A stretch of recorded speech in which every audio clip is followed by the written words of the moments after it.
Please take your seats. The meeting is about to begin. Remember to speak into the microphone, as this meeting is being recorded for public record. Please stand by. We are going on air in 5, 4, 3, 2, 1. Good morning and welcome to the April 22nd, 2025 meeting of the Miami Beach Historic Preservation Board. And happy Earth Day to you all. And I'd like to turn the meeting introduction over to Debbie Tackett. Debbie? Thank you. Good morning, everyone. Just one quick announcement before I turn it over to Nick Kalergis. We will have 5 board members present today, so 2 seats are currently vacant. So we will have 5. That is a quorum for all of the applications that are on the agenda this morning. With that, I'm going to turn it over to Chief Deputy City Attorney Nick Kalergis to read the notice regarding lobbyist registration and swear in any members of the public wishing to testify. Thank you, Debbie, and good morning, Mr. Chairman and members of the board. Today's meeting of the Historic Preservation Board will be conducted in a hybrid format, with the board physically present in the commission chambers at Miami Beach City Hall, and applicants, staff, and members of the public appearing either in person or virtually via Zoom. To participate virtually in today's meeting, the public may dial 1-888-475-4499 and enter the webinar ID, which is 817-4834-7488#, or log into the Zoom app and enter the webinar ID, which again is 817-4834-7488. Any individual wishing to speak on an item must click the raise hand icon if they're using the Zoom app, or dial *9 if they are participating by phone. If you're appearing on behalf of a business, a corporation, or another person, you need to register as a lobbyist with the city clerk's office. If you haven't registered yet, you should register before you speak to the board. You don't have to register as a lobbyist if you're speaking only on behalf of yourself and not any other party, or if you're testifying as an expert witness, providing only scientific, technical, or other specialized information or testimony in this public meeting, or if you're appearing as a representative of a neighborhood association without any compensation or reimbursement for your appearance, to express support of or opposition to any item. Expert witnesses and representatives of neighborhood associations shall, prior to appearing, disclose in writing to the city clerk their name, address, and the principal on whose behalf they are communicating. If you're an architect, attorney, or employee representing an applicant or an objector, you must register as a lobbyist. These rules apply whether you're appearing in favor of or against an item, or encouraging or arguing against its passage, defeat, modification, or continuance. And lastly, I'd like to swear in any members of the public or staff who will be testifying today. Please raise your right hands. Do you swear or affirm that the testimony you'll give in this proceeding is the truth, the whole truth, and nothing but the truth? Yes. Thank you. Okay, thank you, Nick. Mr. Chair, our first order of business this morning is the approval of the February minutes. Does anyone have any edits, or do we have a motion? Motion to approve. Anybody? I'll second. All those in favor? Aye. Okay, thank you. So we can move to our first regular agenda item. This is HPB 240639, 833 6th Street, the possible designation of a historic site. This particular application is for the Southshore Community Center. The board had previously heard the item at the December 17th meeting last year and continued the application today. During the time between the last meeting and today, I had invited all of the members of the board at the time to take a tour of the facility. Several of the members did take a tour with staff. I know several of you also went on your own. And staff's recommendation is consistent with our previous recommendation. Just to quickly, for anyone who maybe didn't hear the December presentation, to summarize this historic designation process that we have here in the city of Miami Beach. So this particular application is a preliminary evaluation. This is not to designate formally the historic site. The preliminary evaluation If the board decides that they believe the site meets the qualifications as the criteria that are set forth for historic designation, then the board may direct staff to prepare a formal historic designation report for the site. That would come back to you at a later meeting. We would notice that separately as the historic designation report presentation. At the meeting where the board reviews the formal historic designation report, the board would then issue a recommendation. The recommendation would be to both the planning board and the mayor and city commission as to whether or not the city should designate the South Shore Community Center as a historic site. The application would then be reviewed by the planning board. The planning board would also issue a recommendation, and then finally it would be 2 readings at the city commission, where the city commission has the final authority whether or not to designate as a historic site. So that's just a little bit of the process.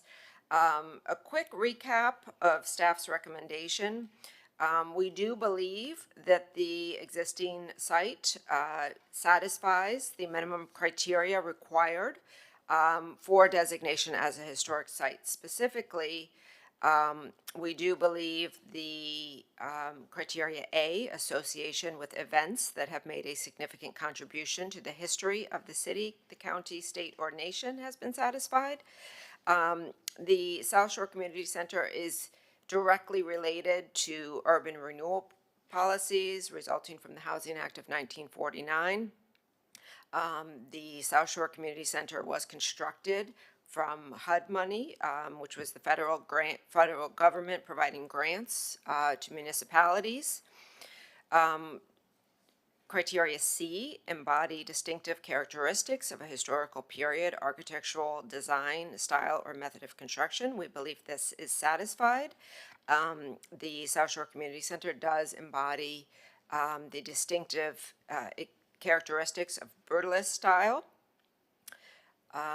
We also believe that criteria E is satisfied, represent the work of a master, serve of an outstanding or representative work of a master designer, architect, or builder who contributed to our historical, aesthetic, and architectural heritage.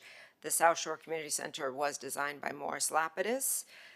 This is a bit of a deviation from what we're used to seeing from Morris Lapidus. This was a later building of his and showed his evolution into other styles beyond the post-war modern style. And finally, we do believe criteria D is partially satisfied, that the building possesses artistic values. We do believe the building does still possess artistic values. However, we did note that significant and distinctive features of the brutalist style have been significantly altered, and that's most notably seen in the concrete that has been painted many times over. Originally, it was, again, very characteristic of the brutalist style to have the board form exposed concrete. And we don't know if the building is capable of full restoration. We hope it is, and we're hopeful that should this be designated as a historic site, that the city will commit to restoring the architectural value of the building. And that is a summary of our recommendation. We did also note with regard to the sea level rise criteria that we're required to review any designation proposal against, that the site is extremely low. The site is one of the lowest in the city. And I think as part of this, should this move forward, we would want to advise the board that alterations are going to be required, specifically to the ground level, likely in the future when the streets get raised.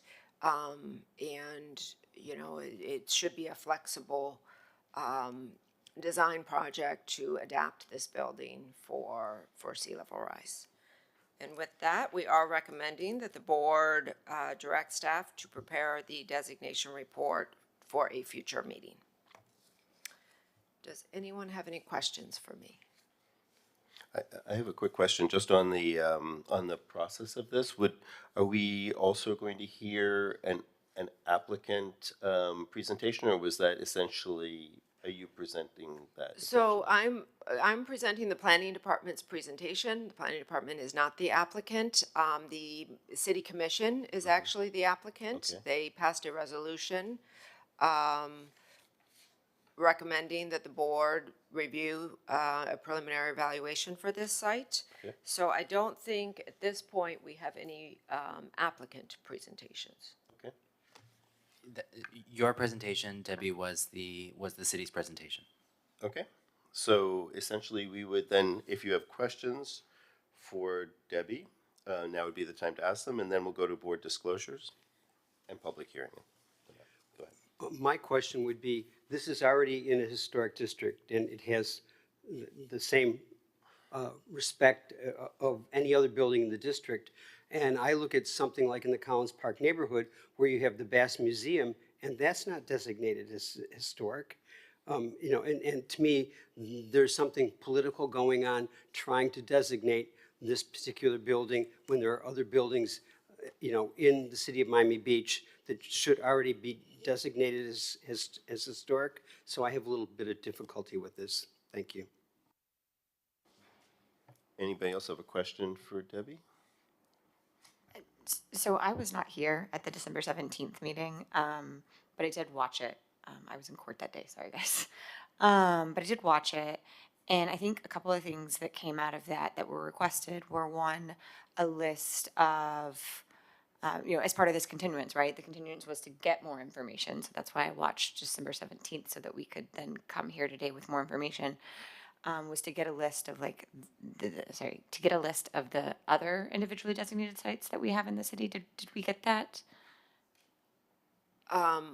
I don't think, I mean, we have on our historic properties database all of the individual historic sites. We have many that are city-owned properties and several that are privately owned. I'm more than happy to, you know, give you, if you would like. Yeah, maybe if you could talk through some of, I mean, just give some examples. I mean, I know I know in December 17th meeting, again, I watched it, Ray brought up the Bass Museum. But give some examples of other properties that the city has designated in the past. Yeah. Sure. So I think the earliest one, I believe, the Carl Fisher Clubhouse is a city-owned historic site. We also have Old City Hall in the Flamingo Park Historic District. That is a historic site. Fire Station number 2 is a historic site. The Venetian Causeway, the Miami Beach Women's Club, Sunset Island Bridges 1, 2, and 4, the Bath Club on Collins Avenue, that's privately owned, Pine Tree Drive roadway, which is a county-owned road, the Flagler Memorial on Monument Island, city-owned property, the 28th Street Obelisk and Pumping Station.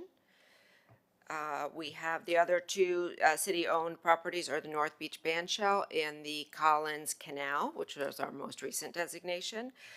In terms of privately owned properties, we have the International Inn, 36 Ocean Drive, 1600 Collins Avenue, and as previously mentioned, the Bath Club. The rest of the sites are municipal owned.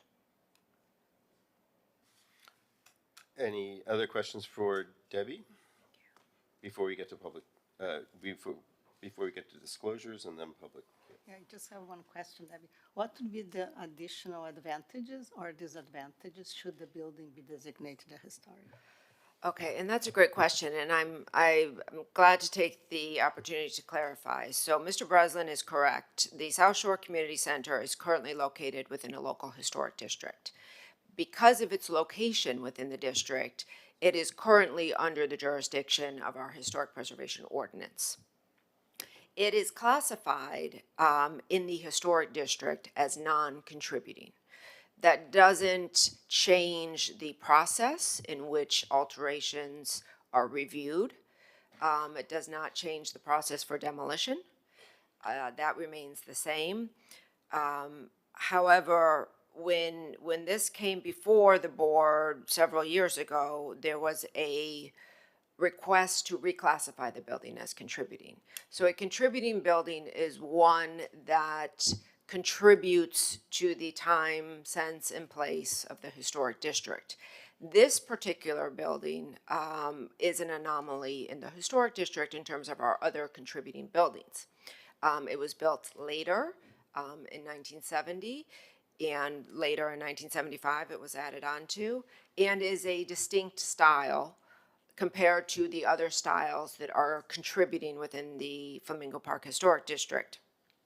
Therefore, the board at that time did not believe that this building was consistent with the other buildings, the other contributing buildings in the historic district, and it remained non-contributing. As an individual site, the criteria are quite different. It doesn't need to relate entirely to its surrounding historic district.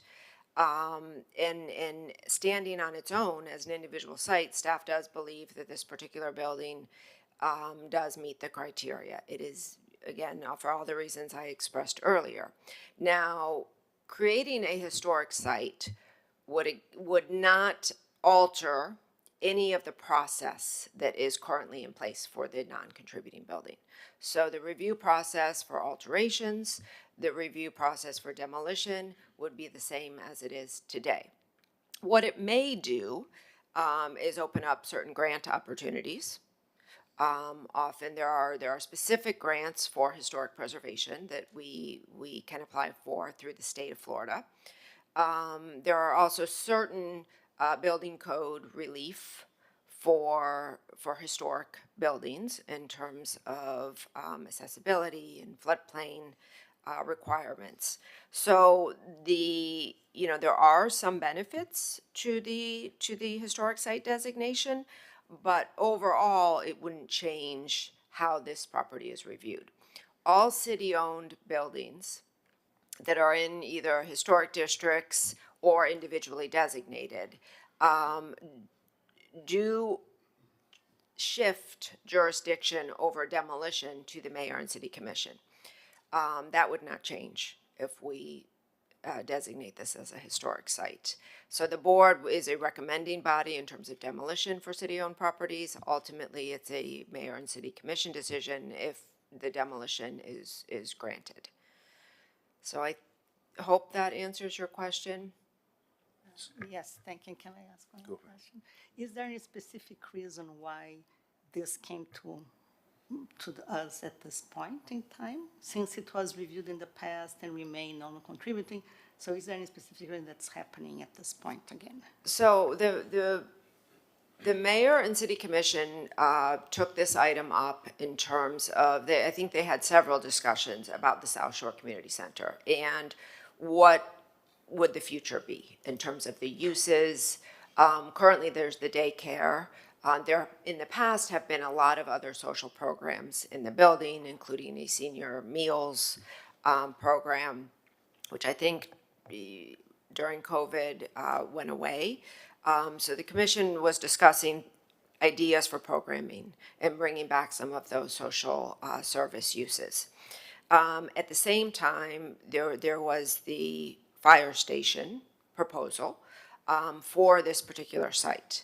That was, a several-year-long process in which this board did review a design option for a fire station that was ultimately approved, went through the process, and then there was a desire on behalf of the mayor and city commission to not put the fire station here, to find an alternate location for the fire station, and to really concentrate on how to reprogram and maintain the existing Southshore Community Center.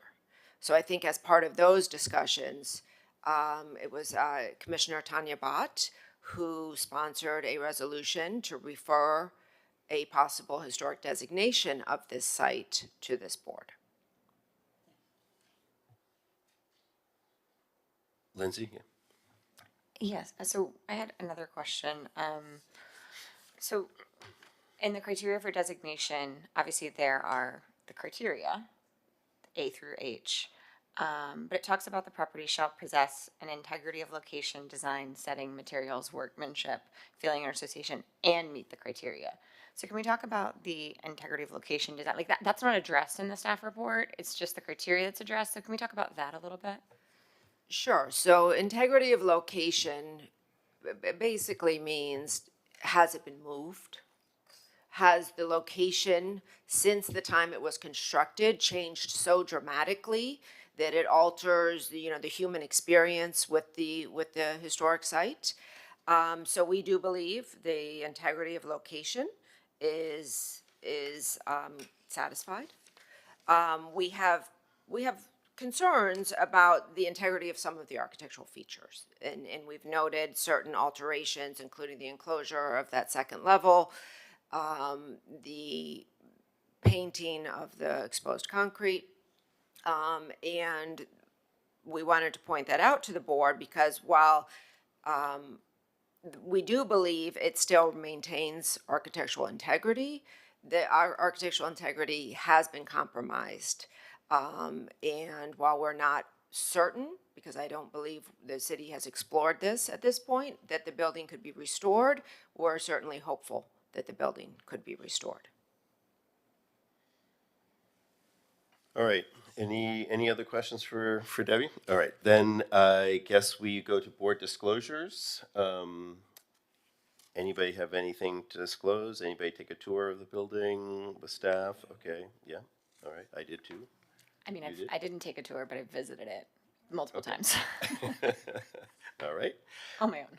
Now, I think we can get to open the public hearing. And Debbie, do you want to manage that? Yes, anyone wishing to testify on Zoom, please raise your hand or please come forward.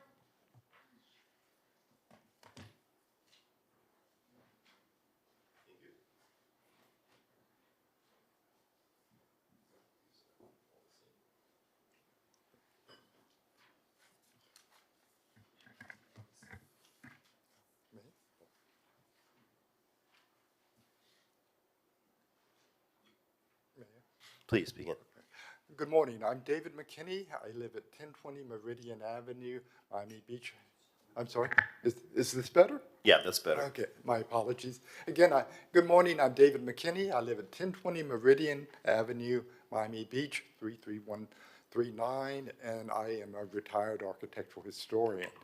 I will say that I probably more than anyone in Miami Beach, I have sat through every meeting related to the Southshore Community Center, probably more than even Ms. Tackett.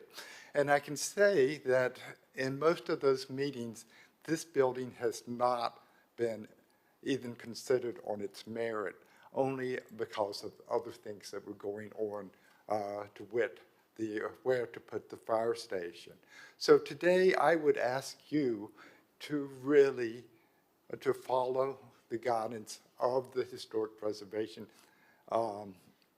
statutes and really consider this building on its own merit. Now, while I'm not an attorney, any reasonable person can understand that when it says the preservation and conservation of properties of historic, architectural, and archaeological merit in the city is a public policy. And in addition to you exercising your evaluation, I think you do also have a obligation to follow the public policy of the city. Ms. Tackett has gone through the evaluation criteria, and I would actually say that from my professional standpoint, that the criteria is they're fully satisfied for all but the one designation of on National Register. For time's sake, I will not go through all those aspects, but I would like to note that that two of the votes against the two deciding votes on the earlier designation of this as contributing did so because they said, following Ms. Tackett's guidance, that the building was constructed, the construction date was 1970. As Ms. Tackett notes, and there disagrees, but there Jack Fanglass, who was the chair at that moment, and also a graduate of Columbia's Historic Preservation Program, noted that it is that the groundbreaking was in 1969, and the usual date for construction, that's why there is a ground date, there is 1969. So that was a factor that you should be aware. Mr. Stewart, may I have just a few more minutes? One more minute, please, because we have a time certain at 10. Okay. And we've already kind of started this process, so. Okay, there just to address then and why I gave you photographs, quickly, the integrity of the historic structure. If you will look at the picture there of the painted concrete, you can see the forms still on there. The other aspect is sea level rise and so forth. That building, by my tape measurement, is 41 inches above the street level now. As you can see the pictures there, if you go through time savers standards and list those from there, you have that. So I would ask you today to follow the National Society of Architectural Historians, the Florida Trust for Historic Preservation, and our own local organization, and recognize this building, which is already in the canon of Morris Lapidus, and is pictured here as the first building of his public buildings in Morris Lapidus in the American Thank you, Dream. David. Thank you. Great work, thank you.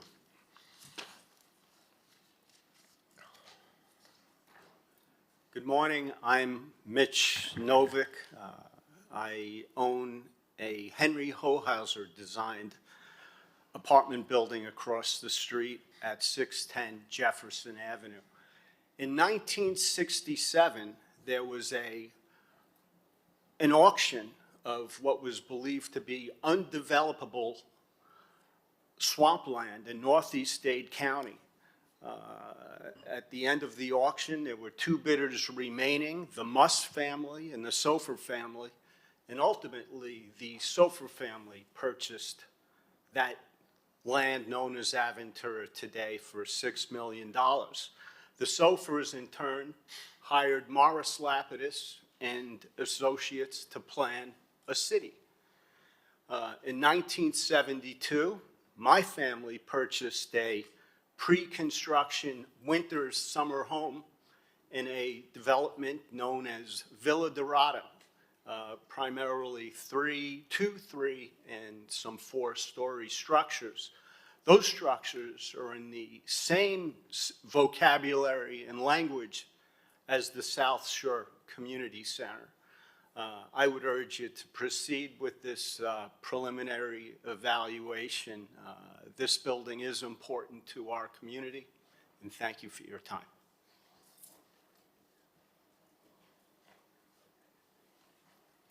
Hi, I'm Roger Goldblatt, 1750 James Avenue. I'm speaking for Miami Design Preservation League. We enthusiastically support the designation of 833 6th Street Southshore Community Center as a historic site. This significant structure, designed by renowned architect Morris Lapidus, has long served as a community gem and a physically recognized resource for many, many people. We work collaboratively with stakeholders over the years to preserve this important building, and are pleased to see it possibly receiving formal recognition that it really deserves for its historic significance within our district. Thank you. Thank you. Mr. Chair, we have Johan Moore on Zoom. Good morning, Johan. Good morning, Johan. Do you swear or affirm the testimony you'll give in this proceeding is the truth, the whole truth, and nothing but the truth? Yes, I do. Thank you. Good morning, board members. Good morning to staff. Thank you very much to Debbie Tackett for all of her efforts and having seen this process through over the years. I want to just say a few things. First of all, the community does appreciate the board's responsibilities to the integrity of their position. And we would not, in fact, want to urge you to move forward if you do not truly believe that this building is worthy of extra protection. The community, though, is very supportive of this building and its future, and we would urge that you go forward because we do believe it meets the criteria, but also because, as I said in the letter to the board members, it is a touchstone and an iconic object for our community, reflecting its past and hopes for its future. It will also, as Debbie reminded us, as it wends its way through what is in fact going to be an ongoing tortuous process of approvals or considerations, if the approval lands at commission and is approved, then it will, if you will, tie the hands of a future commission in ways that the community would find reassuring, that a future commission will not suggest destroying this building and its meaning for our neighborhood in order to site other public infrastructure there, heaven forbid, heavy impact infrastructure. Designating this building is consistent with Flamingo Park Neighborhood Association's 6th Street overlay and its proposed protections. And in fact, the site integrity is assured by that. We're never going to end up with a freeway off-ramp right above the building, for instance. That went through my mind as Debbie was making her comments. And I'm wondering if you misspoke about the fire station. Is it not Fire Station 1, our little fire station, that is the contributing one? Or am I unaware of some other striking structure that is Fire Station 2? So thank you very much to the board for your consideration. I hope you will move this process forward, and I'll end my remarks with my appreciation for everyone's involvement. Thank you. Did you want to respond to? Yes, fire station number 2 is an individually designated structure. This is on Dade Boulevard in 23rd Street. Yep. It's a really unique, interesting building. Fire station number 1 is a contributing building within the Flamingo Park district. So anybody else in the audience or online? No? Okay. So that closes public hearing, and any other, so without, I guess we had applicant rebuttal with the Fire Station 2 remark. Okay, so now it's our turn to kind of make comments about this and ask each other questions or whatever. Okay. I was on the Historic Preservation Board when this site was approved for the new fire station, and many of the features of this building were being saved for the fire station. And until a new fire station is actually built, this plan still could be built. And I therefore cannot vote to do anything more with this building until there's a fire station built. Then I might consider what's currently being asked. Okay, Haskell? I appreciate your comments, and I concur with you, and I support that. And secondly, I think the costs associated with refurbishing this building down the road will be astronomical, considering the ground floor is several feet below flood elevation, and we would lose the entire use of it. So for that reason, for a number of reasons other than that, having worked with Morris Lapidus, and him expressing that this was probably his least favorite building that he's ever designed. And there's a reason why it's called, in my opinion, brutalist design. For a number of reasons, in addition to that, I would not support adding additional costs to studying this building any further. So with that, I turn it over to you. Okay, thank you. Thank you. Anybody else have a comment that they'd like to make? Lindsay, Elizabeth, This is the only time you have. I know, Okay. I understand. All right. Then if there aren't any more comments, I will simply say that I'm supportive of this project being, yes? What, you have something? Yeah, I'm just letting her go first. Oh. Sorry. Oh, I didn't know you either one. Okay, go please. So one of the things, I too am familiar with the project for a while, and one of the things that I've been struggling with, and I actually asked our city attorney in advance of this, whether this is, a mandatory or permissive, right? So, one of the things is, if it satisfies this and if the staff makes the recommendation, are we required to do so? And my determination is no, and because it is permissive. I also struggle with, because, I've seen the prior testimony about the building itself. And setting aside everything else that goes along with it, one of the things that I always struggled with was the fact that those upper, like the upper section had been closed in, the gates had been dropped, and the testimony that was given at that time, was not feasible to retain the entire building for a municipal use. It is incompatible with municipal use.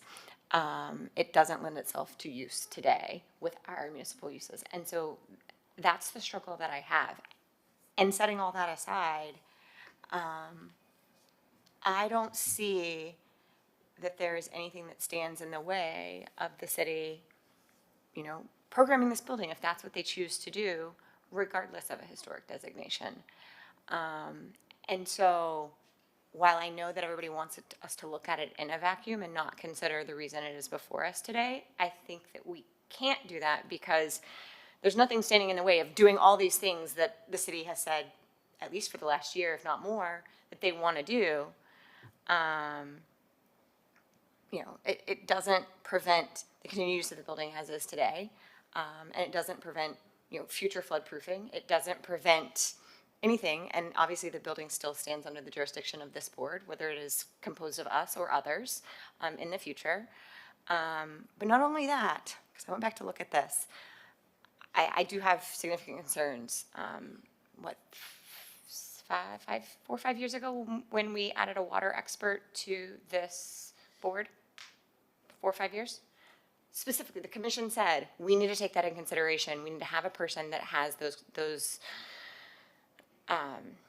credentials to sit on this board because, sea level rise is a significant problem. And I actually have a video, March 23rd, 2024, of that entire section underwater. Last March, underwater. I don't know what it looked like 3 weeks ago when we had this major event. And, those are more frequent, more readily occurring. And so if, kind of talking this through, right, and I've labored over this a lot, if I think one of the discussions or one of the suggestions in the December 17th meeting was if we, moving forward, we could, if you will, vacate the first floor. I know there's a term for that. I'm probably not using the right word, but, take the first floor out, make that breezeway, if you will, open and utilize just the second floor. Are we then further bastardizing this building, the uses that it was intended for, and the reason why the argument is being made for it being designated historic in the first place? So those are my concerns, and those are my comments. Like I said, I wasn't here in December, so my comments are a little more in depth. But those are my thoughts on this. Great, thank you. Elizabeth? Yes, I don't want to disappoint you not having an opinion. Yes, I'm No. looking forward to that. No, I mean, I think there is a big struggle inside me between saying yes or no, and mainly because I think there is, yes, I understand the value of the building and its connection to Mary Lapus and the style, but one thing that comes to my mind often is that we have limited resources, and we have a list of buildings that in the future would be even more threatened by climatic changes. And where do we put our resources? And I hate to say it's like we have to choose which buildings to preserve and which not, because I don't think we'll have the means to preserve everything that we may deem historically or architecturally significant in the city. So the more we tie buildings to strings at this point now, more complicated it gets in the future, and then the resources we may be more wisely spreading throughout other buildings that may merit more than this one, what may not be available at that point. So that's where my mind keeps going back and forth between the yes or no. Okay, thank you. And I was going to say that the first finished floor, I bet if you went back to your video, you would see the first finished floor was dry at that time during that. The first finished floor, not the road. The road, because I would just argue that Agreed. I believe it's 40 inches above the road, but be that as it may, I think we have an opportunity here. I understand all of your opinions. I respect them. I think we have an opportunity to show leadership in the way we are thinking about our historic fabric, and that we can take this building on for all of the challenges it has. I was on Lincoln Road when Morris Lapidus was there, and we were trying to point out things that were going to be destroyed, beautiful features of Lincoln Road, the road that were going to be destroyed in the mid-90s. And Morris came by and said, let him go, let him go. I've got this project. I'm going to be taking on this new project. So I understand he didn't have a great deal of, let's just say he wasn't a preservationist, and he had favorites at different times. His favorite building was probably his next building, like most architects. So, or the one he's working on. But I would just say that I understand the challenges with this building. I do think we have an opportunity to be leaders in the understanding of where historic preservation is going, not only in our city, but in our country and around the world, and that the preservation of concrete buildings of this era is the next wave, and we will see it. I know my students look at these buildings. For them, they might as well be the pyramids in Egypt, and I'm just saying that whatever this board decides, obviously we'll decide together, and but I would encourage us to think. I also think that this designation is not so much a shackle on the building as it is showing an opportunity for buildings to be designated, because there are many, many historic buildings that are contributing, that are designated, that will also need to be changed. We will have to be moving forward with a lot of resiliency efforts, understanding how buildings respond to climate change, and and many of the buildings that we already have designated, already have this distinction, are also going to need to be addressed. It's not that this is, I consider this to be more kind of an elevation of a moment in Miami Beach's history, rather than a ball and chain on the building. So. Yes, go ahead. So I just want to respond to that. And I think, again, it goes back to the concerns I have. No one's here asking us to demolish the building, right? I mean, no one's saying don't preserve it. The question is whether or not we designate it individually. And I mean, I literally wrote this down in quotes. One of our public comments said, this will tie the hands of future people. So you said don't look at it as a shackle, but that's what the public expects this to be. And so that's kind of my concern, right? And again, I'm just not sure that's the right way to look at this, at what we're voting on. Let's just say what we're voting on. We're voting on the ability to learn more about this building. We're not voting on this building being preserved in aspect forever. Yes and no. I mean, looking back at prior instances of when they were looking at designated buildings, whether contributing or whether designating them as individual historic sites, I feel like you had more information at this stage, and because by the time the report is prepared, it's kind of fait accompli. Like, here's the report, give us a thumbs up, okay, we're going to move forward, and then, so I honestly hoped, I was like, okay, we've continued this. I wasn't here last time. I've watched it. I hoped to get more information today, which I think was what was asked by the board members, and it hasn't been presented. So. But we have had the opportunity, each of us, to visit the building. And I say that was a real eye-opener for me. I had never been to the building. I'd never seen that many of the interiors are really well preserved. I mean, sadly, neglect is a great preserver. So it was I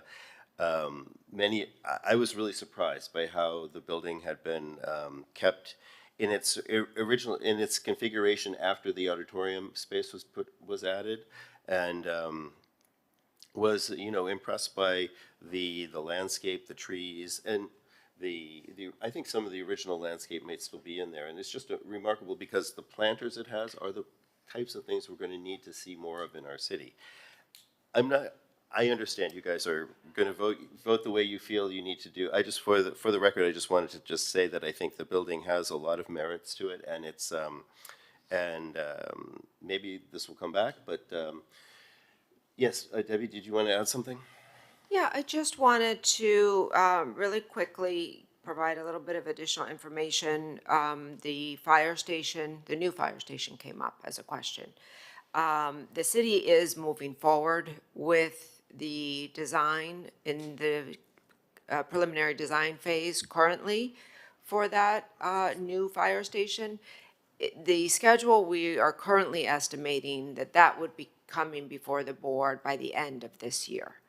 So that is moving forward, and there will be an application before this board, likely at the end of this year. So I just wanted to clarify that it's not like we're still, you know, reviewing alternate sites and haven't gone through that process of investing a significant amount of resources to redesign the fire station for a new location.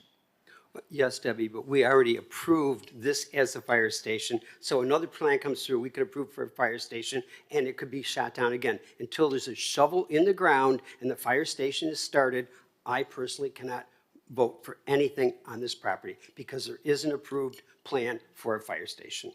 And until there is a shovel in the ground in another situation, my hands are tied. Okay. Elizabeth, you're still red. Do you have something else to say? No, Yeah. I was just going to ask Debbie, if, what are the plans, the city plans to improve or increase the use of the building?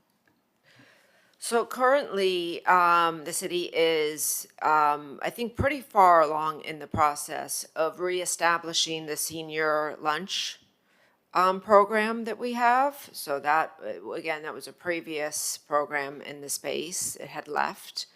But that is imminently being reestablished. So that's great. That also harkens back to the original use of the site, which was for our senior community, really the most vulnerable and at need population that we had, specifically in the 1970s. But even now, we're seeing a lot of need in that community.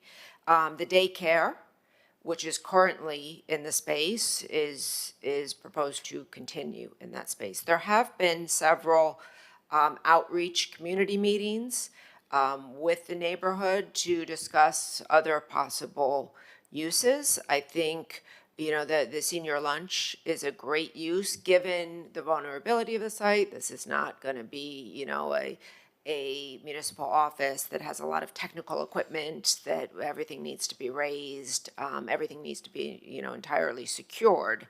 So I do think the city is creatively looking at programming the space, and from what I've been advised of, all of these uses are actually quite consistent with the original intent of the building, which was to serve as community for the underserved populations in our city.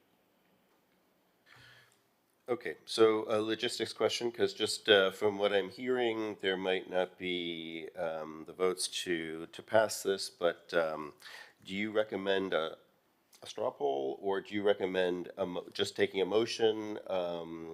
And if so, how would that? So we need four votes. votes of this board to move forward with the designation report. You could make a motion to either direct us to prepare the report or not.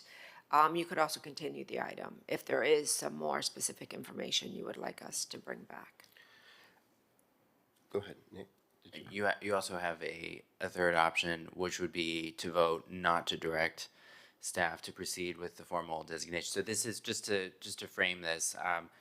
The item is before you on a preliminary evaluation.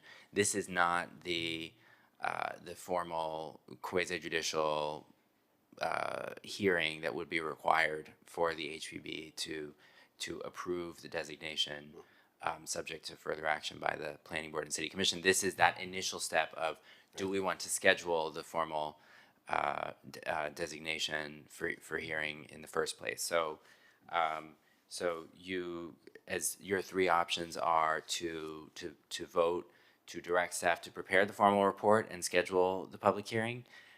You could, if you wanted specific information, as Debbie laid out, you could continue this with specific direction, or you could take a vote not to move forward with the formal report. Yes, please ask questions. Nick, so that formal report, would that include the ability to restore the building, like Debbie said, that we're not sure if they could be restored to its original shape and form, or that report would not go to that length?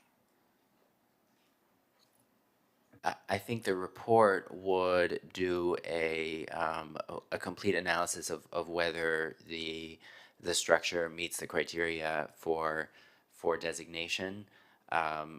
Debbie, I would defer to you on whether that would include the ability to fully restore the existing building. It's something we could certainly explore with our facilities management and potentially our capital improvement projects office to see, what the feasibility is. I did just get a little bit more information about the programming. So I think currently we're also looking at a day camp for children in the neighborhood, some additional service-based uses for children and women. So I don't know what the plan would be for renovation of the building, whether or not some of these areas would need to be renovated before these new uses go in. I would assume there needs to be some renovation. So between now and when we prepare the designation report, I think we would have, because those uses are imminently going to be occupying the building, I think between now and the time we brought the formal historic designation report, we would have a lot more information about potential renovation of the building and what could be done to restore certain components of the building. And I also have a question about if this board determines that they're not going to ask staff to continue with the designation report, is it possible for the commission to send this back to us when we're a full board again, or does that mean that if you said it's not, it is possible? I think Nick gave because it would be different if it were a semi-judicial decision that was decided. You know what I'm saying? It's Debbie, is there a waiting period if for an order for an individual approval?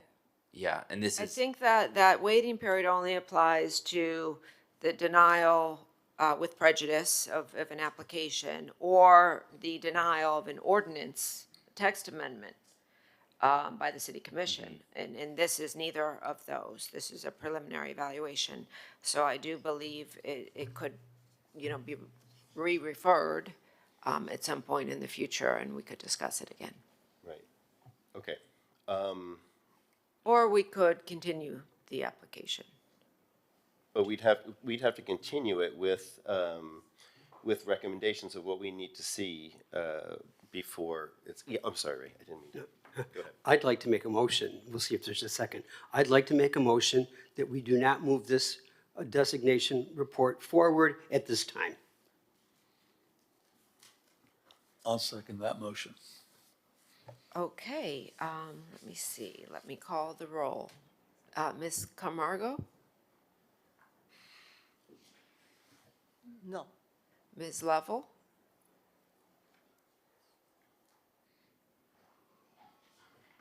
The motion again is what? The motion is to to deny, the motion is not to move forward with a formal designation. So at this time, so a yes vote means do not move forward with formal designation. With asking the report, so then we can hold this where are we, step 1, step 2, I forget what it's called. Right now, the board Yeah, we're at step 2. is on a preliminary evaluation report. The next step would be to direct staff to prepare a formal designation report. The motion on the table is not to move forward with the formal designation report.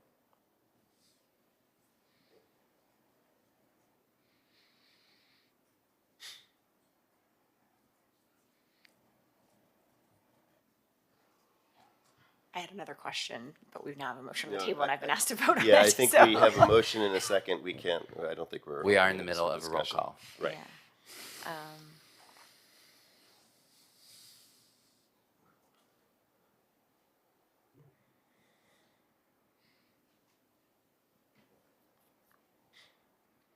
No. Mr. Meyer, Yes. Mr. Stewart. I think we should ask you to designate it, so I'm saying no. It's just weird, it's counterintuitive, because you say no to say yes, but. Okay, so technically, that motion failed. The motion failed. No, Oh, Mr. Breslin. Sorry. So you have 3 noes, 2 yeses, so. Did we finish the roll call? Yes. Yep. So 3 members voted against the motion. The motion, which was The to say motion- no. The motion fails. Can I ask a question? I have a question. Okay? Perfect time for a question. So I'm working through this. Talked about whether or not this could be brought back before at this stage if we don't have the quasi-judicial hearing. What is the process of the quasi-judicial hearing? I know what happens if we approve this, full board or not. If it isn't approved at the quasi-judicial hearing, then what? Because last time I think someone asked if there was a room for appeal from this decision, and I think the answer was no. But from the quasi-judicial hearing, is it an appeals process, or like what does that look like? I'm just curious if the board voted against it. If the board votes today to hold, to direct staff to prepare the formal designation report, and a formal designation hearing is scheduled, which would require a 30-day mail notice, posting, and newspaper online notice. And then after that is the question, after that hearing, if the HPB denies the designation request, then the designation could not move forward. On designations, you are not advisory. Your approval is required for the designation to proceed. But normally, if an applicant sought a decision from us and we made a decision, they would have an appeals process. Would the applicant, in this case, the city, have an appeals process should this board choose not to? I mean, normally that would go to the commission. So I'm just, how does that work? I'm trying to understand the practical reality of all this.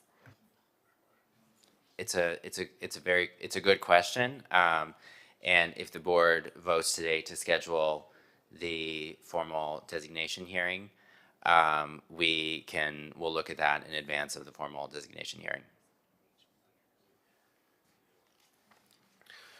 Okay, so any advice on where to go from here? You could consider, you could entertain, Mr. Chairman, a different motion. Yes, It could I will. either be a motion to direct staff to prepare a formal designation report. It could be a motion to continue with a request for more information. And if that is where the board is heading, I would ask that you be very specific about what you're looking for. Exactly. So any motion would need 4 yes votes, correct? 3? No, 4. 4. I believe to direct staff to prepare a formal designation report, you need 4 affirmative votes. Yeah, I think we're stuck. But do you want to try it? And what if you're stuck, Nick? And with a short board, you're stuck. You can't get 4 votes.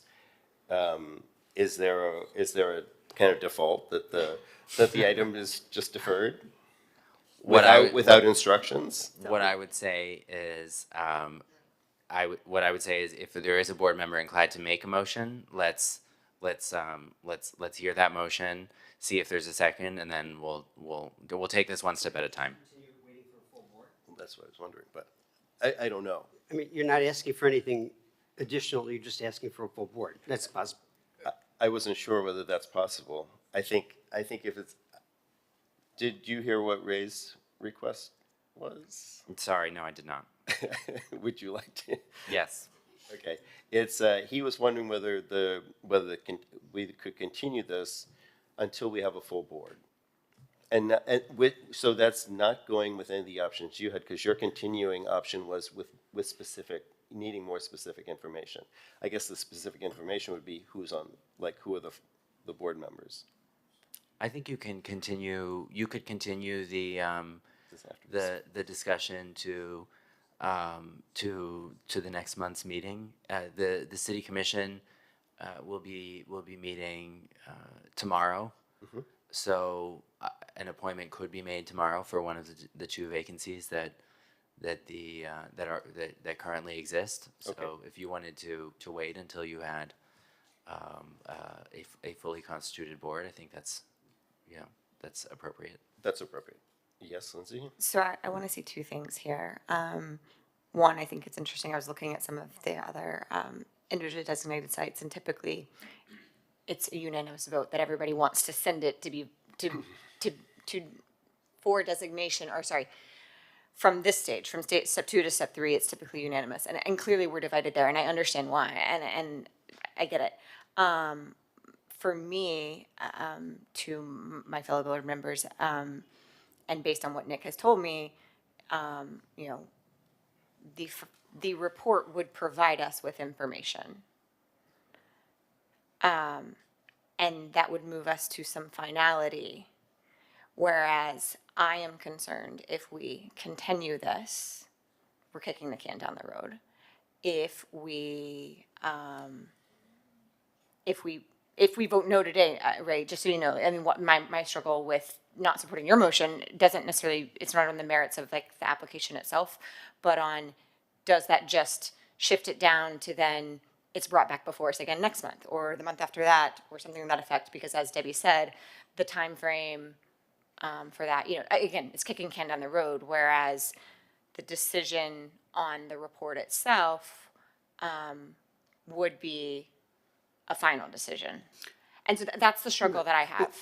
My concern about this building is, a previous historic preservation board, which I was on, approved a firehouse in this location. The city spent millions of dollars on the plan and everything. And a year later, all of a sudden, a commissioner says, oh, wait a second, we don't want a fire station there. Let's try and make it a historic building and build a fire station someplace else. The fire station was approved back in 2017, and we still don't know where it's really going to go until a shovel goes in the ground, because there's a lot of people that are upset with where it's currently going to go, overlooking the track in Flamingo Park. So to me, this location is still a viable option, and I can't vote for anything relative to this building until a fire station is built. I don't care how long it takes.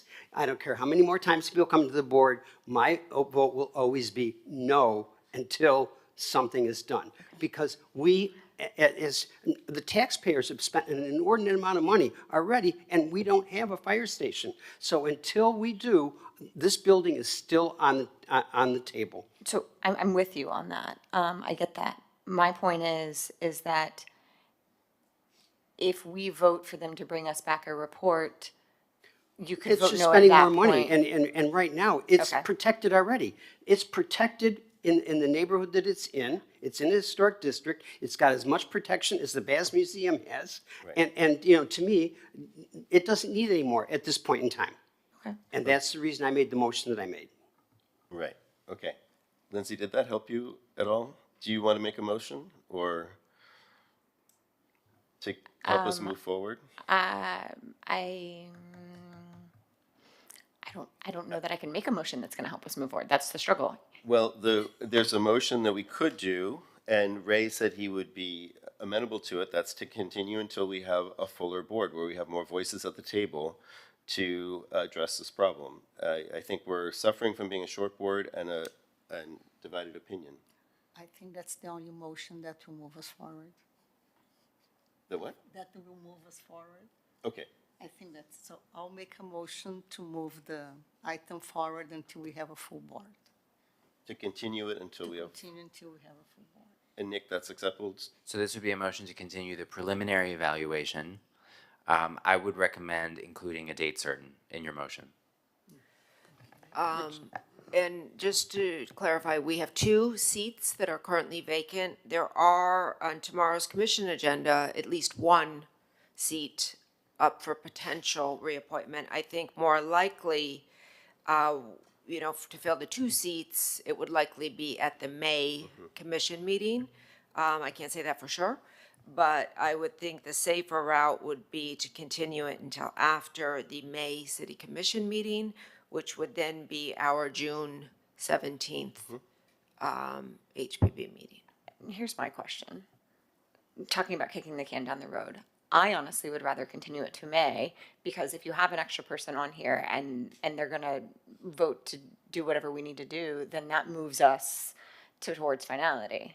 No, because if that one person says no, we'll be 3 and 3. Not necessarily, someone could change their vote between now and then, that's my I point. understand, but we maybe potentially be still stuck, so. I mean, then we're still stuck and we move it to June. That's my point.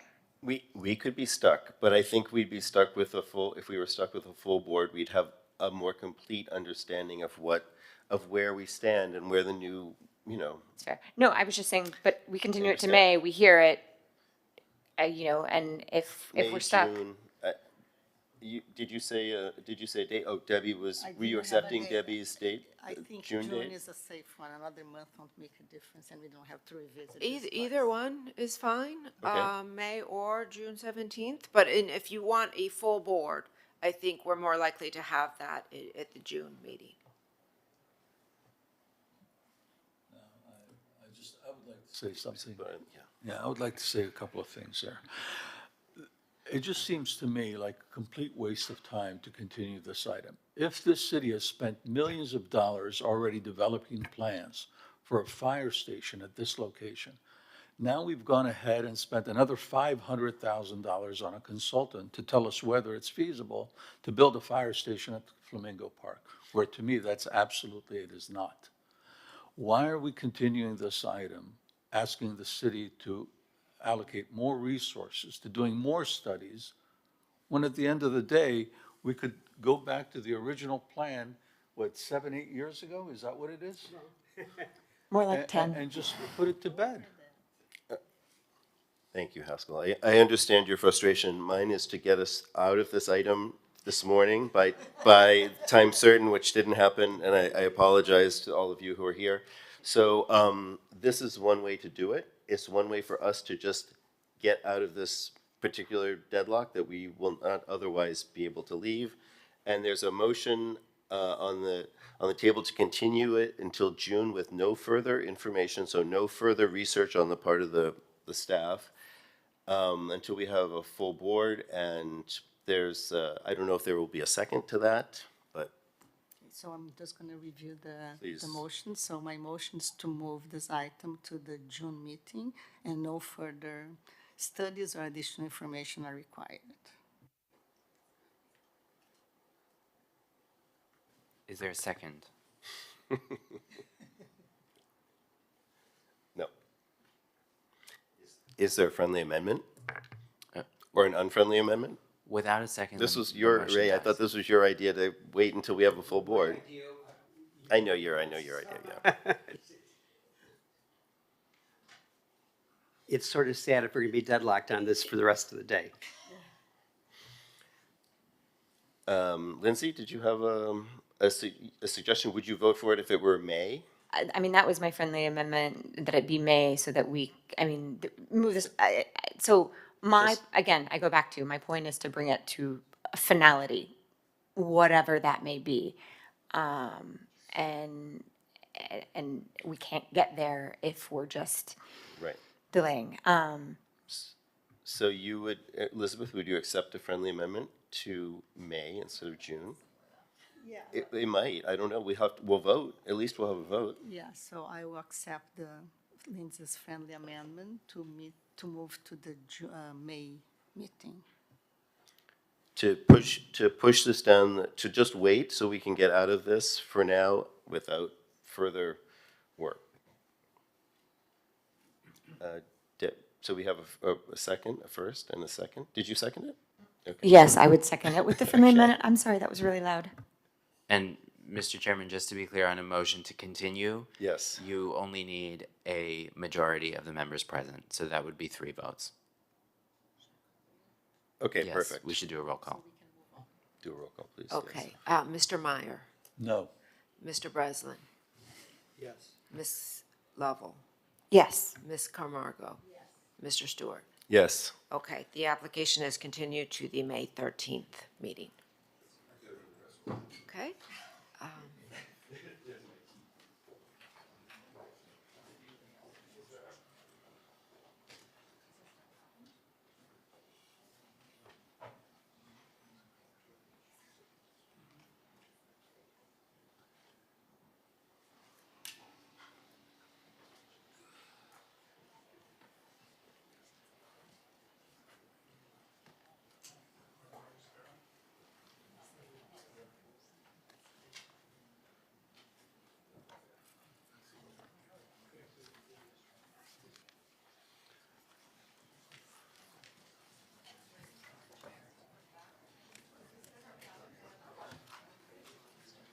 Michael, do you need to run this, or can you move this over there, or do I need to sit there?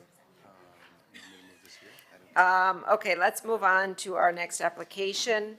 We're a few minutes behind schedule. This is HPB 240638, 1210 Michigan Avenue. An application has been filed requesting a certificate of appropriateness for the total demolition of the existing single-family home and the construction of a new single-family home. This is a particular, one of our few single-family areas located within a historic district. This is actually a contributing building within the Flamingo Park Historic District. It was constructed in 1940 and designed by architect Albert Annis. During our initial meetings with staff, we did express some serious concern regarding the demolition of a building that, while had some minor alterations and has been added on to over the years, remains substantially intact from its original design. After discussing this at length with the applicant has submitted a structural condition assessment report. This was a rather eye-opening and alarming report, as it did conclude. Yusuf Hashim, structural engineer, concluded it is an imminent danger of collapse as it lacks any lateral support, proper design and construction when portions of it were constructed. So this is not necessarily an issue of demolition by neglect, rather than an issue of the building's initial construction is in part causing the severe structural deterioration of the building. It goes on to say that the current decay conditions of the structural member deem it unstable to support load conditions of its current permitted use. At that point, staff did accept those findings. We reviewed all of the structural engineering reports. We are concerned about the potential life safety issues of retaining the existing house.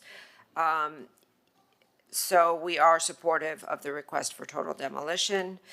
If it were possible to retain and restore the house, even a portion of the home, A significant amount of reconstruction would be required. That would leave practically no original materials. Staff is not supportive of the reconstruction. We do not believe an accurate reconstruction would be possible due to the home being nearly 4 feet below the required base flood elevation. Second, Miami Beach does have a rich evolution of architectural styles. We do believe that a new contemporary home is the most appropriate in this particular instance. Staff is supportive of the proposed contemporary design language of the new home. Specifically, we worked with the applicant to ensure that the massing of the home was compatible with the adjacent neighbors. And that required a significant front yard setback. If you look at the development pattern of single-family homes in this neighborhood, they're all set back approximately 50 feet, which is between 20 and 30 feet more setback than is actually required. The initial design concepts we saw had the single-family home coming much further to the street. And so we want to congratulate the architect for really understanding how important that development pattern in this neighborhood is, and for setting the home back significantly, and also breaking up the massing. The massing does take inspiration from the historical home and the massing of the historical home, with a lower portion toward the street and a setback of further setback for the taller portion of the home. Staff would note that this is currently being proposed as an understory home. Understory homes are permitted within all single-family districts, and has a much more resilient design than some of the elevated, yard elevated homes. And we do believe that the understory will be more beneficial to its adjacent neighbors, as the yard will not need to be raised nearly as high, which would, significantly help water runoff. Staff does have a few concerns regarding the design of the home, particularly along the side elevation facing the park. We would ask the applicant to break this up a little bit more, especially the portion that projects within that 50-foot setback. We have several recommendations of how that could be done. The applicant, I believe, has reviewed these recommendations and did send staff an alternate concept, which we were able to quickly review yesterday. We do believe this satisfies staff's conditions, our recommended conditions, and are generally supportive of that, and that I think will be part of their presentation today. I am available for any questions. That's all I have. Great, thank you very much. Any questions for Debbie on the application? No? No? Okay. Well, welcome. Thank you, Mr. Chairman, board member, staff. Michael Larkin, 200 South Biscayne Boulevard, here representing Andrew Mermelli, the applicant. Can you pull up the presentation, please? Sure. Is it up yet? No.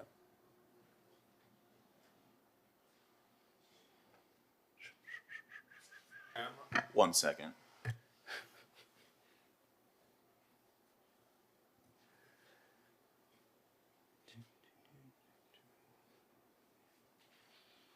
I don't have any good jokes, so. Michael, you're usually really good in these moments.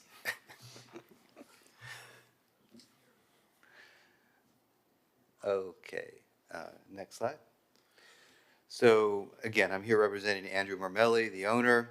I'm with the architect, Ralph Choaf, our landscape architect, Chris Cowley, our structural engineer, Yusuf Hakim, and my colleague, Michael Yiannopoulos. Next slide.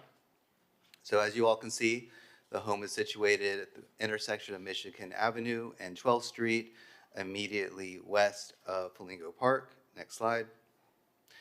And as you can also see, these photos are taken of different single-family homes in the surrounding neighborhood. Debbie's right. There aren't many single-family home districts. You know, there's Palm View, there's this one, and there's Altos Del Mar. Next slide. We are here today requesting a certificate of appropriateness for demolition and design. Next slide. Originally built in 1940, architect was Albert Annis. There was a one-story addition added to the home with a flat roof in 1982. The addition required the demolition and reconfiguration of the two rear corner windows on the first floor original residence. Next slide. Another view of it. The one-story addition with a flat roof, again, was added in 82. But as you can see, this is more the 82 addition is shaded in yellow, and the original residence is to the right. Next slide. These are current photos of the existing home, one taken from Michigan Avenue, the other from 12th Street. Next slide. With regard to the structural assessment, we had 2 independent engineers analyze the home. Calc Engineering inspected the home, provided concrete compressive strength testing using core samples, did a structural analysis and calculations. Eustace firm conducted a visual inspection of the home's exterior and interior and analyzed the prior testing. Both analyses reached the same conclusion. The home does not comply with current building codes, which is not so surprising, but the more alarming conclusion is the structural integrity is severely compromised and beyond repair. With that, I'd like to turn it over to Yusuf, and he's going to walk you through the findings of his report.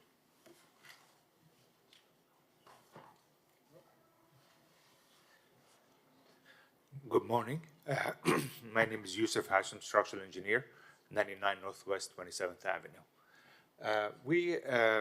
We went and inspected the property, and what we found was alarming more than anything is the level of the first floor is so much below flood elevation, and the continuous flooding of the crawl space and the touching of the water to the framing of the house had damaged it. The stem walls and the foundations are also in bad shape, and we saw evidence of corrosion, evidence of rebars and concrete spalling showing up. So we were asked, well, what can we do to the house? Can we lift it to try to save it? Going through the analysis of the structural members, the lack of reinforcements and the masonry, the lack of strapping on the floors and the roofs, we do not feel comfortable in lifting the house because we feel that we will further damage the structure more than trying to help it by elevating it. So that's why we had recommended that, we cannot really do any of that, so recommended demolition. With that, I give it back to Ralph. Good morning. Ralph Choef, architect, Choef Levy Fishman, offices in Miami and Tampa. So I want to talk about 2 things. I want to talk about the house itself, and then I want to talk about the new proposed design.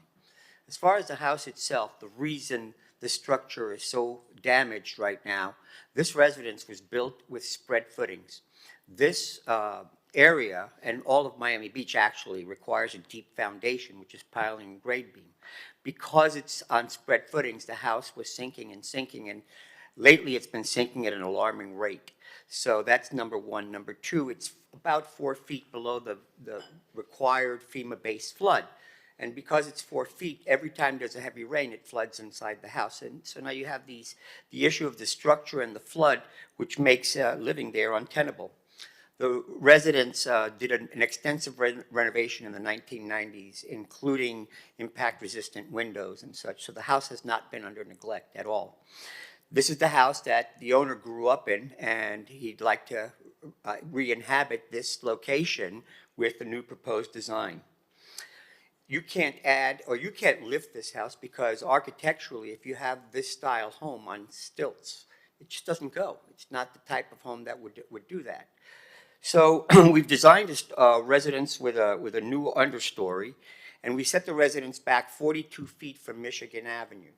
The allowable setback for 1 story is 20 feet, but when we met with planning, They wanted us to be in sync with the homes next door and the adjacent residences. So we set back the residence 42 feet from Michigan. We then added design features of the existing residence to the new design. For instance, we have a step-back design. If we can go to the exterior renderings, there you go.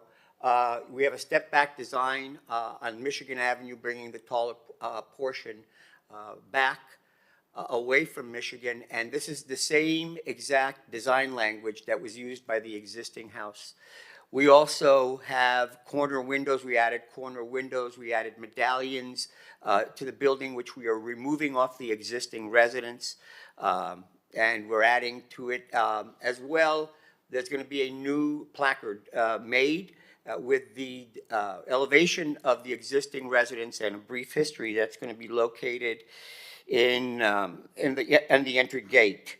The existing residence also does not meet today's standards for setback dimensions, and the new residence does. It sets back a lot more than the existing residence. This is a view from 12th Street, and you could see it's mostly glass, and the reason for that is to lighten up the elevation and let it play well with the park across the street. I want to bring up something about the height. There's a new code, the revised code just came out. And the revised code states that the FEMA-based flood, you take the elevation of the house maximum from FEMA-based flood, which is 8 in this case, 8 feet above mean sea level, and you can go 5 feet above 8. So you take your heights from there. So you take your heights from plus 13 above mean sea level. The height allowed, this is the most restrictive designation in RS4 as far as residential height. Of all the residential areas, this area is the most restrictive. So you're allowed to go 31 feet above the FEMA plus 5. That puts us at 44 feet above mean sea level. So it doesn't mean the house is 44 feet tall, it just puts us at 44 feet above mean sea level. The way this residence was designed, we are at 40.5 feet above mean sea level. So we are at 3.5 feet below where we can technically be. The reason for the new code is planning very wisely said, well, we need understory homes. We're going to allow them in the city of Miami Beach because of global warming and the flooding issues that are occurring here. So they want the understories to be usable understories. Thus, they raised the height that these residents could be.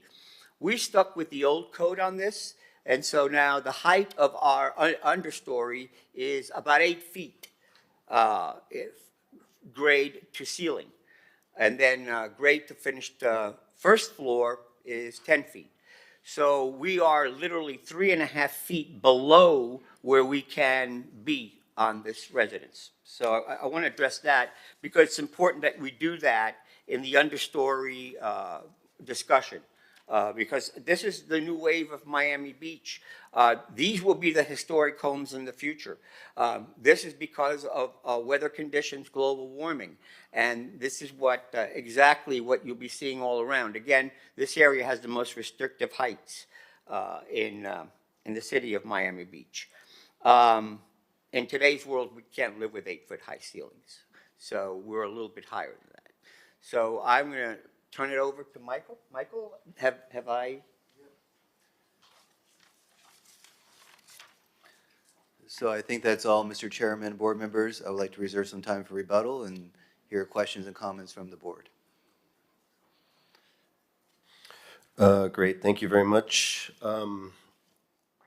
I want to know if there are questions for the applicants about anything that they presented. Right? No? None?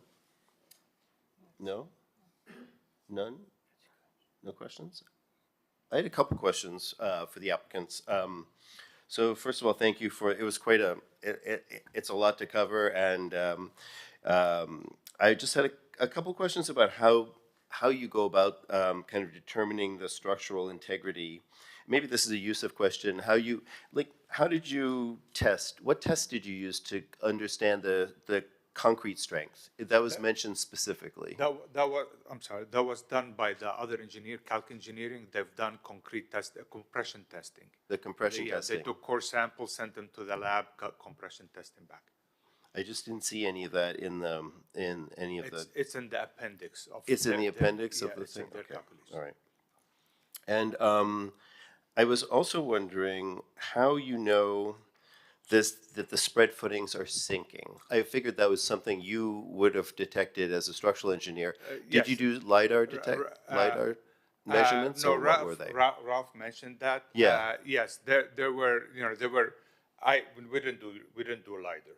But what we saw, you see the cracking in the walls. When you have ladder cracking in the masonry walls, that's indicative of settlement on the foundations, and that's how was it. So it was just uneven settlement rather than the whole building sinking, because that's been a topic that we've been looking at in tall buildings, but I was wondering if you would notice it in this building. I follow you on that, and it's preferable to have the whole structure settle at the same time. Yes. Because that doesn't put stress on structural members. But that didn't happen. And satellite, usually they use satellite data, so I was wondering which satellites you guys used and how you did that. Differential settlement is the problem. Okay. All right, and I just wanted to clarify one thing. You talked about mean sea level. Did you just mean NGVD? Yeah, he meant okay, NGVD. That's like NGVD 0 is what you were basing. Perfect, okay. And then the last thing, the placard, I wasn't sure I saw that, but you mentioned a placard with the history of the building, and then where was that going to be located? It's, if you look at the drawings, Yeah, it's actually. I must have missed it, yeah. Okay, so it's going to be located right next to the front entry, which is going to be on 12th Street. On 12th. And it's going to be a whole placard of the history of the house. Perfect, okay, all right, those are my questions. Any questions? To the structural engineer and to Ralph. Ralph, you had said that the building was sinking at an alarming rate. How do you know that? I know that because, and maybe I misspoke when I said alarming, but it really is definitely sinking. There's unevenness and there's cracking on the walls, on the ceilings. There's different types of cracking at the rear of the residence and then the front. The new addition is also sinking. It has severe cracking as well. That's in my opinion as an architect, and you're a structural engineer, maybe you can refute or verify what I'm saying. This area requires deep foundations, pile and grade beam. And when I got the original drawings of the residence, we were not much to go on, but luckily we had the structural drawings, the foundation drawings, and it's spread footings. Right. The alarming issue would be differential settlement, right? One level sinking differently than the other. Correct. But unless you have historical data, you can't determine how fast this is sinking or whether it's sinking at all relative to 5 years ago or 10 years ago. But you can determine that the sinking and the cracking is fairly severe on this residence. It's really, really bad. I will debate that with you, but that's an issue that we can discuss later on. What I want to talk about is you bringing up this issue of the height of the building.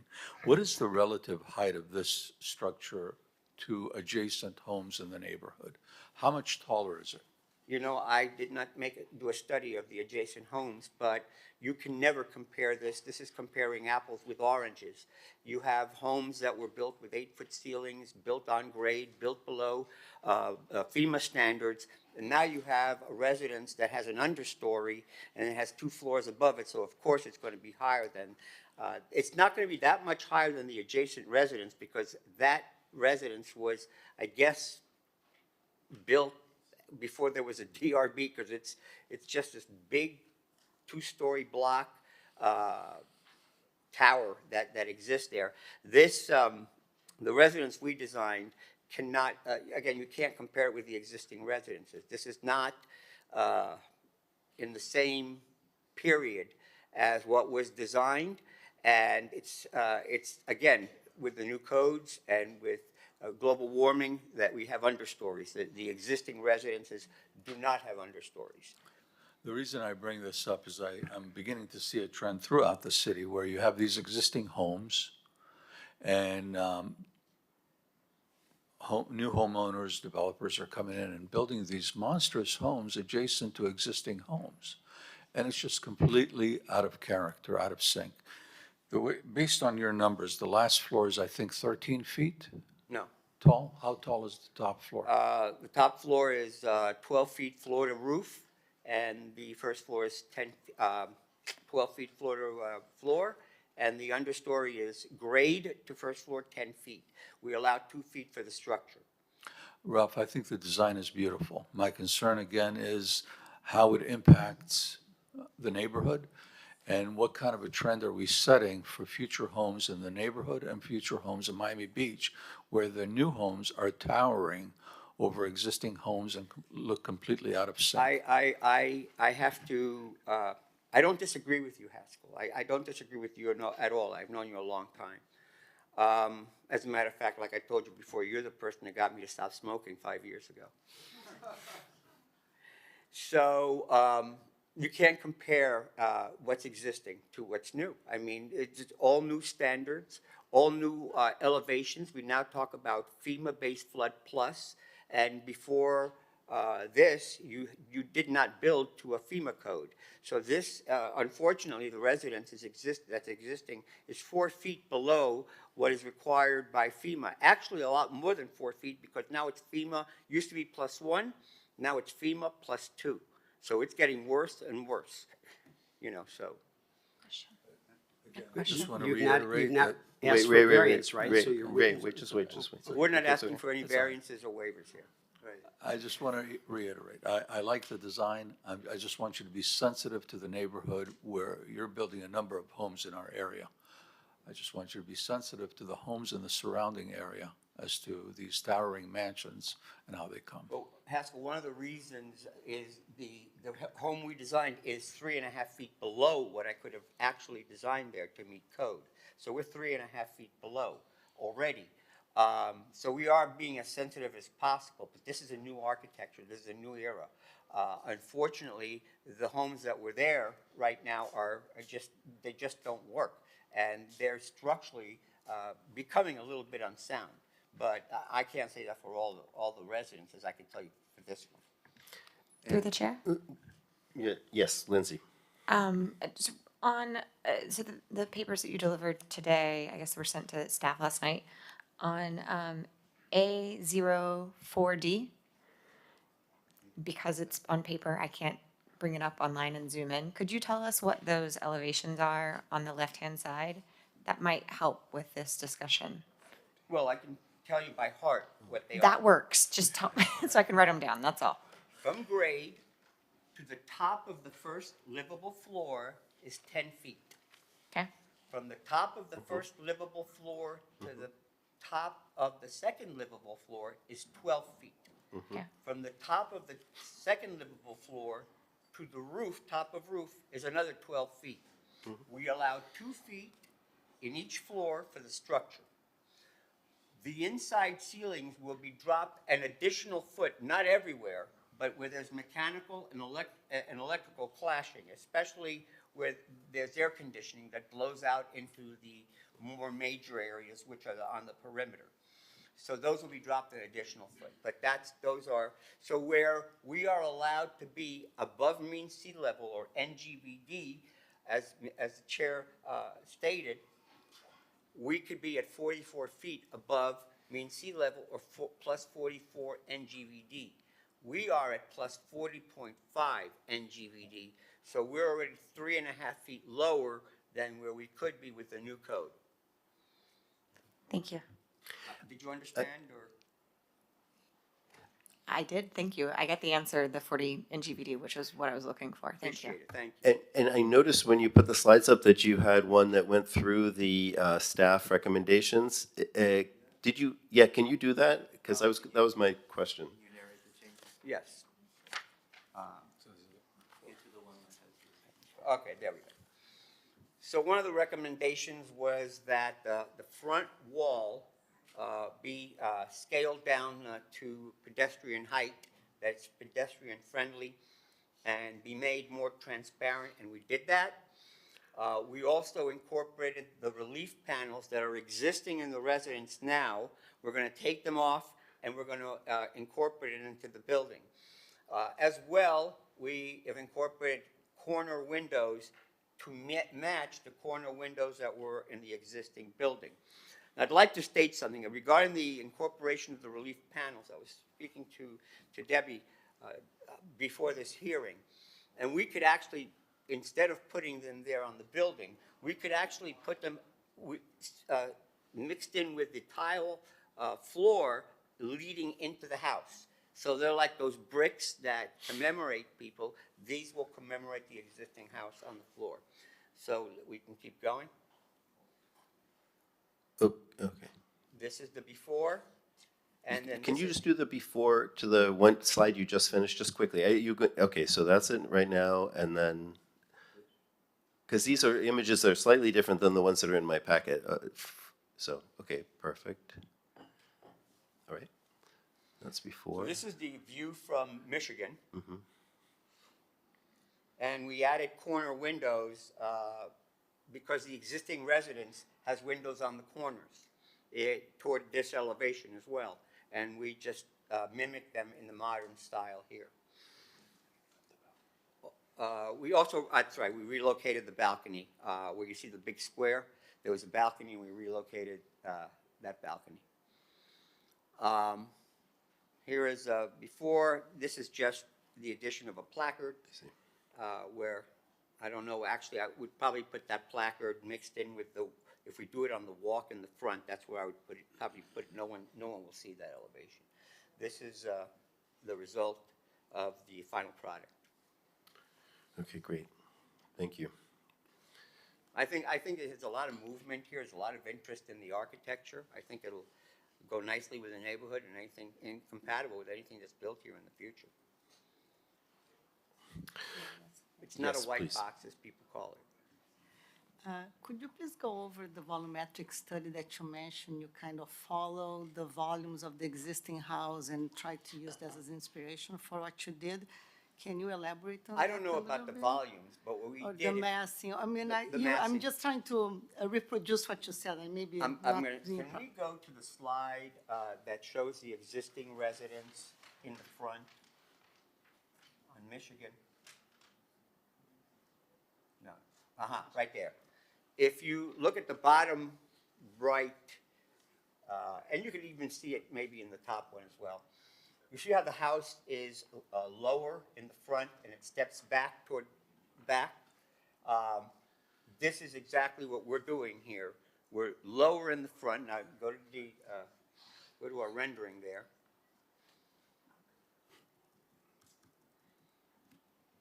Okay, no, you passed.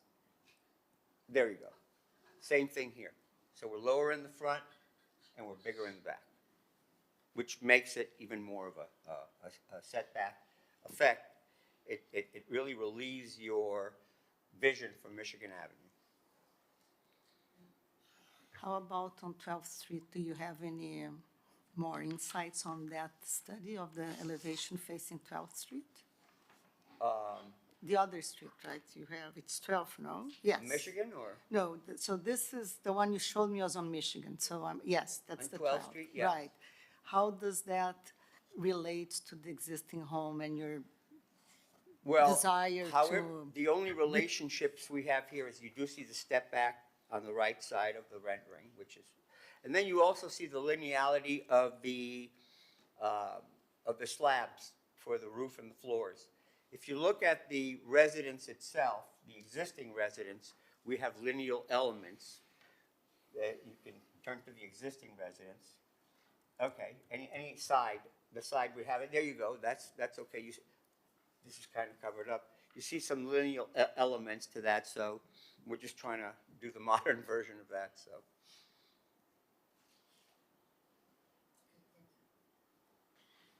All right, any other questions for the applicant? I don't have the plans in front of me. For some reason, it's not in my package, but are you encroaching on any of the existing setbacks? No, as a matter of fact, we're asking for no variances and no waivers. Here you go. There are the plans. All right. So any response to the questions that you wanted overall? Or are you good? No, Mr. Chairman, I think our team's done a good job of responding to the perfect. board members' questions, and let's just go to public hearing. Excellent. Okay, so first board disclosure. Anybody, yes, Ray? On the mic, please. I did speak to the owner of the property. Okay. Maybe a month or so ago. Yep. And I was happy that the same person was coming back and building the new house and wanting to live there. Yep. Haskell, did you have any disclosure? Didn't talk to anybody? No. Okay. All right.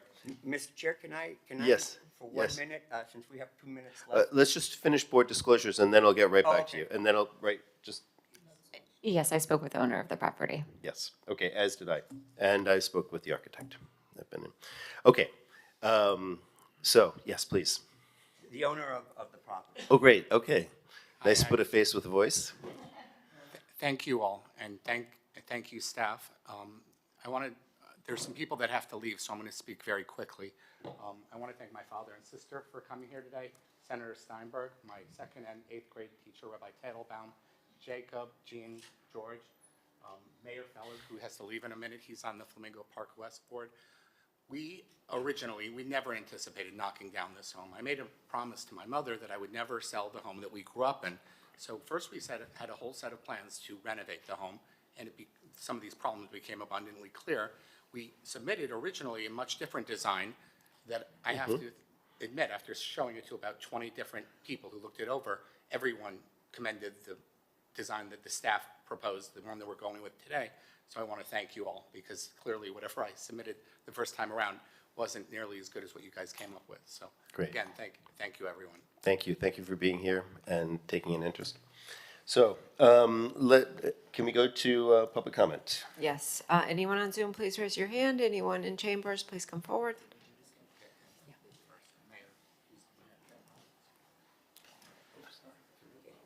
Do you need to leave like very quickly? I'm sorry, can he just go first? Because I think, okay. Thank you. Mayor Fellig, homeowner of 1240 Lenox Avenue. I've been living there for 5 years now. I've met with many people in the community. I'm also part of the board member in that area. And most people are in favor of the reconstruction of this home and the demolition of it. Unfortunately, over the past few years of living there, there are many, many vacant homes in the area due to restrictions on the rebuilding of them and the costs to rebuild them.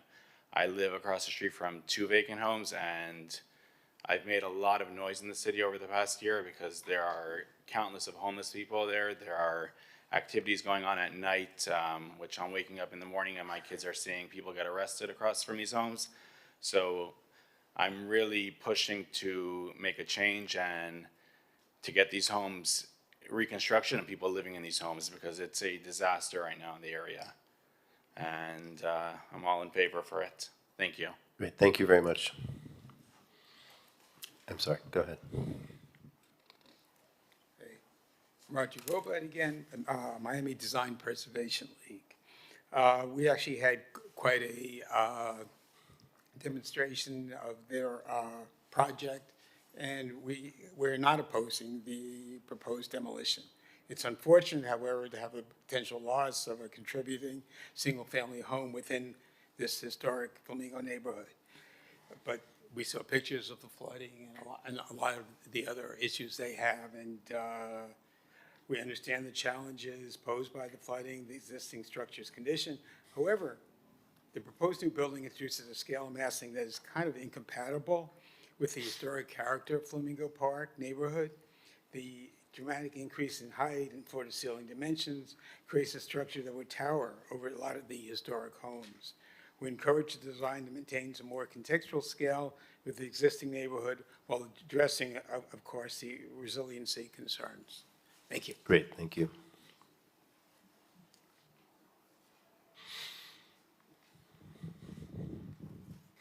Thank you. My name is Isaac Teitelbaum. I've lived in Miami Beach for over 55 years. The first few years, I've lived in the 41st Street area. And for over 50 years, I've lived in South Beach, down the block from the Mellies. And 41st Street is not wasn't as popular as South Beach, where we live. But after that, it changed. 41st Street is very popular. The houses are all, none of them are vacant. In our area, they're all vacant. Many houses are constantly vacant. And the houses, most of the houses are schmata houses. They're below sea level. And I don't know what you're trying to save over there. The 41st Street became popular because every second house is being knocked down and beautiful homes go up. In our area, hardly anything changes because you don't want to build nice homes. You go to 41st Street, you see those homes, beautiful homes, like the one you saw that Mellies want to build. Maybe it'll build up the area again. Also, on North Bay Road, every second house was knocked down. Even though worth millions of dollars, they knock them down and build beautiful homes on the area. Now, if you want to keep the hotels as Art Deco, okay, but the homes, our homes are all schmatas. If I had the money, I would build a home like that.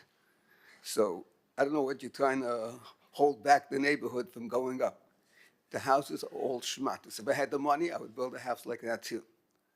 So I wish we could build up the neighborhood again. Thank you. Thank you.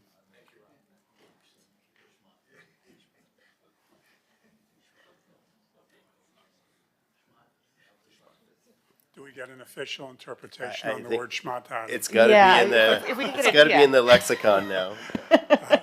My name is Stuart Mermelli. I'm Andrew's father. I purchased the home in 1976, I believe. There were some questions about the rate of deterioration that was brought up. I can tell you that around the time of Hurricane Andrew, we had solar panels on the roof and a 500-gallon water tank in the attic. The house shifted and the water tank broke, flooded the entire house. A few years later, the living room floor collapsed. It just dropped down about 2 feet. After we built the additional structure on the back, it was built with spread footings. And at the time, the spread footings that were used were sufficient to build a second story, because we thought maybe down the line we'd want to build on top of it. But that room started to settle along with other parts of the house. There was a bulge in the middle of the room. I don't know where it came from, but the entire structure was not supported. So the rate of deterioration has continued. Also, with regard to how this home appears in connection with adjacent homes, keep in mind that on Michigan Avenue, there are no neighbors. It faces the track at Flamingo Park. Facing to the east, it faces Flamingo Park. There's literally one neighbor next door. Their home was built, it was like no architecture, just a box. And across the alley going west, there's another home owned by Sasanko, which are friends and neighbors. And I think everybody is anxious to see the development of this home and really the development of the area. So appreciate your time. Thank you. Thank you. Thank you for being here.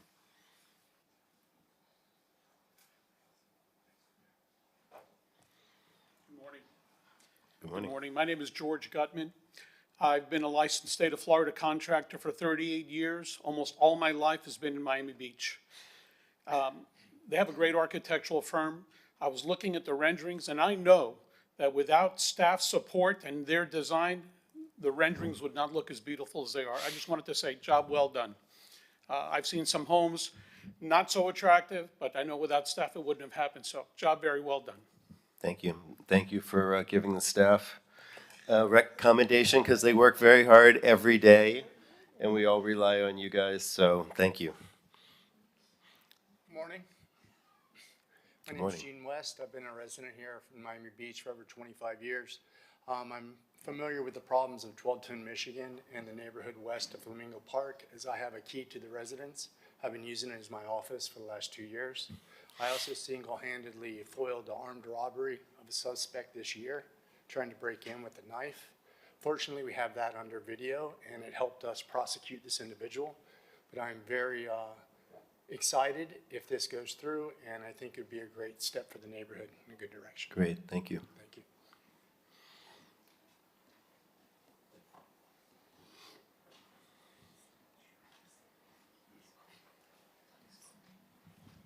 Hi, my name is Jacob Castle. I've been a resident of Miami Beach now for 21 years. I'm also 6'9", so when I go over to the residence back in the day for Shabbat dinner and other family events, a normal size ceiling, maybe from 1982 or 1976, whenever this house was, it doesn't work, okay? I hit my head walking through the door. Okay, like we need more houses like this. It fits in with the neighborhood. It's a beautiful home. It's a beautiful family. I love the Miramellis. I want to continue going over for Shabbat dinner. And I'm tired of hitting my head walking in every door. So I appreciate everyone's time here today. Thank you. Great, thank you.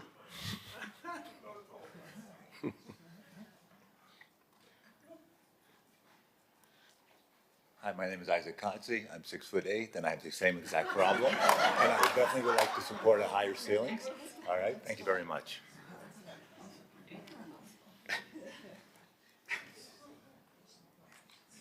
Hi, I'm Sarah Mermelli. I'm Andrew's sister. I was born and raised in this home.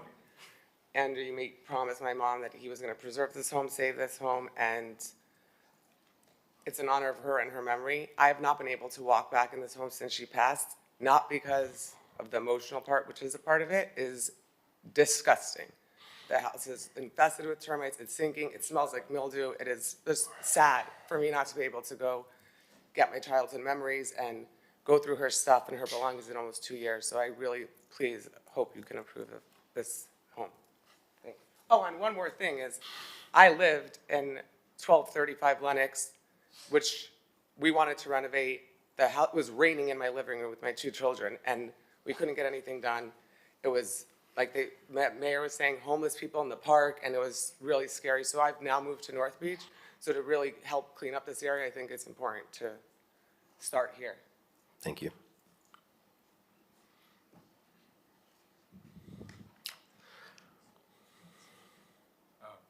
My name is Paul Steinberg. I've lived on Miami Beach and worked on Miami Beach for over 50 years.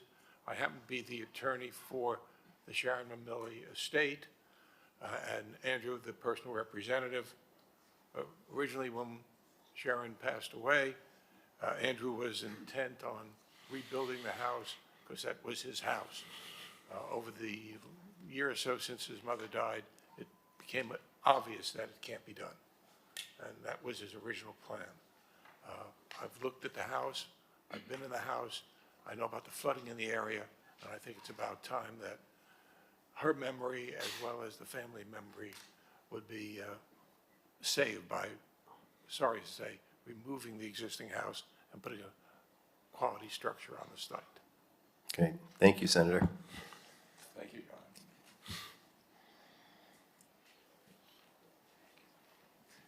Hi, good morning. Mark Aladeff, 5979 Alton. I've also grew up here on Miami Beach, and I've known the Mormellis for almost 30 years. I've been to the house many, many times. And also, I grew up on North Shore Drive, which is another pretty good example of homes that have different scales there. My mother's still in her original house, which is a one-story, and it's one of the only homes on the street that are still like that. But the truth is, that is just the way things are going. That is the new architecture, and you know, when my mother ever moves out of that house, I'm sure it will be torn down and another one almost hopefully as nice as this one gets built up. And unfortunately, for whatever your, I love Art Deco and old Miami Beach homes, but they don't, they're not lasting anywhere, sadly. Thank you.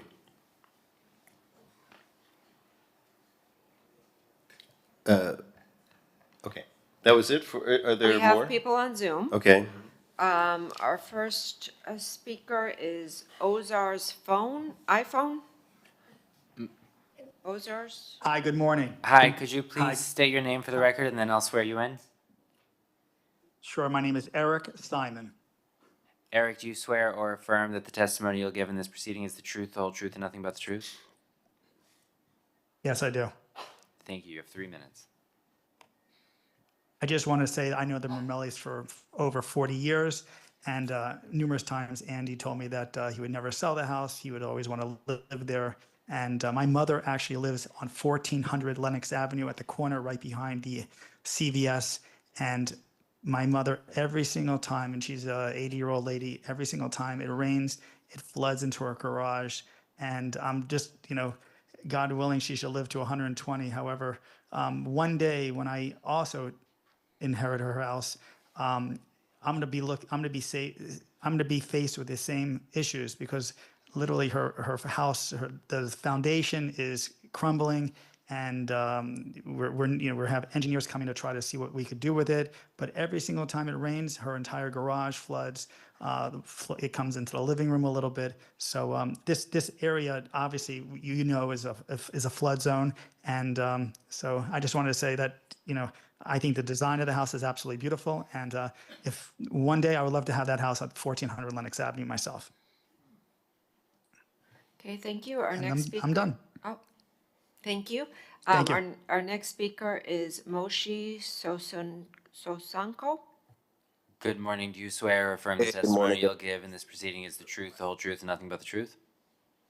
Yes, absolutely. Thank you. You have 3 minutes. I've been a lifetime resident of Miami Beach, live right next door to the Mermellis, and I'm a fellow member with Mayor Fellig on the Flamingo Park West Neighborhood Association. I second everything that Mayor said. We've been dealing with extreme issues of homelessness, vagrancy, crime, as well as other multiple issues due to vacant homes that cannot be renovated. And it would be an extremely welcoming idea and site to have a neighbor again, as opposed to having a vacant, deteriorating home that cannot be lived in. So I absolutely support this. Okay, thank you. I do not see any other speakers. All right. Is there any applicant rebuttal to anything the speaker said? I don't think this is a rebuttal, really. I just want to stress that in the RS4 district, it's the most stringent district as far as height is concerned. We are 3.5 feet below where we can actually be. So we were about as much to scale as possible, having a pragmatic home. Our understory is 2.5 feet below what it actually could be as far as in height. So I think we've respected that. And I just wanted everybody to understand that about the scale of this residence. Great, thank you. And if you could sit, take a seat, and we're going to have board member comment now. And it's not going to go back and forth to the applicant. It's going to be amongst us, and we're very good at that by now. Ray, would you like to start? Well, I just want to thank them for the presentation. It's always sad to lose a historic home, and it's a sad reality that this entire area is below floodplain, and there's going to be more and more of these things happening, sadly. But it's a great plan. I'm thrilled that you asked for no variances, because so many people come before us asking for more and more and more. And I thank you. I think it's a good presentation, and I'm all set. Thank you. Thank you, Ray. Haskell? Great presentation. I commend the Mermelli family for the list of speakers that you've gathered to support the demolition of this home. I think your design is beautiful. You've answered my questions in terms of not encroaching on setbacks, the height you're below the maximum allowed. So for those reasons, I support you wholly. Thank you, Haskell. Elizabeth? Thank you for the presentation. Yes, it's very sad to see another historic home go, but we do understand that life goes on and things need to be replaced when the right time comes. I like the design, appreciate all the explanations given. I just wish, like, from a volumetric standpoint, it would be a little bit softer, not so much on Michigan, but on 12th Street, because it's still very, like, straight lines and trying to make some reference to the existing home, and the more historic homes, they're a little softer on the street front. But other than that, I appreciate it. Thank you. Lindsay? No, I mean, I appreciate the applicant, working with staff to come up with a workable solution. to preserve or, in essence, or their family home, so.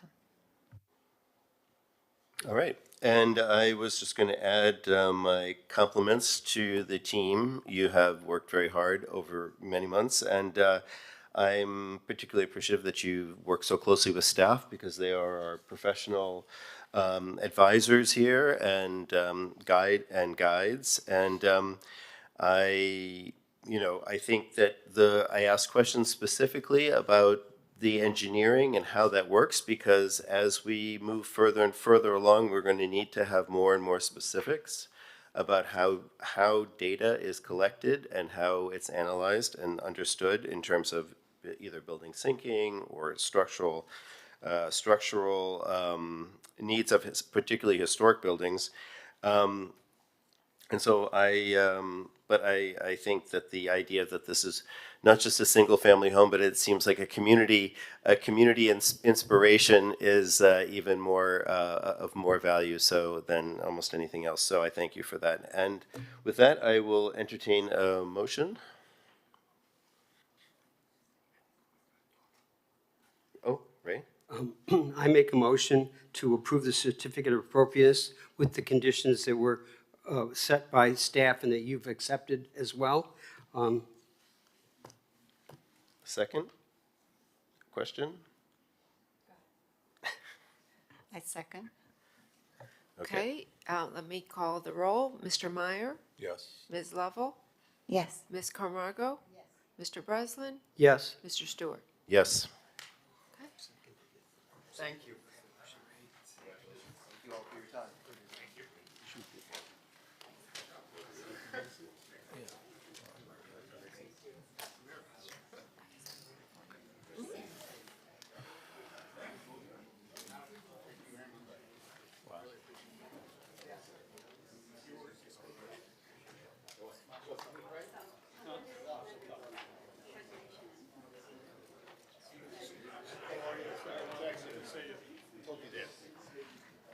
Okay, thank you.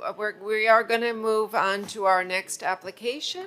On the agenda this morning is HPB 240643. This is 1825 Collins Avenue. An application has been filed requesting a certificate of appropriateness for the partial demolition and renovation of the existing hotel building, site improvements, and a variance from the minimum required setbacks for a detached sign. I'm going to turn this over to Jake for the presentation. Thank you, Debbie. The Nautilus Hotel was constructed in 1950 and designed by architects Albert Andis and Morris Lapidus in the post-war modern style, and was more recently renovated in 2012. The applicant is proposing several design modifications throughout the site, including improvements to the entry drive, lobby, and other public spaces, pool deck, and rear yard. Most notably, at the rear of the lobby, a more defined lounge area with partial glass walls is proposed to be introduced, and in front of the lounge, a small cafe counter. The hotel lobby, as originally designed, is expansive, and these new elements define more intimate spaces. Staff believes the architect has done a good job at balancing the historic character of the lobby with modern hospitality standards. Staff does recommend, however, that the overhead storage rack along the front of the counter be eliminated to better reinforce the original visual connection from the hotel entrance to the rear of the lobby. Other modifications include the expansion of 2 window openings at the second level of the rear elevation to access an existing roof deck, and new outdoor bar counter and shade structures within the rear yard. Finally, the applicant is requesting a variance to locate a detached sign along the front property line and partially within the right-of-way, where a setback of 5 feet is required. Staff finds that unique conditions exist in which the existing recreated historical Nautilus signage at the porte-cochere and building parapet leaves little area for a sign identifying the current hotel brand. As such, staff finds that practical difficulties exist, warranting the granting of the variance. And that's it, and we're available for any questions. Are there any questions for Jake or for staff at this point? No? Okay. Welcome. Thank you. Good morning. Thank you, Debbie and Jake, for your presentation, and thank you, Chair and members of the board, for allowing us to present our application. My name is Armando Hassoun with the law offices at 200 South Biscayne Boulevard in Miami. I'm here on behalf of the applicant, the owner of the Nautilus Hotel located at 1825 Collins Avenue. With me here today is my colleague, David Coviello, a representative from ownership, Sean Beausoleil, and our architect of record, Miriam Salas from Campo Architecture. For some context and background, you can see the location of the property along Collins Avenue, north of 18th Street. As noted, the building was constructed in 1950 and is a contributing building. It is also located within the Ocean Drive Collins Ave Historic District and the Miami Beach Architectural District. The zoning's RM3. As staff outlined, we are here to request approval of relatively modest renovations to the interior and exterior public spaces, as well as a sign variance. These changes will improve the guest experience while also being sensitive to the original design. I want to note that we are in full agreement with the staff report and the conditions of approval, with the exception of the removal of the glass rack and storage for the proposed cafe counter, which Miriam will address. I'd like to ask Miriam to come up now and walk you through the architectural plans. Good morning, and thank you for your time. Thank you for the very productive staff report. We have been working with Debbie and her team for quite a while. Sorry, I skipped the intro part. I am Miriam Salas. I will be the architect of record on this project. My practice, in which I'm a partner and the director, specializes in hotels specifically through the lens of preservation history. So we are very dedicated to keep our old hotels and the essence of what they are. So specifically into this project, the building, we all know, is the work of Maurice Lapidus and needs to be preserved. So our design intent has been very careful on no modifications to the essence of the spaces. For today, we're going to present what the renovations are, as Armando said, are very modest. The one exterior change, which is only on the rear of the building, and then we can move. If you have been in the Nautilus for recent times, we all remember that it's a very narrow property, very long facing Collins, and then the boardwalk. Our presentation, and you have a much larger package for you guys to review than we're presenting digitally today. Our approach is the preservation of historic components to the extent they exist today. In that effect, I'm gonna walk you guys through the guest arrival, indoor outdoor spaces, pool, and the beach. Next. In the guest arrival area, we have 4 elements of intervention. One is we are replacing the existing driveway with permeable pavers. As we know, the impervious surfaces are not ideal for this location. The second change is line item B, the replacement of the front desk millwork. While we are keeping the location, current hospitality standards want a more individualized experience, so the individual pots serve the guests better. The third one is the introduction of the lobby counter, which is shown in the image on the right as C. And then lastly is the incorporation of a glass partition between the rear of this cafe counter and the sunken lobby lounge. As it relates to the demolition that is being proposed, obviously we need to demolish the existing driveway pavement to be replaced. We have an existing pop-up, which is sort of a coffee stand towards the front. We have also an existing dressing room that will be both removed. The existing finishes of the bar will remain. And we have towards the, adjacent to the dot with the C, it reflects the proposed area that will have the new cafe. The images on the right are telling of the intention of how the new driveway will be looking. It is interlocking permeable pavers. Something fun that we're adding is this jolly car. As you know, Instagram moments are needed in today's spaces, so it is a removable feature. It's not a permanent feature. which by its essence of being removable is not altering the character of the building. One important element, and we see it in the bottom images, because for the same reasons that Dave explained, we are compromised on our real estate of where to put a sign to identify the hotel brand. We are proposing to, in the previous location of the Arlo signage, it will be the James Hotel's signage. We included this as a reference of what we're trying to do landscape-wise, which is all within native plans, and full landscape architectural plans will be provided on the permitting process. On the plan denotes the difference of the continuous reception desk into reception pods. Will be 3 of them.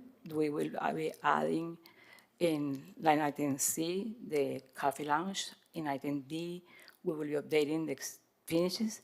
One important thing is the C, that has been a lot where we have been working closely with staff, and we're limiting the level of obstruction that is being proposed, right? So from being initially a solid wall, now it is a glass wall, and I understand the concerns with we are showing on image D as the shelving. If you move one more page, 13 and 14.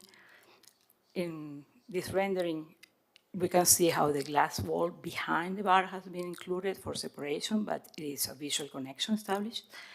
And I understand the suggestion, recommendation of removal of that front storage piece, because the space is so small, operationally is needed. Otherwise, we'll be needing 2 attendants, either baristas or tenders and later on night. The problem with that is the space that is provided, trying to be reducing footprint, doesn't really allow for 2 or 3 servers at the same time. One thing that I think we are very willing and very open to work with at staff level is the simplification of that proposed storage, overhead storage, and probably the change of materiality, so it is more consistent with the transparency that is desired for this area.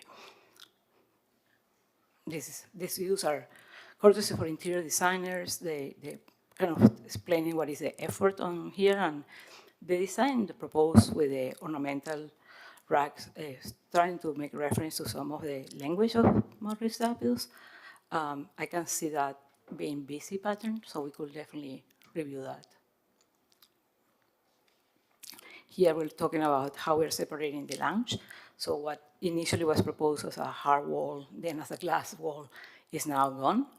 And the idea of having continuous drapes, it will be that A, is not a permanent installation, and B, can be removed immediately as needed, or if needed. Along the side, where we were having the pop-up of the coffee shop and the pop-up of the dressing room, we're providing much more intimate areas. They are broken down by sitting groups, and it's aligned with artwork and displays.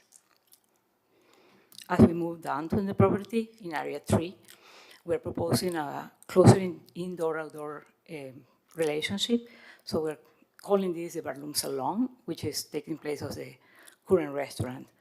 In line item E is the reconfiguration of the current restaurant bar to provide more of a semi-private meeting room option, but it could also be open if there is a demand. And then item F will be proposing to replace the existing windows with new sliding windows, just to create a sense of openness. Visually, it will be very similar, as we can show in the next slide. The area dashed in between, near the items E, are what is being removed to create a private dining. And the top of that, we are increasing the number of plumbing fixtures, even beyond what is called required, just to provide guest experience. The line item F is where we're providing the sliding doors, which are in the same location of current openings. It's just the operation is different. This is depicted here. The opening doesn't change. It's just the operation. This is also courtesy for interior designers. It's an artist rendering of what we're proposing. It's very consistent. The difference is the ability to open the windows during the day and have a true transition to indoors, outdoors. As it relates to the canopy, we are not proposing to remove it. It will be replaced in kind. The current canvas is very much dated and it needs to be replaced in kind. As we move down the property, we are in area 4, which is the pool area. What we're proposing here is to refurbish the existing pool cabanas and the existing wood pool deck. You can see, as you know, stone can be a very harsh element and it just needs to be replaced. It will be replaced in kind. We are providing a new landscape buffer between the cabanas and the rest of the pool area. Is much for privacy of the cabanas, but it is still an open space. I will say the more significant change on the existing configuration will be on line item I, which is the existing bar is centered on the property, and the effort here has been to open the property. So if we look into the next slide, we can see that the location is dead center. Right now there is AstroTurf. We are going to be replacing the AstroTurf with a more contemporary but also permeable material, in which we're changing the AstroTurf with gravel. I believe that the samples of the gravel were sent probably at the end of last year to you guys' office. Here, the intensity of change is more significant, but it's also, in our opinion, quite of an improvement of the use of this space. We are splitting what was in the current location of the bar, which is that dashed circular line, with 2 separate pavilions that are open air. They are not going to be fully enclosed structures. One contains a bar where you can sit up and have small plates or alcoholic beverage, and then the other one is covered communal seating. The center line and the landscape elements is sitting areas, but also are of open nature, as we can see on the following image. This is also, we're providing here the reference of the landscape drawings, in which, we're making a strong effort to work with native plants and to reutilize in place existing planting. So as you remember, we have that beautiful bamboo walkway. This is a rendering of the artist that's pretty much telling of our vision and very far into what we have selected of this material for FF&E. The FF&E, all of the furnishing is removable, so it is not a permanent modification. As it relates to the, oops, may I continue? How much more time do you need for this? I mean, like last 3 pages. 2 minutes? Yes. Okay. 2 minutes. The rear windows in the first floor, and then the 2 openings on the second floor that were discussed by staff, in which we are just replacing the existing windows for a door that leads into the terrace that is already existing. I can skip it because pretty much we described. And then lastly is the signage variance. What is being proposed is a sign that meets the requirements of signage for a detached signage. It's kept at the 5 feet diameter, meaning its height will comply, and it is tangent to the previous footprint of the Arlo sign, as is shown in the image. You guys, I'm obviously here for any questions you may have into what is intended design. Great, thank you very much. So right now we have any questions? We will entertain questions of the applicant about the project or the variance. Okay. All right, any questions? All right, good. I noticed that you have like a double entry coming in from the beach walk. Is that meaning that now you're going to have that area open to people coming in from the beach walk to utilize the restaurant and whatnot, which currently you do not have? Right now there is a door that is usually in the open position during the day hours and it's closed at night. It has a panic hardware to go out as a means of egress. What we are proposing is a door at the existing location, and that allows access from any patron that will use the bar room beach side. However, it restricts to after hours, be only accessible by guest key card. Yeah, with any of these buildings along Collins Avenue, they're very long and narrow. Yes. So it's very difficult. When you walk in the front door, you have to walk almost all the way to the back to get to the restaurant, which always made them somewhat unpopular. And I think your use of color and everything coming in, that step-down area has always been sort of a nuisance with this particular property. And I do hope that the James Hotel, the third time, is a good plus for them, because they started off trying to build at 21st Street, where the Bulgari is now, and then they went into the Royal Palm and left there, and now they're going to come to you, and let's hope that this works out well. Third time is a charm. Any other questions of the applicant? Well, seeing none, we will then go to board. Are you going to be closed during renovation? Sorry, say again? I couldn't Will, hear. will you be closed during the renovation? No. We have been working closely with fire marshals and planning.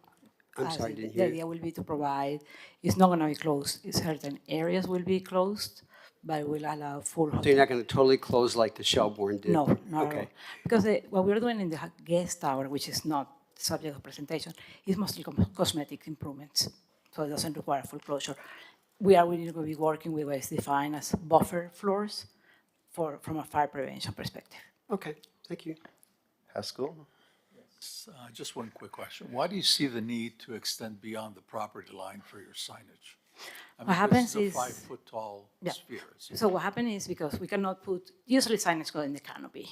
We obviously need to maintain the Nautilus signage. So what we're having is an issue of where to put the sign. Most of that entrance is needed for the vehicle access to the property, for the drop-off area. So we're left with a very small landscape buffer. That's where we need to put the sign. If it gets too much behind, then it's covered by an existing column and existing planting. So we're pretty much mimicking the previous Arlo signage. I'm just going by your rendering, and the column looks to be 5 feet behind the property line, right? You're rendering on... Yeah, can we put the presentation back on page? Oh, one area one, yeah. Yes. So that column's to the right, and it's essentially, I can't see it, your stamp is on the right of way, but it's beyond the property line, to the east of the property line. Yes, hence the variance request. Why can you not just simply push that back beyond the property line and maintain your signage on the property line, not encroach into the public right of way? Because it will encroach in the required space for the vehicular access. So that line that represents the end of the paving and the curve, that is existing landscape buffer as it is today. Can you use the cursor to point out Yes. what you're talking about exactly? Yeah, there you go. Much taller. This curve line represents this behind the Arlo. So that driveway is in the narrower side, and it can get very busy. If we can further encroach into that space with the signage, it will be a negative intervention on how it operates. If we were to keep the signage on this side, it gets very far from how it is perceived. So we're trying to create perspective as people are coming in.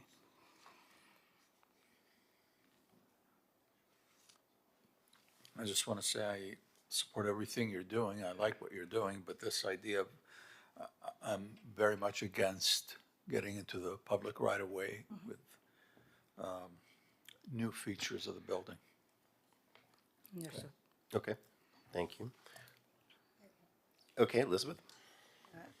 So can you talk a little bit about the paving that you're proposing for the driveway in the front? Sure. Because just like the scale, because the picture you showed, it's not Yeah. correlates to the floor plan. Yep. So we can also leave. The scale is presented well here. Okay. So what we saw, the unevenness of the scales, we are trying to be more playful, as in having the same consistent pavers. The interlocking pattern allows for this rhythm, and then the intention is to have greenery coming through. We wanted to work with a little bit with larger pavers, so the area of greener a more permeable surface will be larger. But we needed the paver surface to have good traction for vehicle. Right, so then this drawing is not in scale, that's what you're telling me. The other Yes. one is more in tune what you're looking Yeah. forward to. And I can show you to the right, it's 13.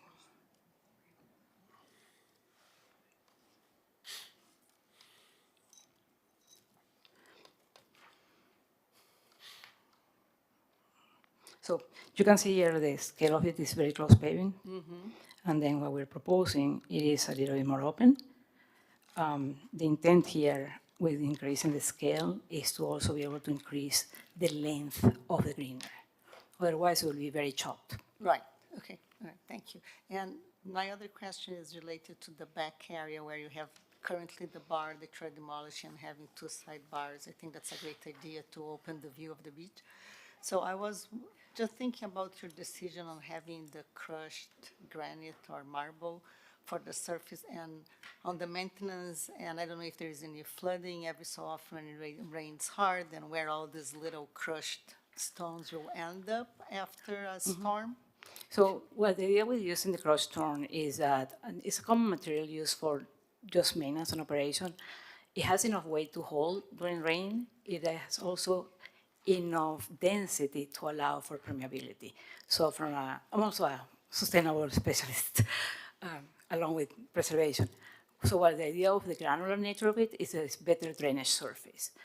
It tends not to go into your drainage. It tends to stay in place, but just let the water come through.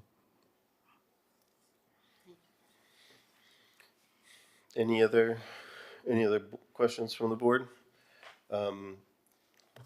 All right, with that, we have board disclosures. Did anybody speak to the applicant or anybody related to this? No, neither did I. So we'll go right to public comment. Roger. I'm Roger again. Maryland, I moved. Miami Design Preservation League. And basically, we support the project. It's just subject to the staff recommendations, which we think are good. And we appreciate your continued investment into the contributing building designed by Albert Annis and Morris Lapidus. Thank you. Anyone on Zoom wishing to comment, please raise your hand. Seeing none. All right. So now we have board member comment. I'll go down the line. Lindsay, can I start with you or you? No. Okay. Ray, can I start with you? You've said. I mean, I really like the retro look, the bright colors and whatnot. I mean, so many hotels now are going to the very monotone, and to me, walking into that would be very refreshing. I don't know how comfortable all those chairs would be, but I'm sure I'd find one that I could sit in and would be comfortable. And I think that they've done a great job in trying to reimagine what you can do with a very long, deep structure like this hotel is. Thank you. Right. That's cool. I like the renovation, the proposed renovation. The issue that I have, like I said, you're encroaching essentially 2.5 feet beyond the property line, and I don't want to set a precedent for future developments where they, today it's 2, tomorrow it's 3, next week it's 7.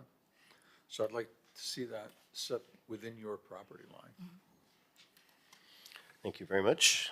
Elizabeth, do you have any comments? I think you are last. Lindsay, I know. Lindsay, are you getting close to gathering your thoughts on this? No? Okay. I'll go.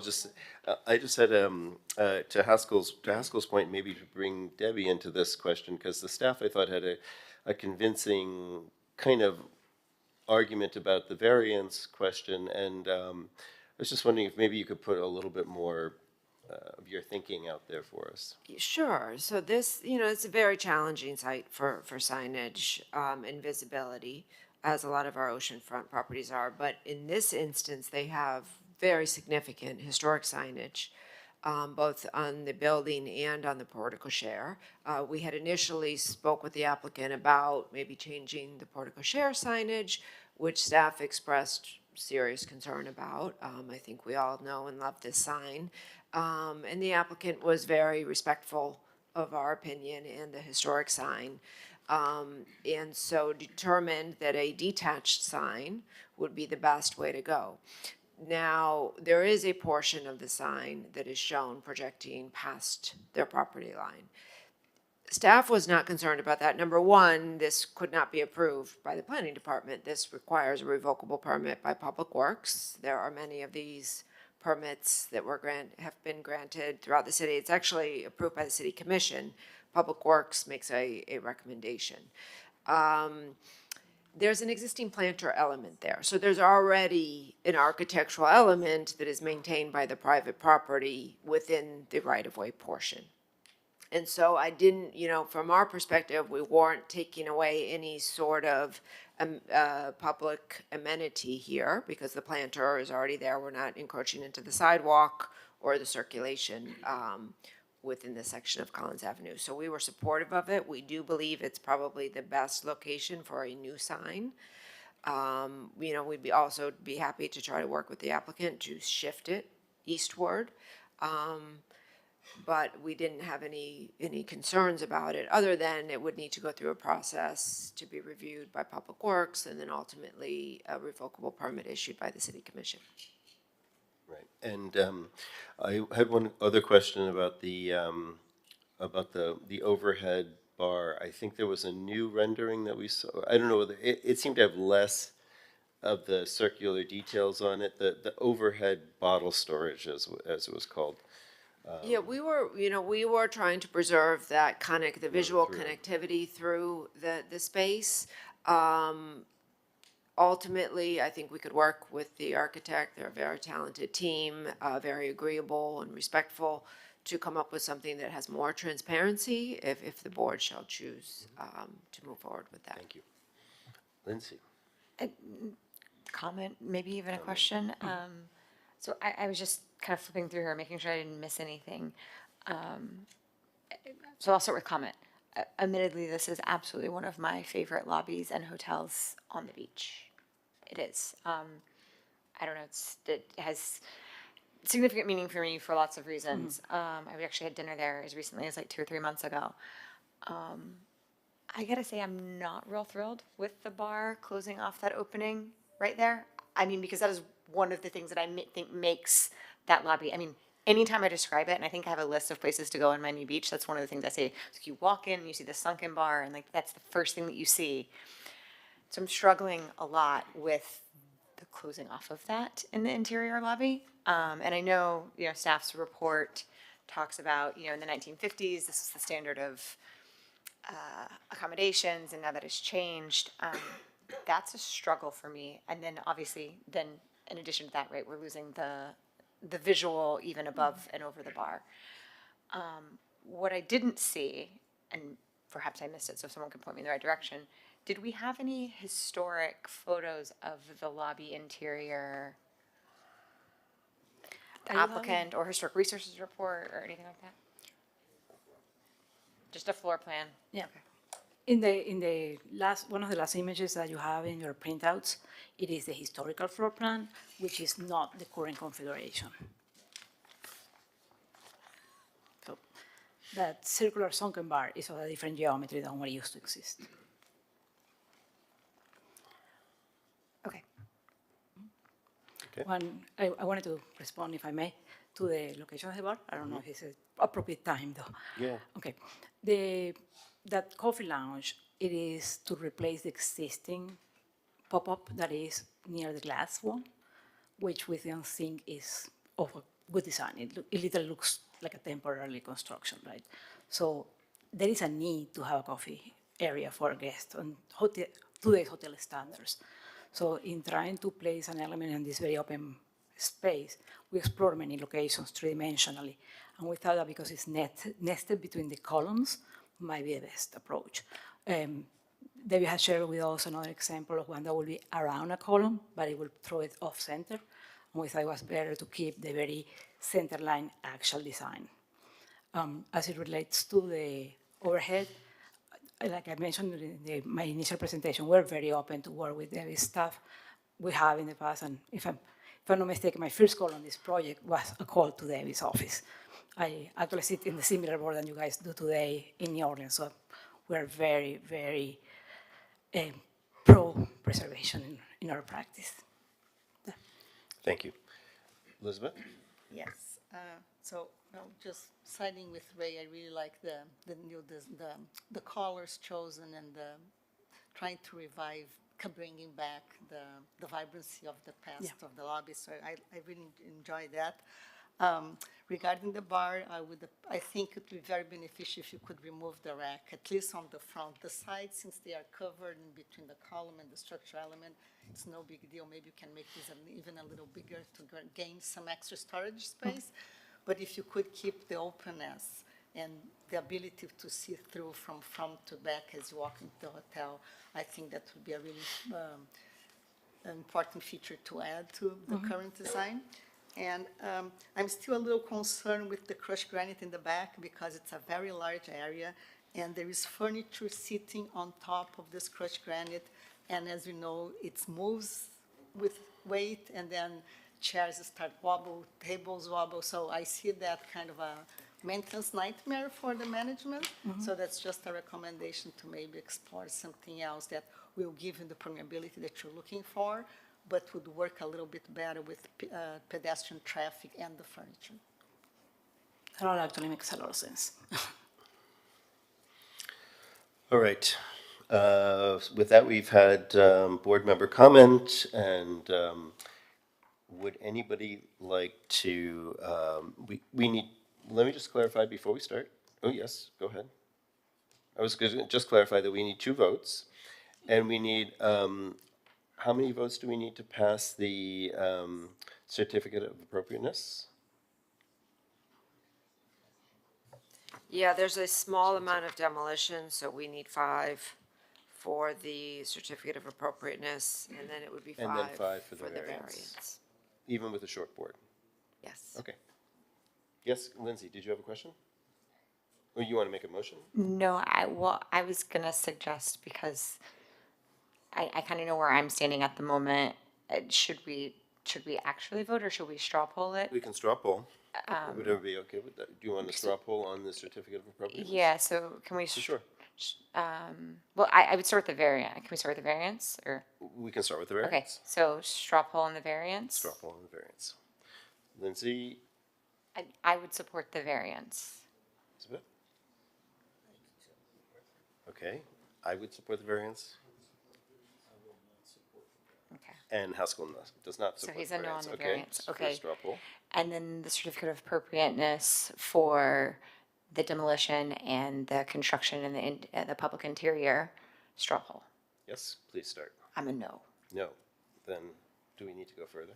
Go. I mean, how much do we need to go? Yes? Yes, I'm a yes. You're a yes? And you're a no. All right. So our options are, go ahead, Lindsay. You seem like you're about to- our I was gonna options say our are, options no, I'm are with to, we could also do what we did before, which is say we will wait until we have more of a board together, and can we do that? I have to ask Nick if that's okay on something like this. Can we, because this is a very different application than what we were looking at earlier. I would like Debbie to weigh in, but I would first say that the board has authority to approve with conditions, right? So if there is a particular condition that you would like to see here, you can impose that condition on your approval, as long as it is within the scope of your review criteria. So you could conceivably approve a variance without, but say that the sign cannot be in the public right away, which means there really is no variance. Is that you can't? No, there's still a variance because it would be at the property line. Because it would have to be at the property line. It's required to be at 5 feet. Would that be something that you would accept if we moved it so there's nothing over the sign is not over the property line? Okay. Yeah. So maybe we can move, and obviously everybody else was okay with it, so can I have a motion for the variance that would satisfy everybody. Lindsay, about the variance? Question. Okay. Yeah, and it's Go for kind of for the applicant. I mean, kind of, is that workable? If we had more of a full board, you might get, it's up to you, right? It's up to you, right? If we had more of a full yeah. board, you might get the variance as requested now. And so not to say. Let me, before we even pose that as a real question, Nick, is that a real possibility that we could do what we did with the first item on our agenda today and say, we're going to continue until we have a full board in May, for example? May or June? You could. Do you first want to hear from? I just wanted to know if it was a possibility. Yeah. You could. Okay, thank you. So I think we can ask the applicant if they would like to be voted now with the Given where amendments we to the are right variance, now. or wait Right. until we have a full board to vote again. Yeah, I'm sorry, David Coviello with law offices at 200 South Biscayne Boulevard, on behalf of the applicant. So what I'm hearing is we need 5 votes to approve their certificate of appropriateness, And 5 votes to approve the variance. And we had started with the variance, which was easier. and the vice chair is not at support at this moment. So yeah, we would like to continue to the next available meeting if possible. I would like to introduce a thought. And it's something that, for instance, in our review or in New Orleans we do often, which is an approval with conditions or provisos that is at the design level, the architect is committed to introduce and work with the staff level to get it to completion. And the only reason why I mentioned that is because the scheduling impact that this will further delay the permitting process. That's why I asked about the variance. We were closer on the variance, so we could get the variance if you would be willing to move the sign onto the property line, like just a little bit closer in. Definitely. And then we could do that, and then I think we can work on the certificate of appropriateness with details. That we could request, because they don't seem, you have such a good relationship with staff, it seems like if we told and agreed what this would, okay. Yeah, Lindsay? So I think, and I'm not looking to hold you guys up at all. I'm really struggling, again, I expressed it earlier, like, what you were losing that walk-in, that grandeur, quite frankly, in my opinion, that's I think they'd be willing to work with staff on that because staff had recommendations in line with that, I think. Right, but I mean, my part is that I think the recommendations from staff were to talking about not having the upper, but not necessarily not having the coffee bar there at all, and that's what I'm struggling with. But we can I'm sorry to interrupt. Sorry. We can certainly, look at eliminating the rack and perhaps putting it to the sides, which doesn't impact the view corridor. But in terms of without that rack and having the bar counter there, there's still that's all glass behind it, so you can see directly through. I don't know if you can pull the rendering up, but you can actually see the design of the ceiling in the bar. You can see directly through. So we would be amenable to, working with staff to modify that overhang glass rack. And Let me just ask about Lindsay's comment to staff, because I don't think you had an objection, and I didn't have an objection to there being a coffee bar there. It was the visual. Is that something that you think is inappropriate for that particular location, or somehow we would have a grounds for kind of saying this is not where that coffee bar should be? Staff was comfortable with the coffee bar as long as that visual connectivity remained, which is why we have the recommendation on the upper portion. We think that's probably the most important kind of view shed through the space. People don't normally look low to look through a site. Right. You hold your head up. So we're comfortable with the bar counter there and the removal of the upper portion. Right. And redesigning the side racks to accommodate more storage. I think, Lindsay, you might have to provide more data or details as to why you counter staff's professional opinion about this. I'm in trouble. And that's why I asked about historic resources or historic photos or anything like that. They but don't exist. So long as I've known it, yes, there's the view, but you walk in. So yes, removing the overhead would remove the view, but you walk straight in and you go, I have actually stayed in the hotel, strangely enough. My friends had their bachelorette party down here, and I was like, why am I paying to stay in a hotel when I live 4 blocks away? But nonetheless, I did.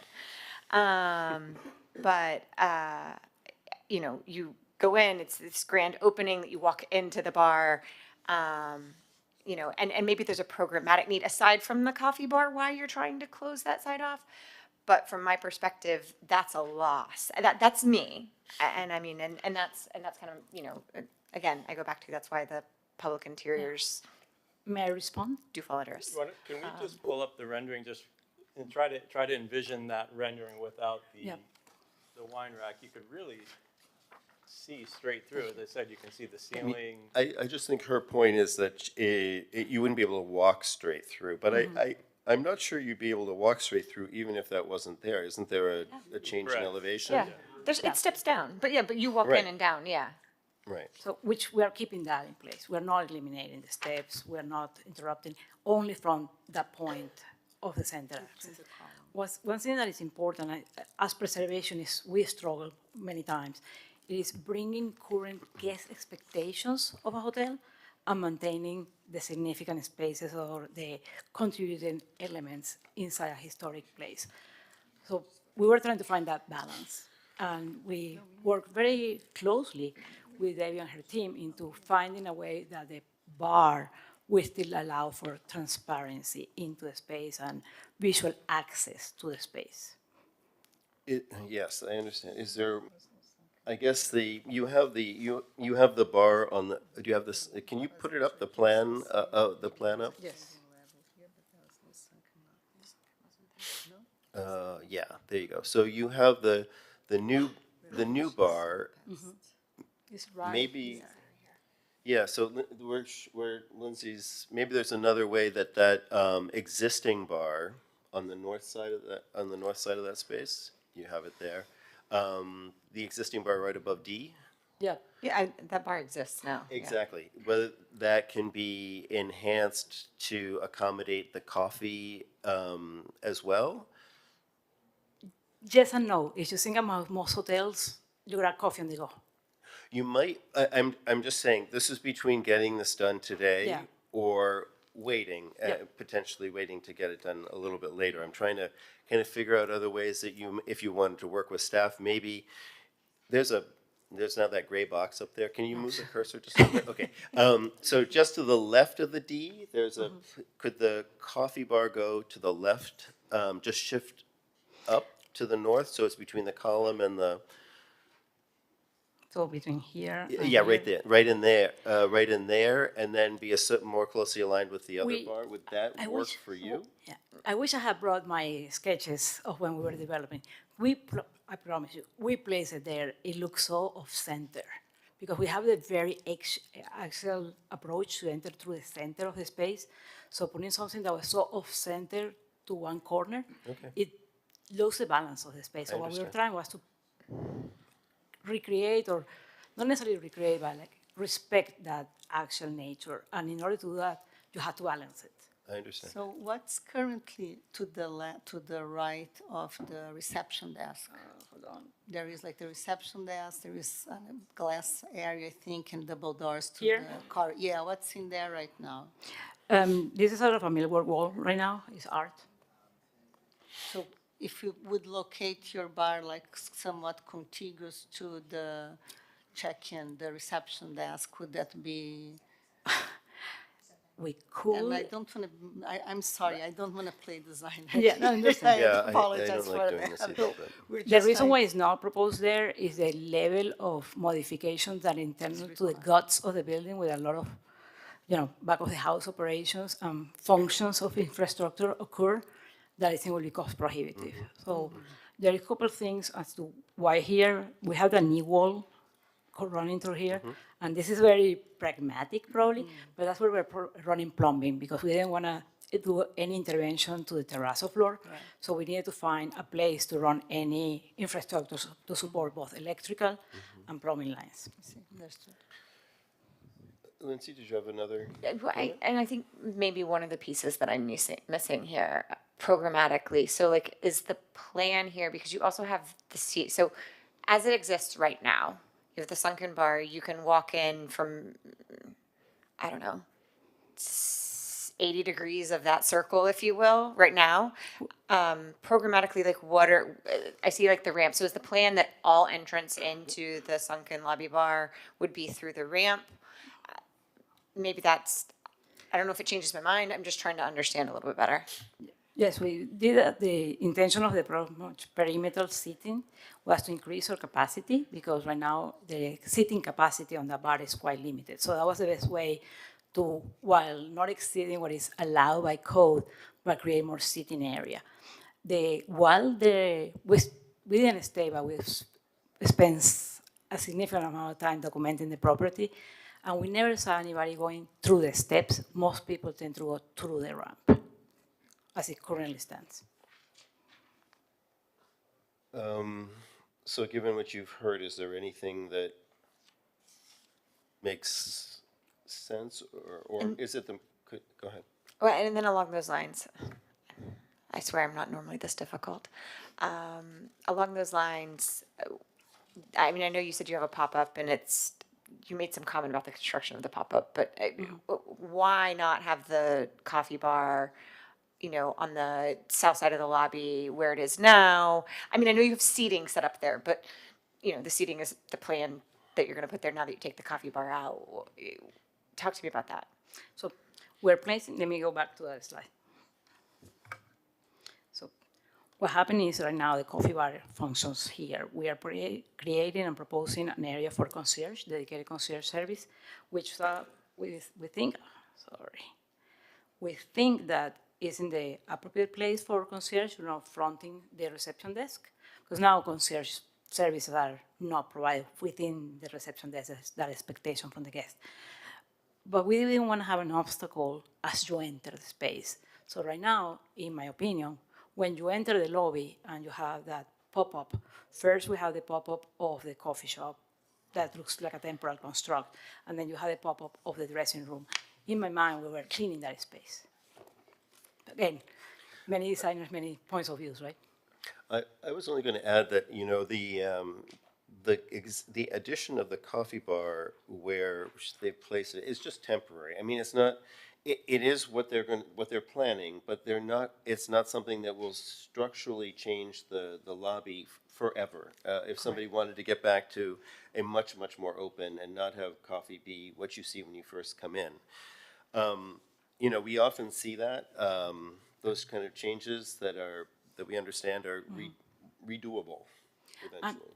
Can I? Yes, please. Something sparked as I was saying. There is a possibility to provide that sort of the service and the equipment in a more way, like a coffee on wheels. But the space is needed, operation is needed. My fear if we do a coffee on wheels is that also will look unfinished as a temporary intervention better than something that I think can be thoughtfully designed. I get that. So you talk about it's reversible, if you will. Mm-hmm. But one of the John said that, but yes, you agree. But one of the reasons you said you didn't want to put it off center, aside from the fact that it is off center, is you've got the knee wall there. And you do have absolutely beautiful terrazzo floors. I mean, maybe it's unfortunate that I'm as familiar with like this hotel lobby as I am. But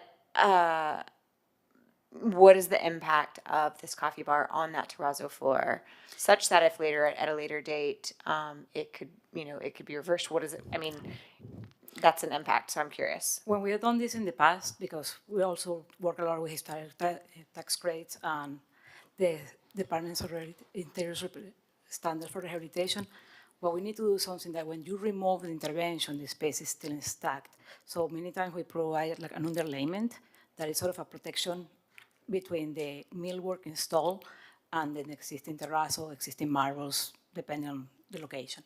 The underlayment is a protective element, so there is no fasteners attached to the terrazzo. The weight of the millwork in itself places it in place that nobody can lean against it and push it, but we don't want anybody securing it because we don't want to have holes and patches on the terrazzo. Okay, I might be able to get behind this, but I'm not your only one. I mean, I think I was the strongest voice on it, but I'm not your only one, so I don't know. Yeah, so I think, Haskell, you were against this. Oh, the signage, oh, you were okay? Yeah, I think.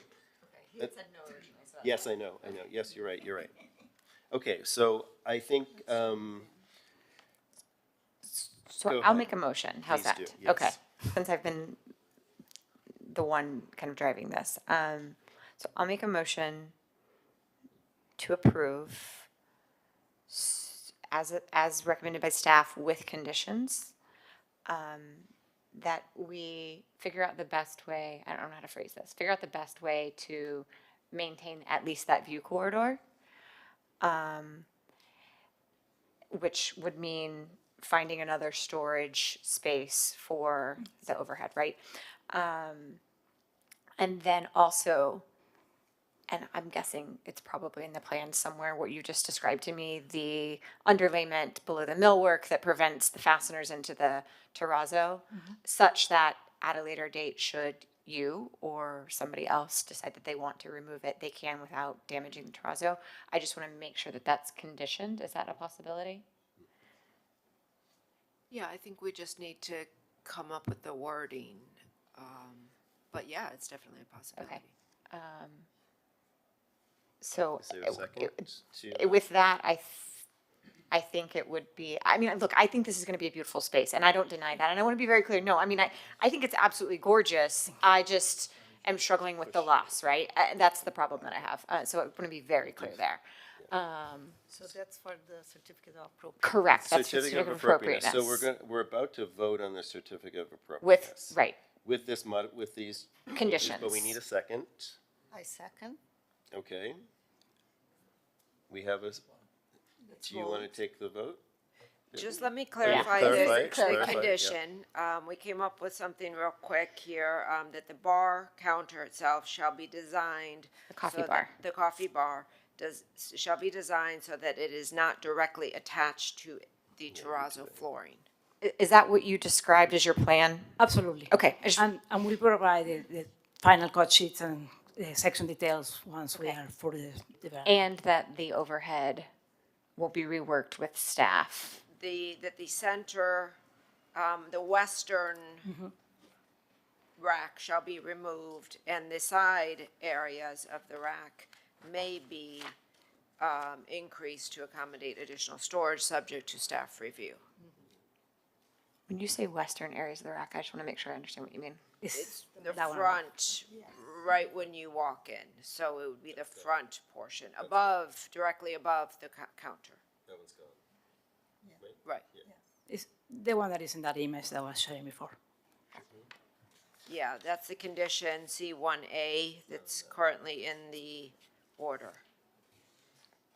There's not an eastern one. I just want to make sure. Okay, that's the. No. When you said remove the western one, I was like, was there one right behind it that No. we're not addressing? Okay, just want to make sure. Thanks. You're welcome.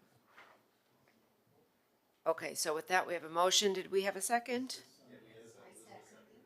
Okay, and this is the certificate of appropriateness. Let me call the roll. Mr. Meyer?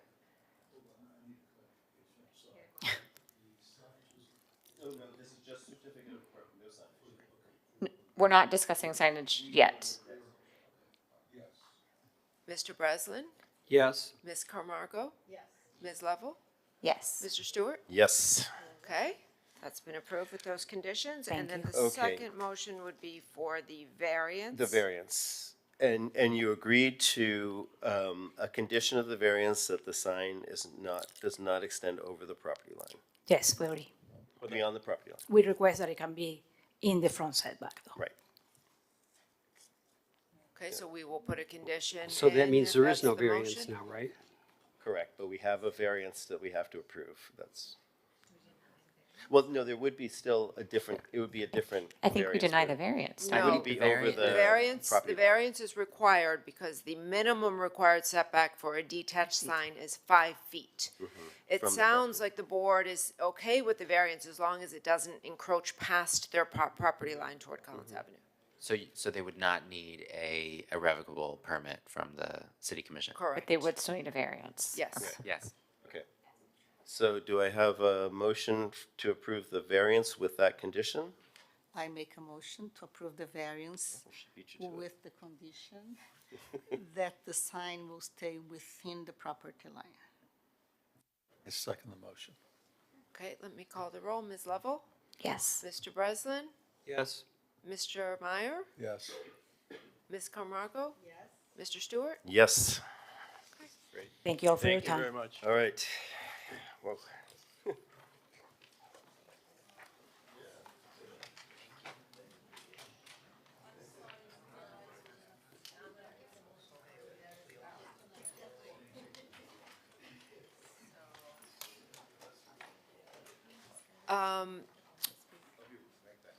Okay, we could take one more item before we break for lunch, if everyone's okay with that?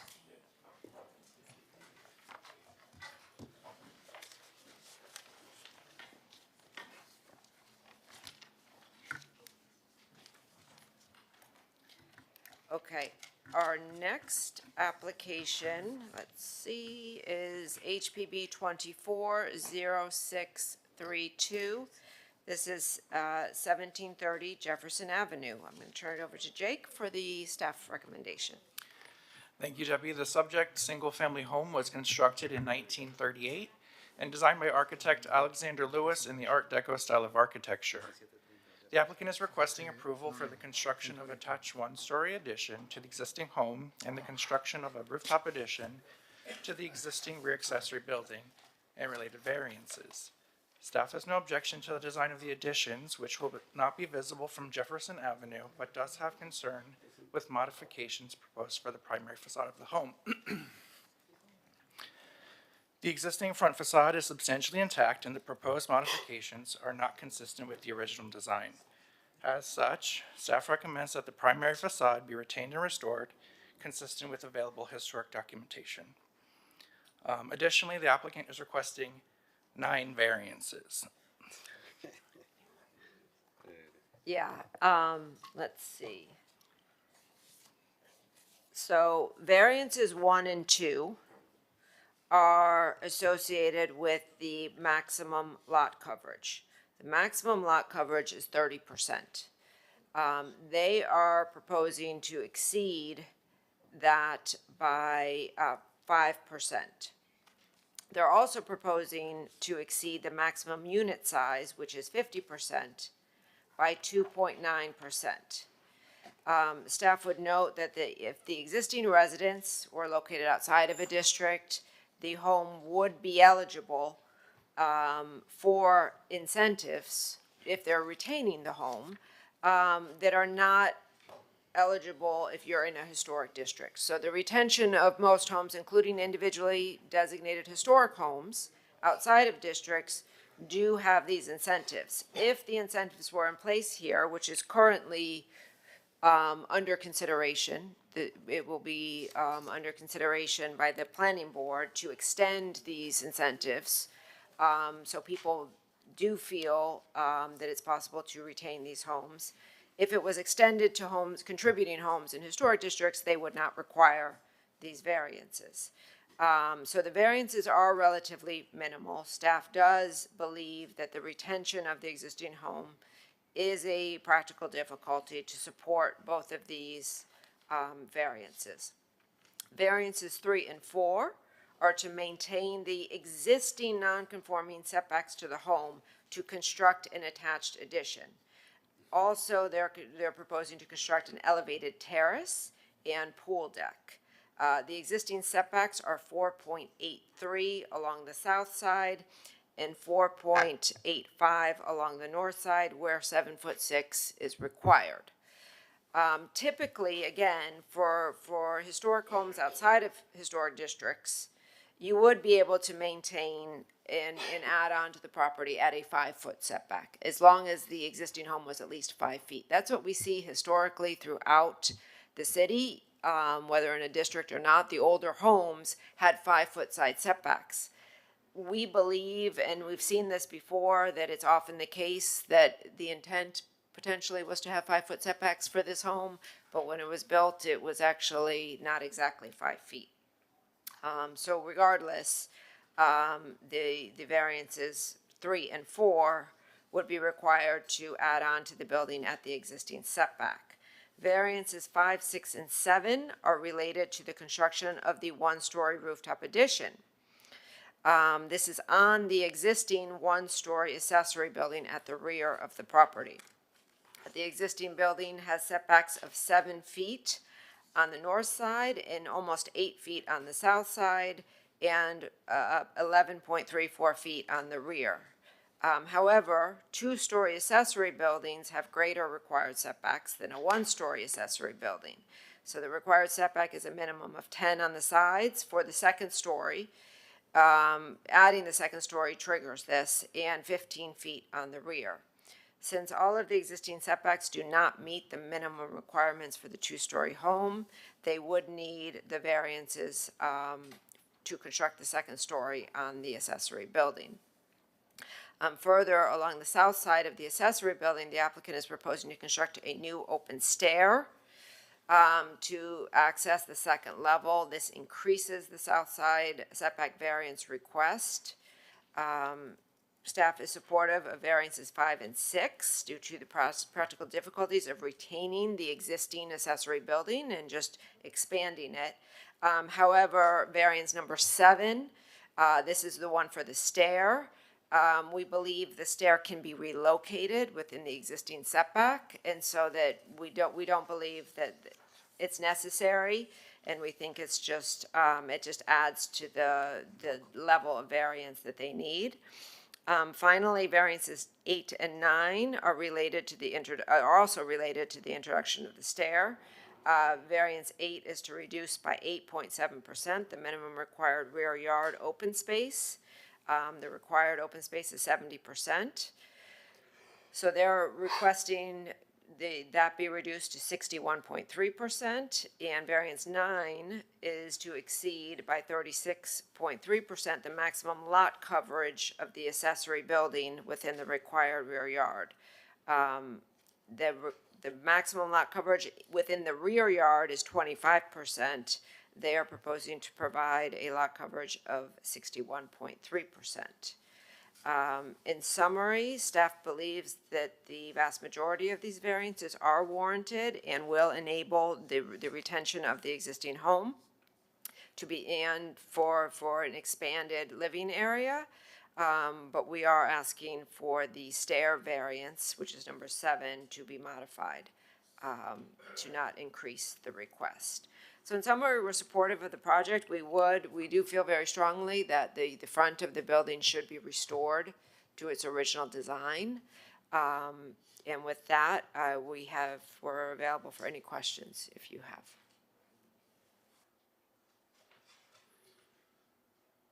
Thank you very much. Just 1 second. Any questions for Debbie? There was a lot of information about the variances. I was just going to ask about variances 8 and 9, the very last ones. I believe you said that if the stair was moved to the north, the stair in the auxiliary building was moved to the north side. Is that what you meant by that? You do not believe 8 and 9 are variances 8 and 9.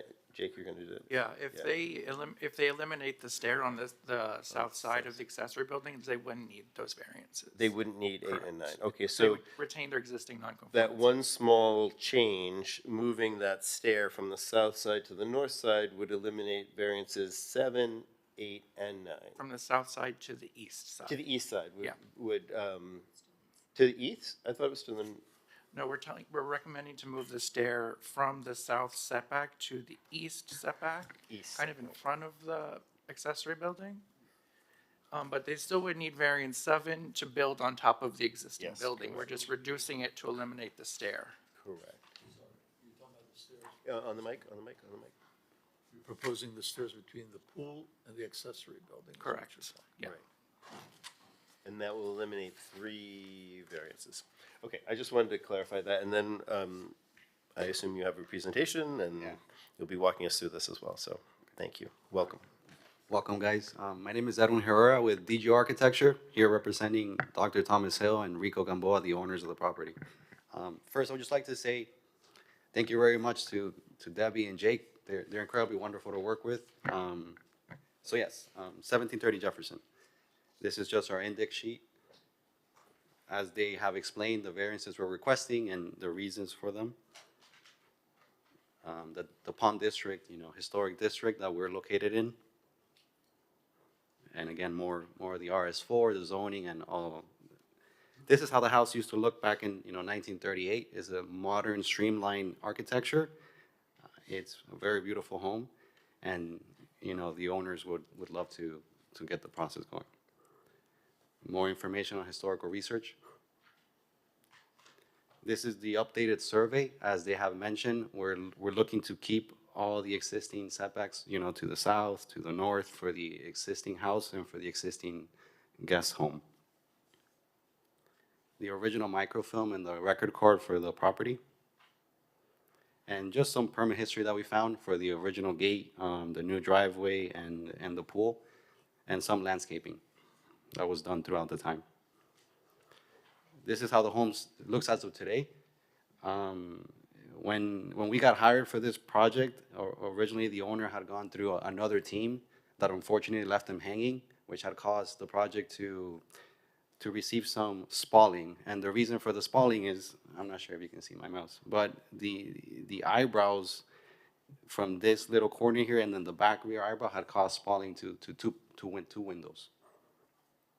Again, more present as the house and the guest house than as of today. This is the street and the of Jefferson, the homes adjacent to it.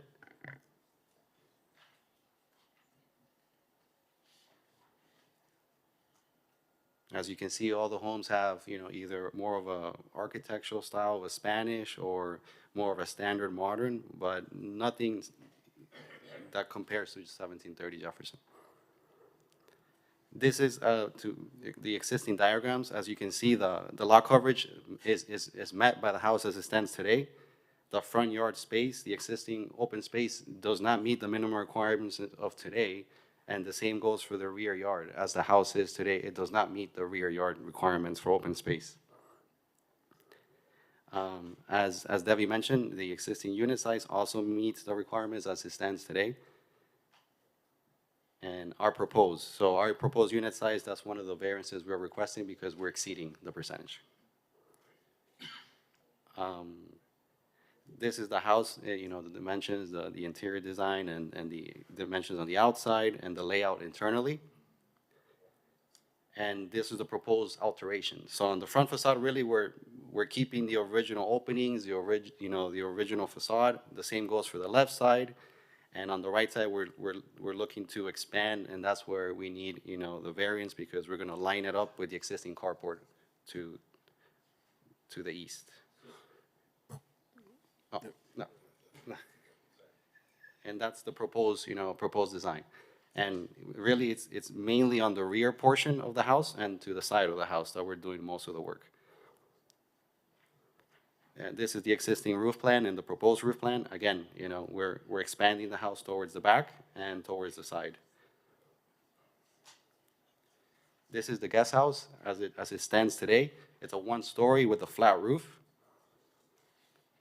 Again, minor modifications on the exterior is just blocking up the windows because the owners would not like to be looking at their neighbors. They want privacy from their neighbors.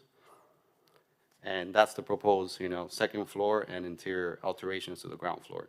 And again, minimal windows towards the back, minimal, exits to the back, again, to keep their privacy from their neighbors. This is the elevations, side by side. And the front, again, the alterations are minimal. It's really just windows being modernized and the eyebrows being modernized. On the rear is where we are, demoing the existing opening to widen that opening and getting rid of the parapet handrail detail to bring it up to more modern standards as the owners would like. And that's the proposed rear with a glass rail rather than a parapet handrail. And along the front, again, more modern windows and doors. On the side is really it's just blocking up two windows and raising the eyebrows again so that they're not right above the windows. And on the opposite corner is where we were making the addition to be behind the carport. This is the guest house, as mentioned. It has substantial, we remove the roof, obviously, to add the second story, blocking up the windows to the rear and alterations to most of the openings. And that would be the proposed, two-story remodel. Here, just to begin to get more perspective with renderings, the materiality is, a white stucco banding for the color of the house, modern, metal eyebrows, and coral rock for the hardscape on the ground floor and accent walls. This will be the look of the front of the facade. Just a little more perspective to the right to see the addition, behind the carport where we were looking to keep, that existing setback. And this would be the rear of the house where, again, that's where they're looking to make more of their adjustments per se. And the goal is to kind of hug, the pool where they want to have their gatherings for their families. And really it's just to keep everything within that pool area, guest house, and main house. That's the guest house looking from the main house to the back. And that's where most of the alterations are made to the actual guest house. This is the staircase that they were mentioning that is infringing on the setback to the side. Again, we would bring up everything up to code, the landscaping, new trees, new hedges, again, to buffer the neighbor. We're aware of our neighbors to the rear, our neighbors to the right and to the left. Privacy is obviously a concern. And this is a perspective so you can see the full site. Since it's my first time doing this in the city of Coral Gables, I wasn't really aware that you can send modifications before, to suggestions. So after discussing with the owner and, Debbie and Jake have been helpful and they had mentioned their changes that they would like to make, the owners had come to agreement with doing the stucco banding and bringing that back. They also were okay with doing the windows and doors with the divisions, with the muddins and the mullions. They're okay with that one as well. And they were also okay with relocating the staircase so that we don't need that variance. I just wasn't aware you can make those changes prior to being here. I have printed some pictures. I didn't get a chance. I don't know if I can show you how the house used to look.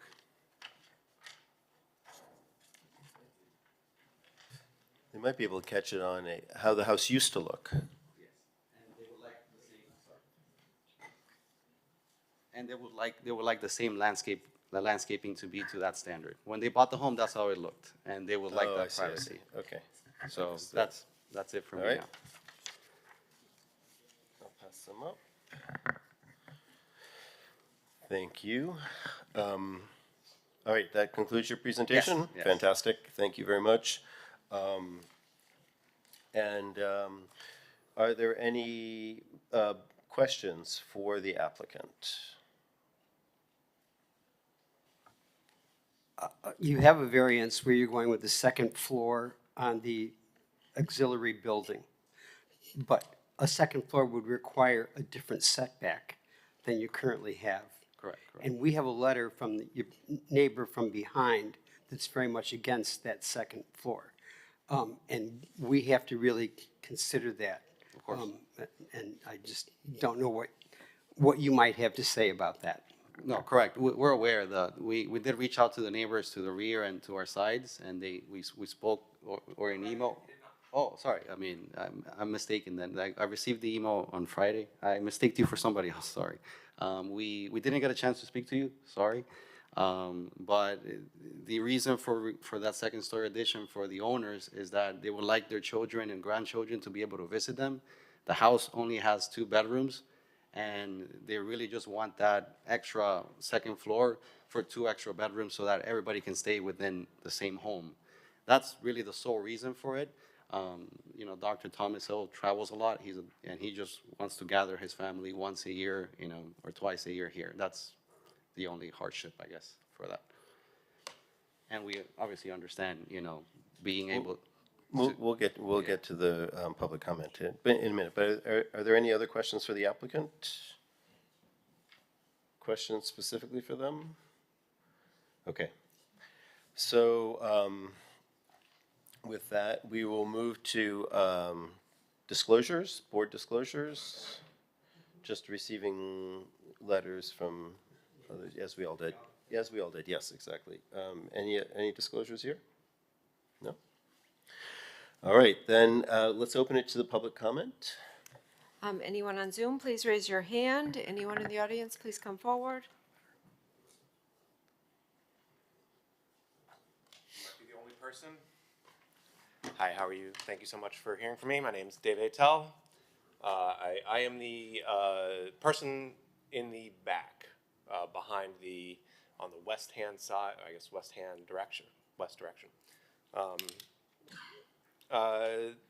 Obviously, I think there were just a couple things that we thought were of note.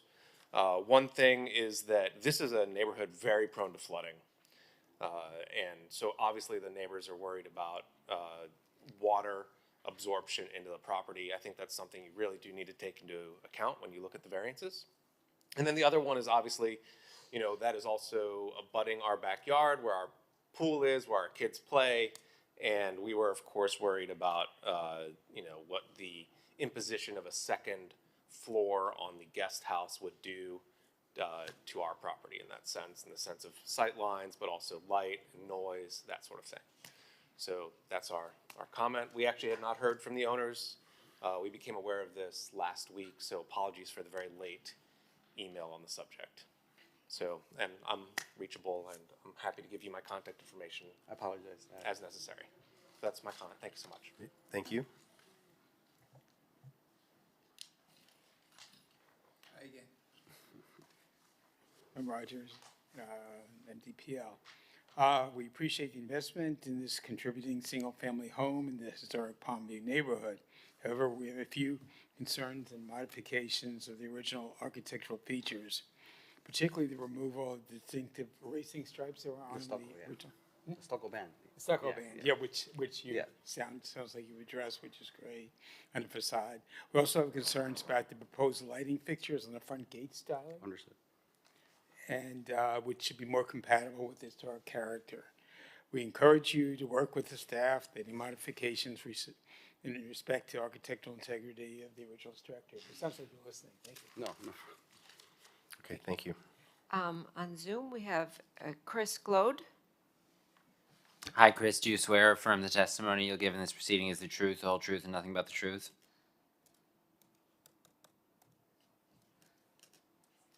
I Chris? don't see him anymore. Chris, are you still on Zoom? No. No?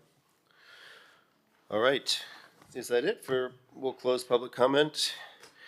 And now we'll go to, you can make any rebuttals if you want to any of the comments that you heard. You Mr. obviously- Chair, I Yes, think yes. we're having Oh, technical sorry, okay. difficulties. I think Chris has his hand back up. Okay.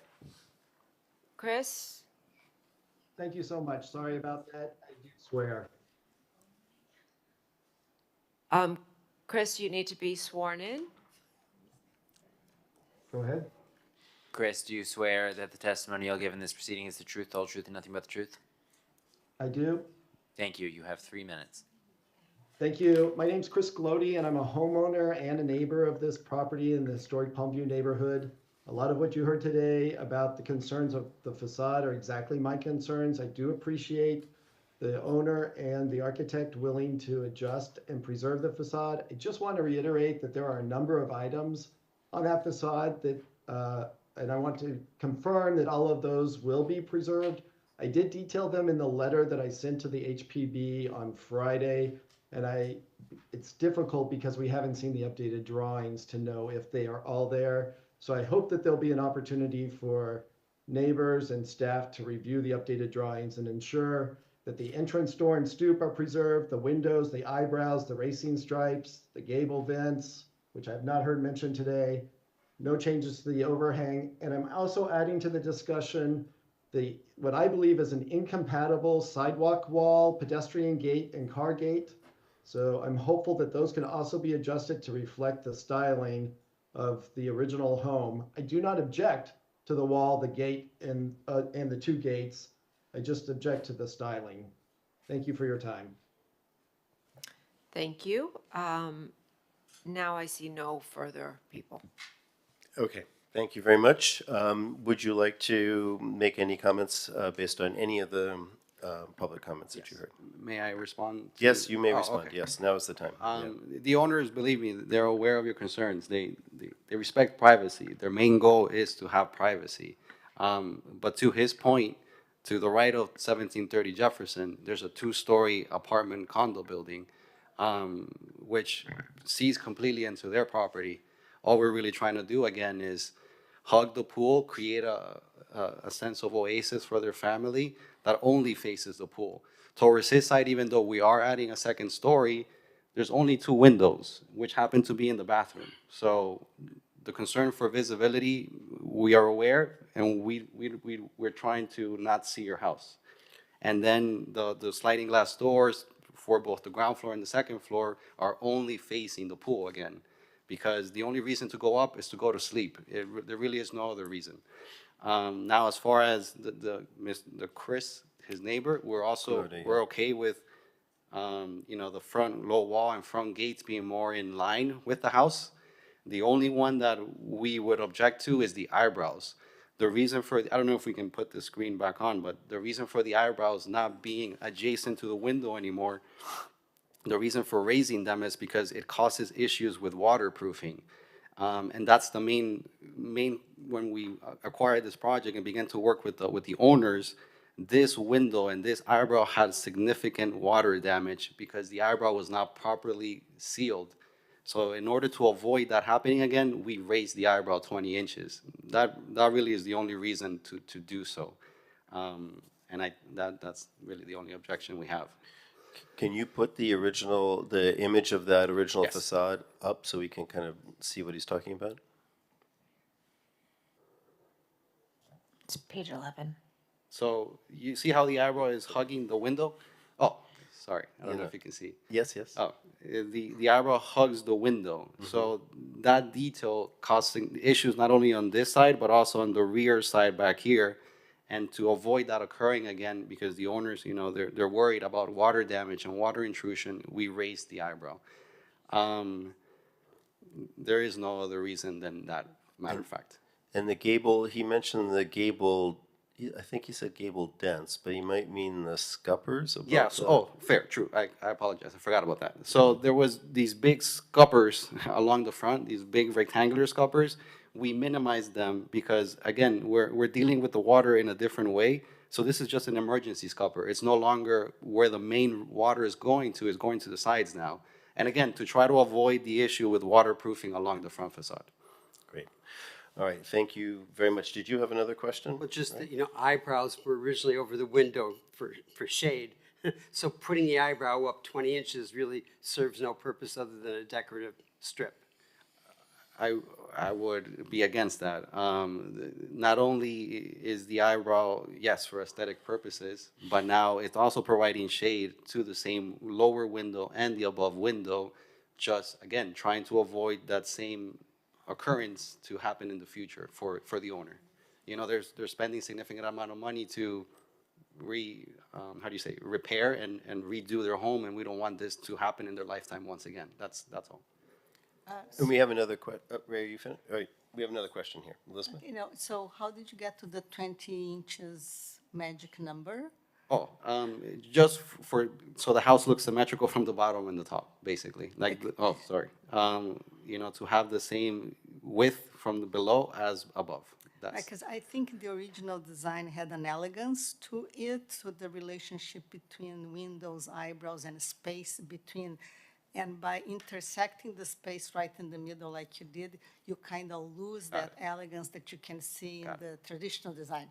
So I'm not sure about the technical need, because I think nowadays construction is much better than in the days that they used to be made when they mix sand in the concrete, so far and so on. So I believe there are ways nowadays that you could rebuild the eyebrows in the same location and not have water intrusion, but I don't want the one to be blamed for the decision. So if you feel like strongly that you need to raise the eyebrow to avoid future damage, I would at least encourage you to raise the minimum needed to waterproof and finish the window head as needed to avoid issues, but not to intersect like you did, because I think you lost the rhythm of the elevation. I can agree with you. I do agree the rhythm and the balance of the home is different in our proposal. Maybe to keep that balance the same way that as the original home intended, we wouldn't raise it 20 inches, maybe more like 8 inches or 10 inches, if that's okay. Lindsay, you have a question? Yeah, so, look, in my line of work, I deal with a lot of water intrusion and waterproofing issues and this, that, and the other, but never before have I heard we can't do this because of the water intrusion and the waterproofing issues, especially when you're doing a reconstruction like that, or, you know, when you're remodeling like this. So did you consult with an engineer or waterproofing person to see whether or not it could be maintained? Yes, yes. So originally these eyebrows actually were made out of wood. That's another reason why they failed. And the ones we were proposing were coming out from the same slab. So the slab projecting from the second floor is the same slab projection for the eyebrow. It was just a continuation of the gesture. If we were to drop them to the 8 inches, 10 inches, it would be maybe a different material. But there is significance, and there is how do you say? We submitted a permit to do a repair, which we had to stop when we started working with the planning department, and the house almost incurred a violation because of the previous team the owners had hired. And believe me, we tried to repair it, but it didn't make sense to repair this if we were going to be doing this substantial amount of work to the back of the house as well.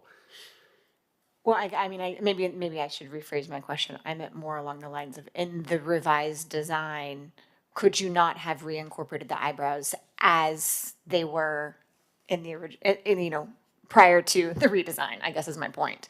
I would expect that someone would say that, yes, that is possible. I know Ms. Camargo here didn't want to be the person responsible for that.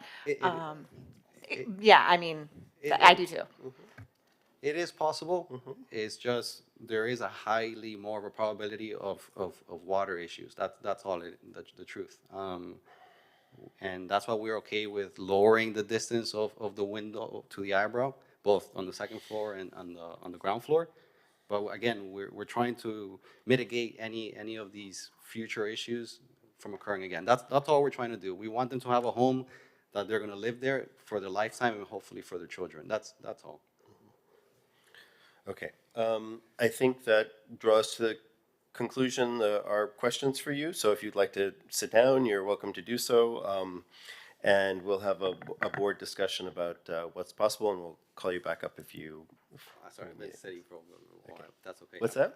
Can I stand? I have. If that's. I'm Of not gonna say course, anything. if you prefer. Yeah. Okay. I just didn't want you to think No, you no. were always on call No. and for this to answer questions. So, any board comment? Does anybody want to start? These guys bury in there. Nothing additions. Okay. The only concern I have is the addition on the rear house. Yeah. Being so close to the property line and raising that building to a height of 22 feet. The setback is about 11 feet.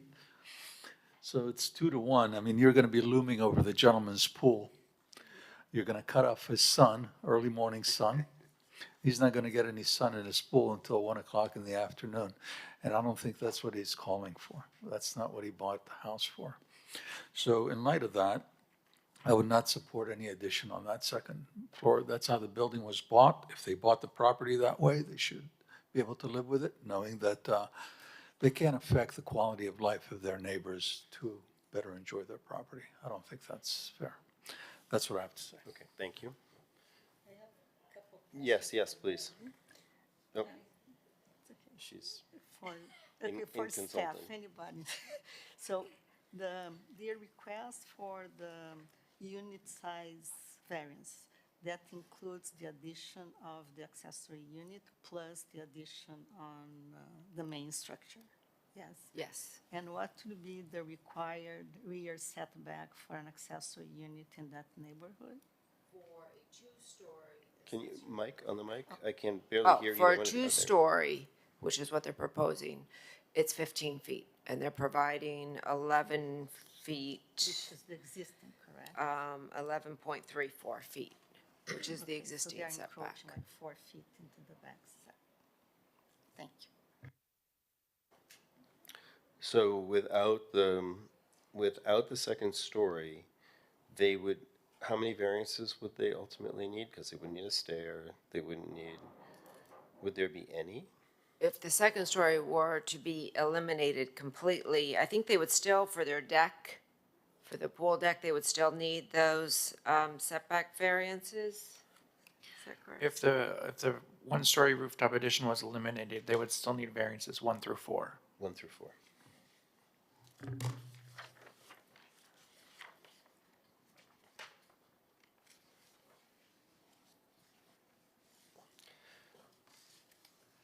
Okay. Well, does anybody else have any comments?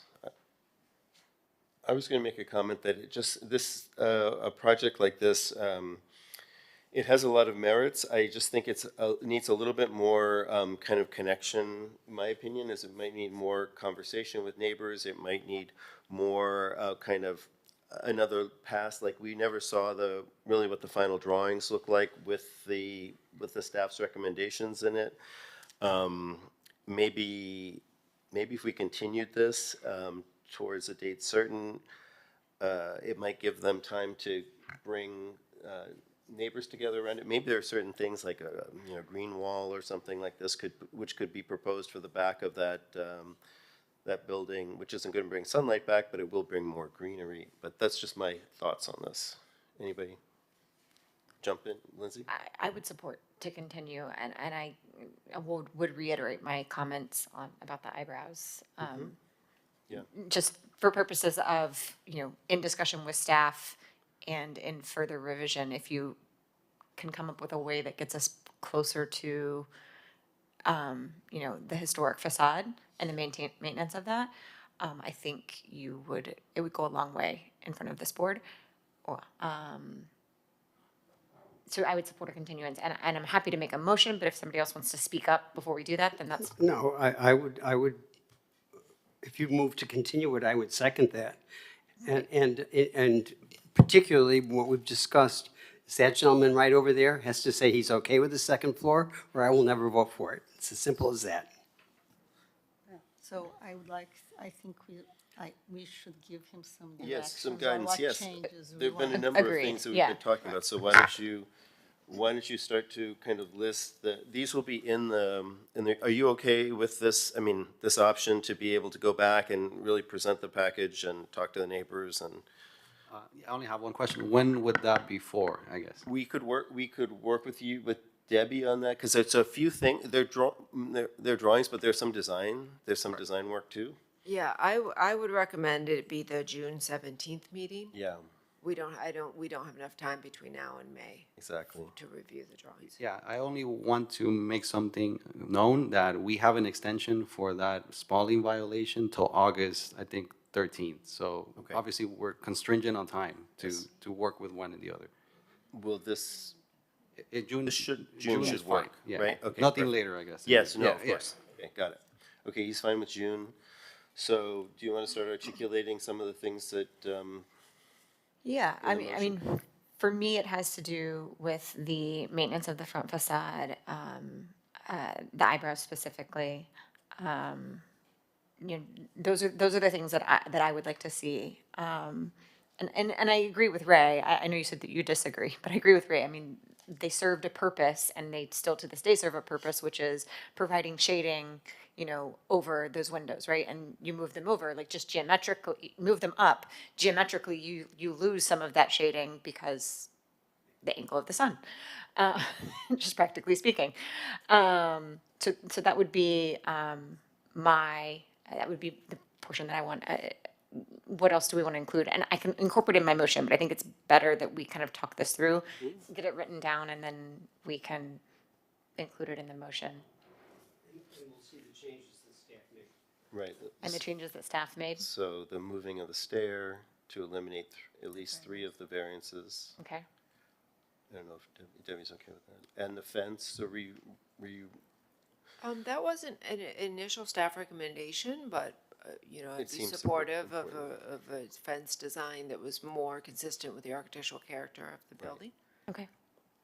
Okay, so I would move that we continue to the June meeting.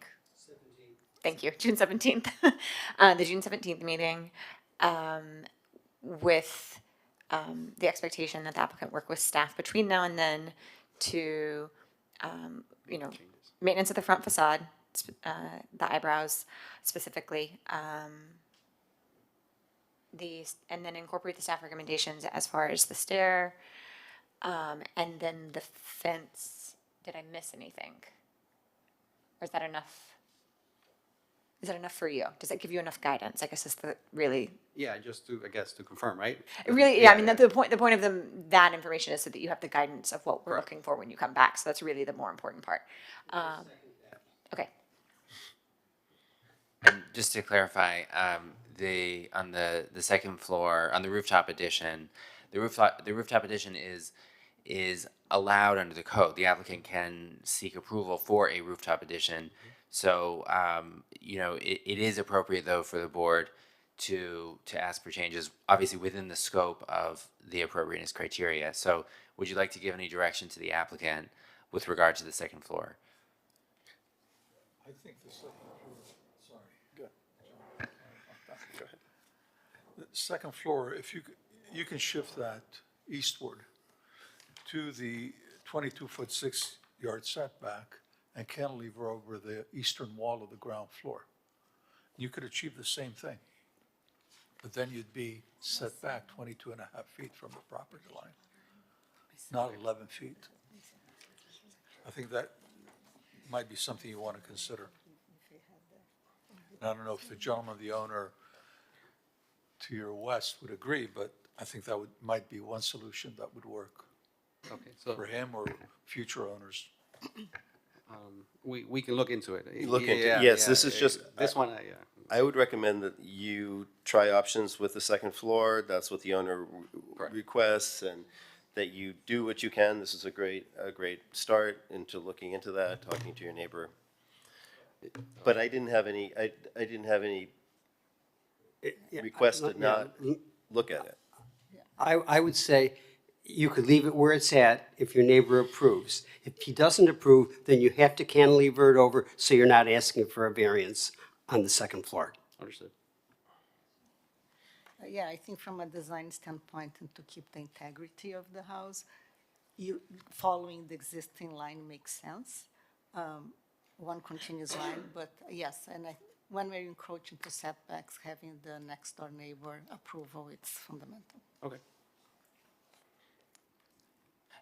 And sorry, just to clarify, the board is of course encouraged to consider input from the neighboring property owners, but your decision must be based on the criteria. Right? The decision is yours. Exactly. Yeah. Okay, so that was a motion to continue to the June 17th meeting, and we had a second. All those in favor? Aye. Aye. Do we need a second motion for the variances? No, To- the entire The entire application will be continued. Perfect. Thank you. Thank you for presenting. Thank you. I don't mind eating during the. It's okay. It's okay. But is it like an hour-long, 2-hour phone call? Okay, good. Do you want to do? Just 5, 10 minutes. Oh, yeah, go. Yeah, we'll break for 15 minutes. Oh, that's. No, like 105. 105? Okay, we will come back shortly after 1 o'clock. Right. Yeah, just so people aren't waiting, they've been here. If we were 7 people, I would just step out and make it. Yeah. But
Please stand by. We are going on air in 5, 4, 3, 2, 1. Okay,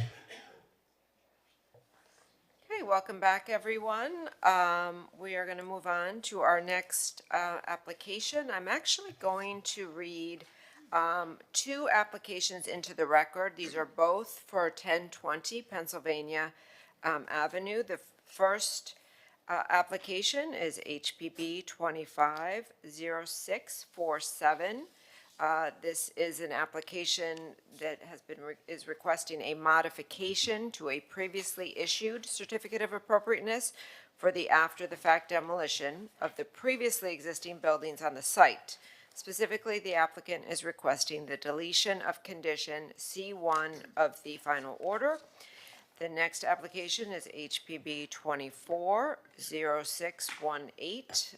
This is an application for a certificate of appropriateness for the construction of a multifamily residential building on a vacant lot, including one or more waivers. So we'll take the modification of the demolition first. In 2014, the existing building was demolished as a result of an unsafe structures violation. On June 10th, 2014, the board reviewed and approved an after-the-fact certificate of appropriateness for demolition, subject to conditions, including condition C1, which states, any future development on the site shall not exceed the total square footage of the previous structures. The new owner of the property has submitted a separate application to redevelop the site with a new multifamily building, which exceeds the total square footage of the previous structure by approximately 4,100 square feet, and is requesting to modify the final order to eliminate this condition. Staff has evaluated the new building and finds that it is appropriately scaled and massed in a manner consistent with the neighboring 2- and 3-story buildings and the surrounding historic district. Further, if condition C1 remains, it may not be economically feasible to redevelop the site, as any new structure would be limited to approximately 50% of the square footage permitted by code. In light of the fact that the lot has remained vacant for over 10 years and has had an increasingly adverse impact on the surrounding historic district, staff has no objection to the deletion of this condition. So the next application is for the certificate of appropriateness for the new multifamily building. A new 3-story multifamily residential building is proposed to be constructed, consisting of 6 parking spaces at the ground level and 6 multi-level residential units on the upper floors. Staff is generally supportive of the building design, which has been developed in a manner that appropriately responds to the architectural character of the historic district and is consistent with the height, scale, and massing of the surrounding neighborhood. Staff has 2 recommendations regarding the design. First, staff recommends that the oversized projecting overhang at the 3rd level facing Pennsylvania Avenue be reduced to lessen the perceived mass of the building. Second, staff recommends that the covered walkway canopy within the front yard be redesigned to include a detachable roof. Staff is supportive of the design of this element, but as currently configured, without a detachable roof, it is not an allowable yard encroachment. Finally, the applicant is seeking approval of a waiver related to the height of the covered parking area at the ground level. The R1 zoning district requires a minimum height of 12 feet above base flood elevation plus 1 foot when parking is located below the first habitable level. However, the board may waive this requirement by up to 2 feet. Staff is supportive of the 2-foot height waiver request, as this minor reduction in height helps to ensure greater compatibility with the adjacent low-scale contributing buildings, and is recommending approval. Thank you. Are there any questions for staff about this? I had a question, Debbie. I wasn't on the board, I don't think, in 2014, and I don't remember this. Do you remember any of the conditions surrounding the context surrounding the requirement that the new construction not exceed the demolished buildings? So when the after-the-fact demo was brought before the board at that time, there was not a replacement design proposed. The presumption in our code is that the board impose a condition. At the time, there are currently 2 presumptions. At the time, there was 1 presumption. The one presumption at the time was that in any new building shall not exceed the square footage of the previously existing building, the height of the previously existing building. So that was presumed and was not adequately rebutted by the applicant. Part of the rebuttal process is a replacement design. So the presumption was that any new building not exceed the size of the previously existing building, and that's how the order was entered. We have seen over many years, over 10 years now, we had seen one proposal that actually submitted, they ended up withdrawing. We've seen multiple ownership changes of this property. We've been discouraged because we do want to see a good building here. In my previous conversations with previous potential buyers is that with it, they would ultimately be reduced to about a 0.57 FAR, that it didn't make financial sense to develop the property with that limited FAR. That anyone always has the opportunity to request a modification to that. And we have an owner now who is requesting that modification in order to construct a building that's at, closer to the 1.25 allowable FAR. And in your experience, is it general? In your experience, have you seen a number of cases in which a restriction on the building size and footprint from a previous owner has been kept or changed or? I've seen numerous occasions where later they request a modification in conjunction with a new project, and the board would approve the removal of such condition. Okay. Yeah. Thank you. So, good afternoon. Good afternoon. My name is Jose Sanchez from Praxis Architecture, design principal for Praxis, and I will be presenting about the new building, the proposal for the new building. The owner, Octavio Rinaldi, is joining me here today, and he can provide more details as far as the technicalities of the legality of the changes in the ordinance. I will, if you could please bring up the presentation. Okay. So this is the project for 1020 Penn, 6 units, multifamily on a 7,000 square foot lot. It has been designed with contextual design in mind, and walking through the street and trying to maintain the identity and the main elements of the existing properties. I'll walk you through the existing properties now. This is the area in Pennsylvania, and well, most of the projects are 2-story walk-up apartments from, I would imagine, these 50s. As basic as it gets for housing, with exterior stairs on one side. But you can see some of the elements of our version of Art Deco in these images, with the concrete screens, the pastel or muted colors, and there are a couple of Mediterraneans in the mix, Mediterranean revival. And then this is our project that incorporates some of the elements that we saw in the area, but I would say in a modern version, or a 2.0 version, with the horizontal elements. It's actually the facade is about the contrast between one side more solid with 2 horizontal strip windows and eyebrows, which are prevalent in the area, contrasting with a corner window with a more glazing and more glazed area for the balconies, and that's in the main volume, and has an accent wall in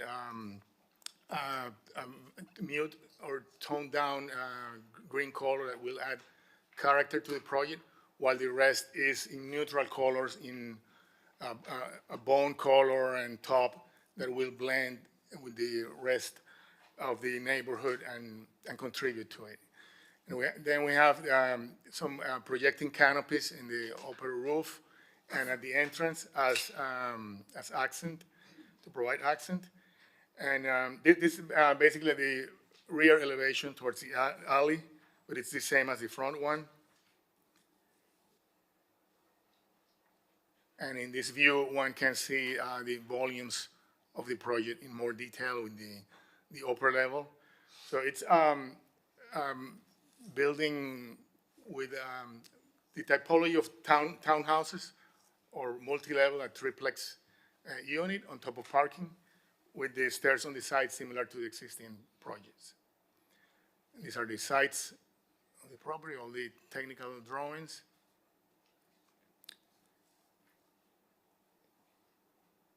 Floor plans, self-evident, and in the upper family room. So it's basically a new housing that we think blends with the neighborhood, but with improved spaces to the extent that the lot allows. There are 2-bedroom units, not very large, with a common living area in the second floor, and then bedrooms, and then the extra space in the third level or roof terrace. And this is the view from the front, which is similar to the rear with the canopy, and that should be modified, right?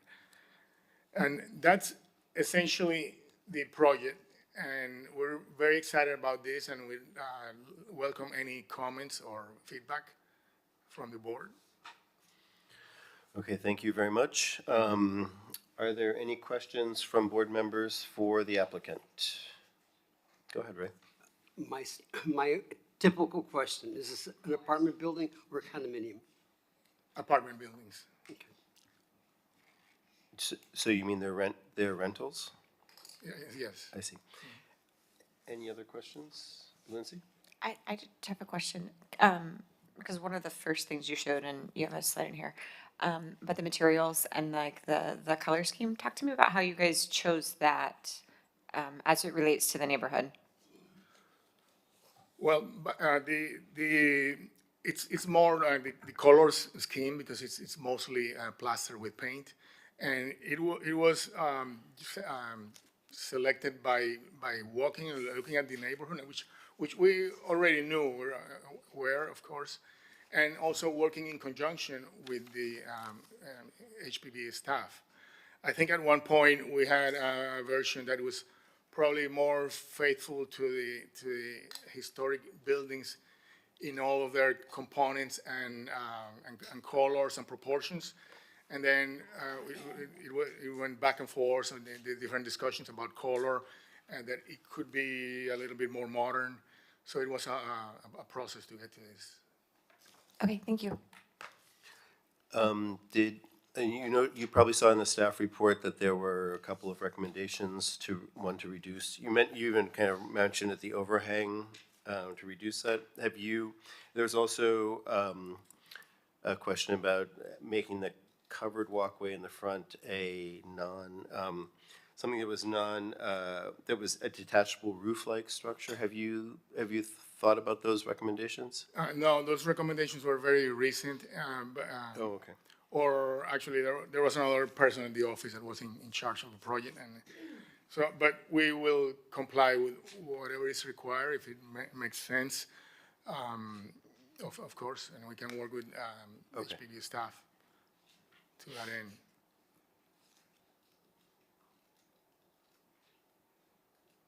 All right, thank you very much. I think we'll now go to disclosures. Any disclosures on this project? No. Okay, and now we'll open it to public comment. Roger, just for the afternoon, can you say your whole name and because last time I think some people walked in, they might not have.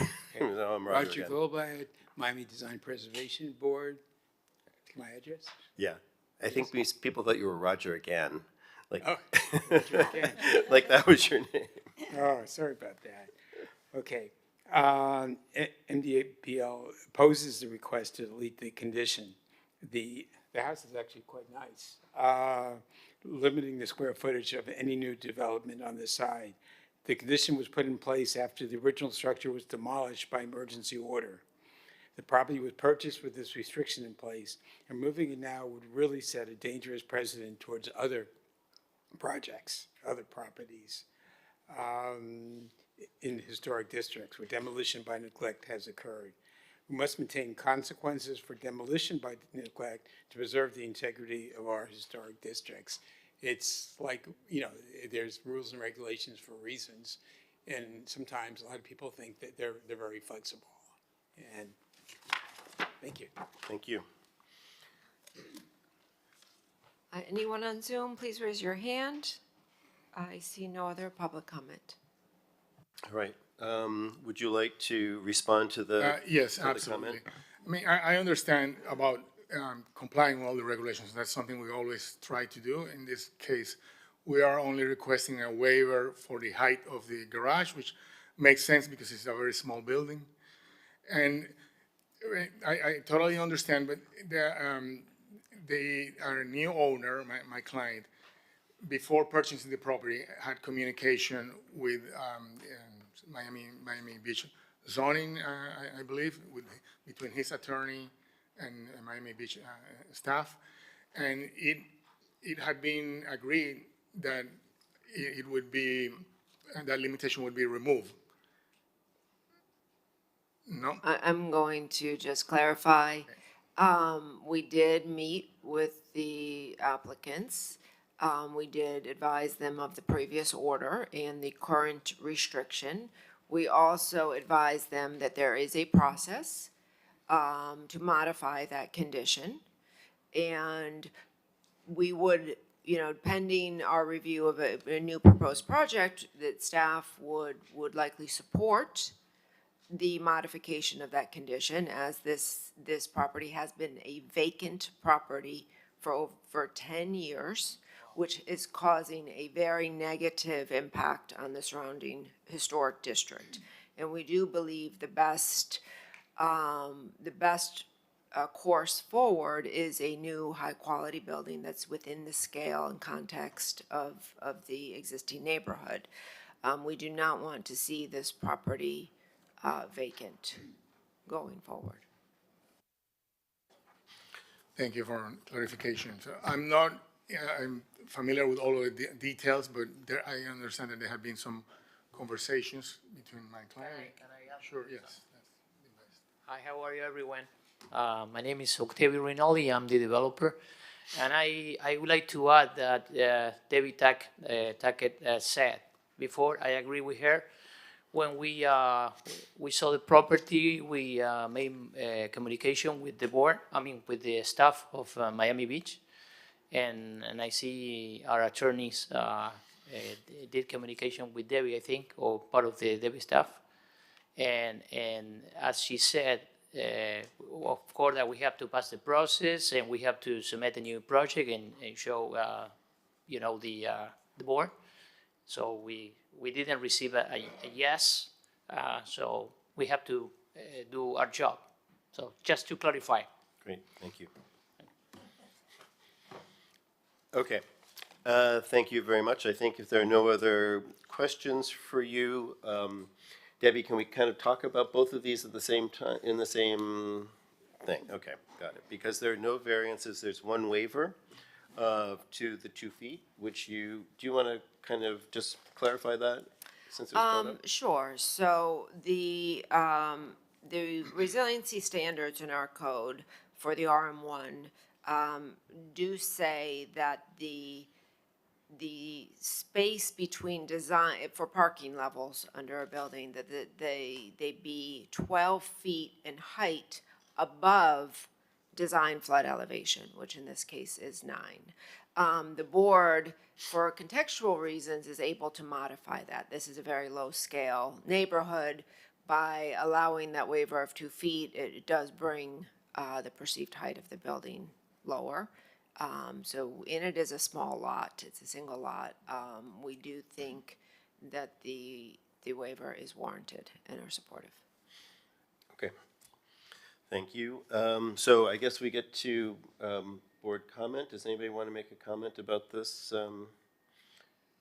about any part of this? You're getting there. Anybody on this side? Ray? Just that I like the design, I'm happy it's not white. Okay, thank you. I have a comment. I like the design. I think it's well thought out, but it looks like we're trying to stuff, 5 pounds of feathers into a 1 pound bag here. The driveway you show is 19 feet, minus. In other words, remove the columns and you're left with like 18 foot for a two-way driveway. These are very tight. And what's dictating this parking layout is the number of spaces that you require based upon the units that you're providing, right? I believe we're not required any space in this area for smaller apartment units. So I understand it's very tight. I suppose that was a concession made to make some of these small lots more appealing and buildable. They are very, very tight, I understand, but we are limited within the setbacks, and we had discussed dimensions back and forth. And one more question I have of Debbie. How much are we exceeding the total square footage based on the original constraints? It's a great question. We don't have a precise of the previously existing building. We do believe it was approximately 4,000 square feet, the previous building. So they're now asking for. 8,600? Correct, about 8,600. So about 4,000. About doubling, essentially, more than doubling. Correct. So what's driving this is the economics, the property value, the cost of the property dictating what they're building on there, right? In other words, the owner is saying, I want X, and you have to build so many to make it worthwhile. Yes. I get it. All right, I'm done. Okay, anybody else have, Just want to clarify something, Debbie. By law, like by code, if there were no history on this lot, how much they could build based on current zoning? They could build a 1.25 FAR. They're currently proposing a 1.23, excuse me. Okay, So they'd be able to build probably, I haven't done the exact math, but 8,800, close to 9,000 square feet. Okay, so they're actually a little below the maximum. they They're could slightly build. below the maximum, yes. Lindsay, did you have any comments that you'd like to make to the board about your feelings about this project?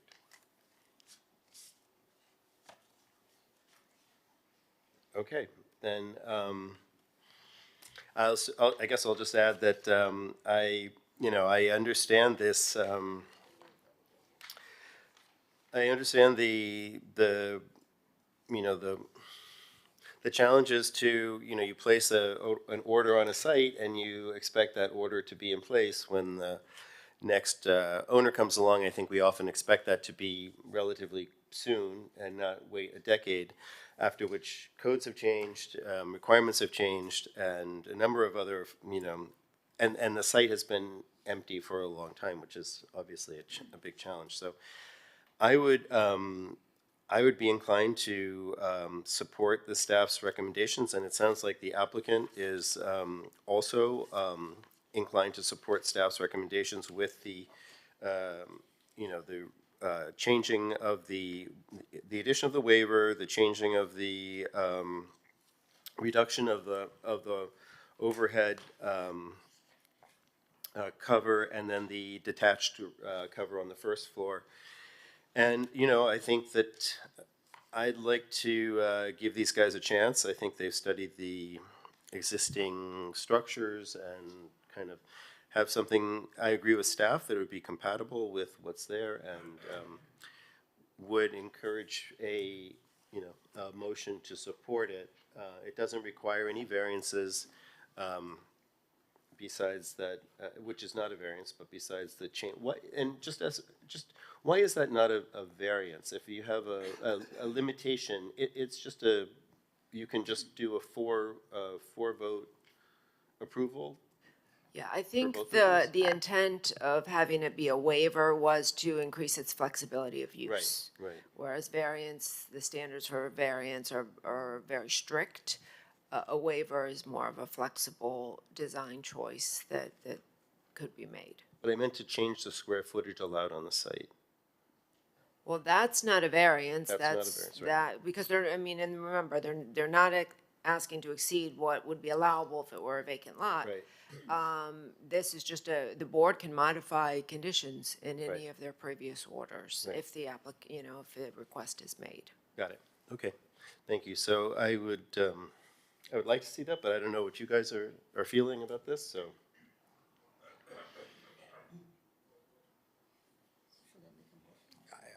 Yeah, that would be great. I would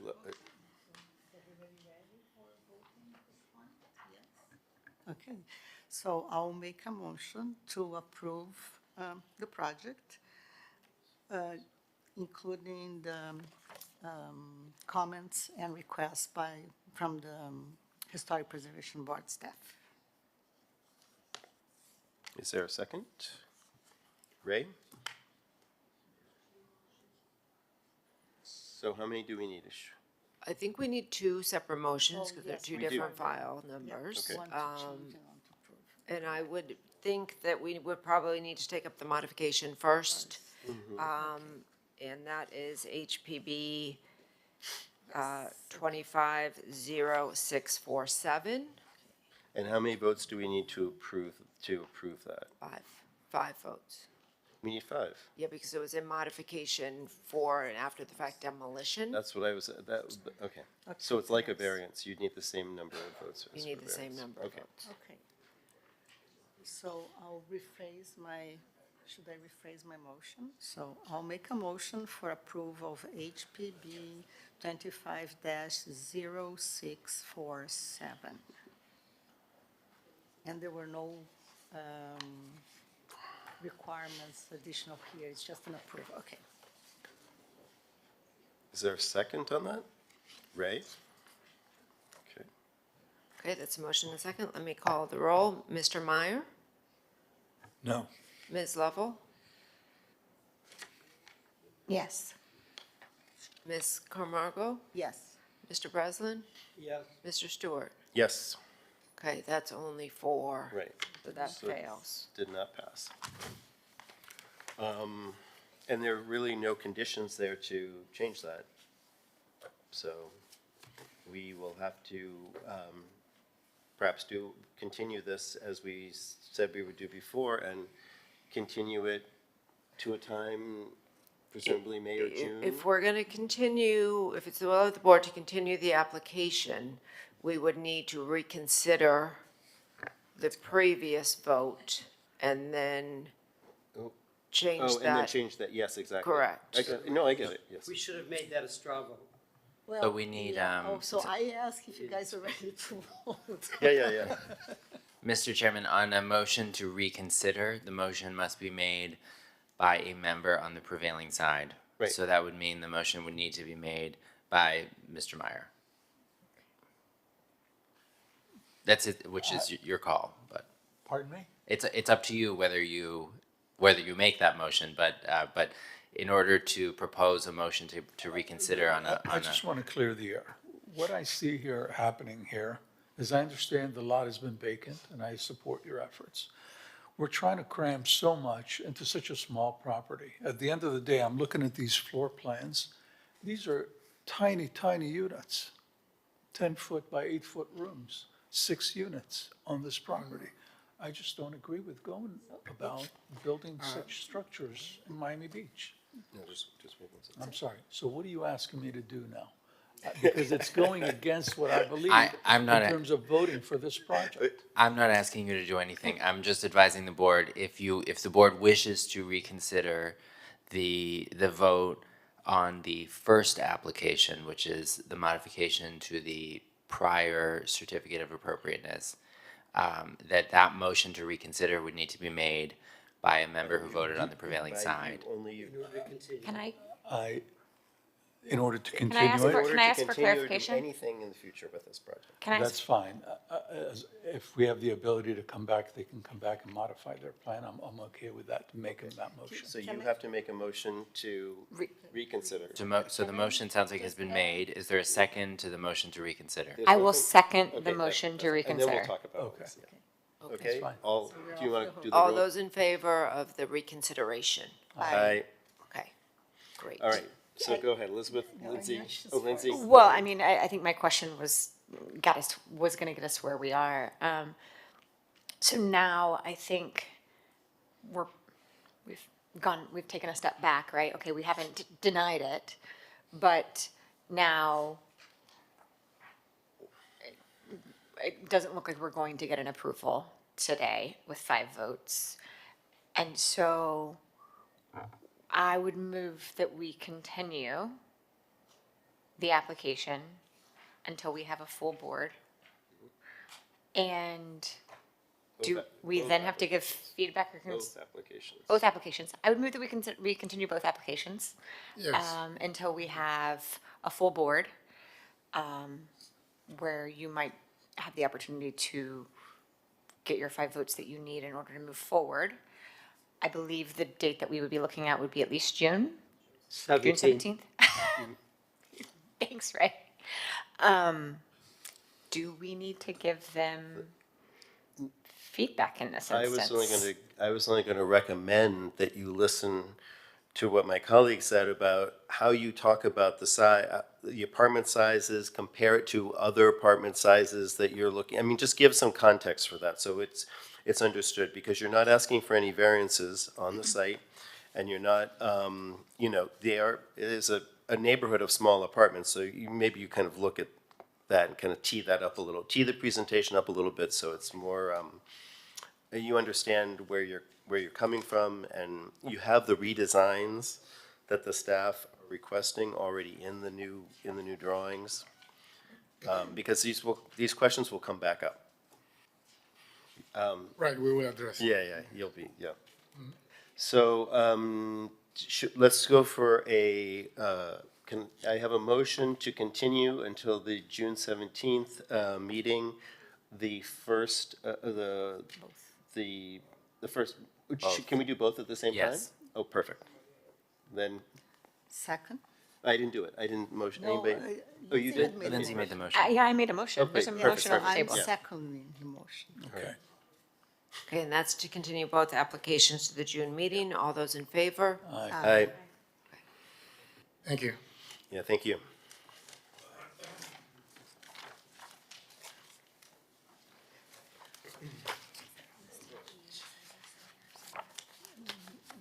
I didn't see the area, no, I just saw the dimensions on this one.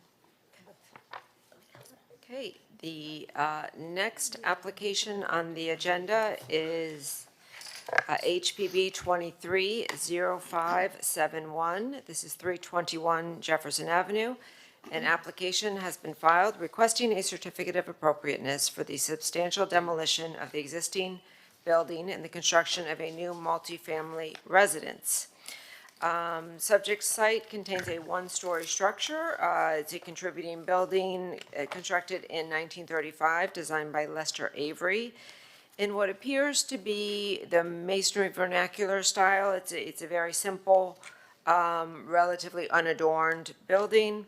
It does remain substantially intact with the exception of door and window replacements. The board did review a proposed project last year. The applicant it was in July of last year, so almost 1 year ago. The board had some comments. The application was ultimately deferred by the applicant, and we renoticed the application for today's meeting. Since that hearing, staff has been working with the applicant. And the design has been further evolved, including the front facade of the portion of the existing building has been further refined to maintain all existing openings, including a new decorative screening that was proposed to be introduced within those windows. The front site wall has been eliminated.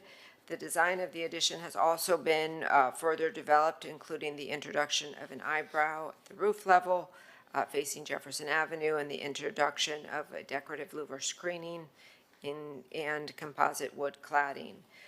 Staff is supportive of the further developed design, which we do believe is not only consistent with staff's direction at the time to the applicant, but also the board's direction. We do have one condition that we would like the board to consider in terms of our recommendation, that would be to extend the side walls of the building further to the, to connect with the new addition, to resolve what we think now is somewhat of an awkward relationship where we're just chopping the front of the building off and detaching it from the new addition. We do believe that that would result, by continuing those walls to the front of the building, that would resolve an awkward condition. But other than that, we are supportive of the project and we are recommending approval. Happy to answer any questions you may have. Any questions, Ray, or, nope? Mic's on, Ray? No questions? All right, welcome. Thank you. Good afternoon. My name is Asghar Fathi with Fathi Architects at 4620 Southwest 55 Avenue, Davie. After many meetings and discussion with the staff, we decided to keep the front wall of the existing designated historic building as a pedestrian entry to the building and also as a screen to for the parking at the ground level. The openings, as she mentioned, were kept at the exact location. The wall is going to be reinforced structurally. The only comment I want to make about connecting this wall to the new 4-story building, I think we spoke about that. Structurally, I got a 1-story wall, and I've got a 4-story building. I think the movement of these two elements is going to provide cracks and this ability for the 1-story screen wall. We could maybe have decorative gates to connect it to the column at the ground level, so it would be connected. And it's not seen from the Jefferson Avenue anyways. We are bringing the wall back about 12 feet back into the site.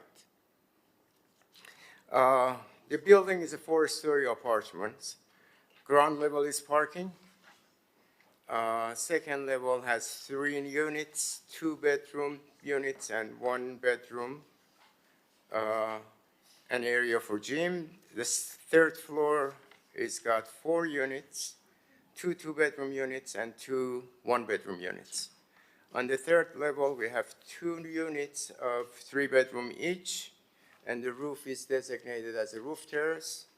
It is screened with planter all the way around to soften the building and also provide privacy for the roof terrace.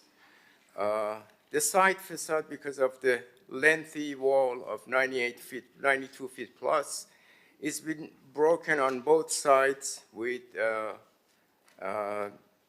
composite wood cladding to kind of break in that long looking wall on the sides, even though they're only 5 feet away from the property, but it kind of breaks that that wall in.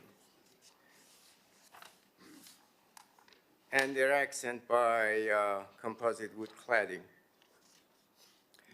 I think that's pretty much explained the project. If there is any question, I'll be more than happy. Okay. Are there any questions for the applicant? No. It is white. It is, okay.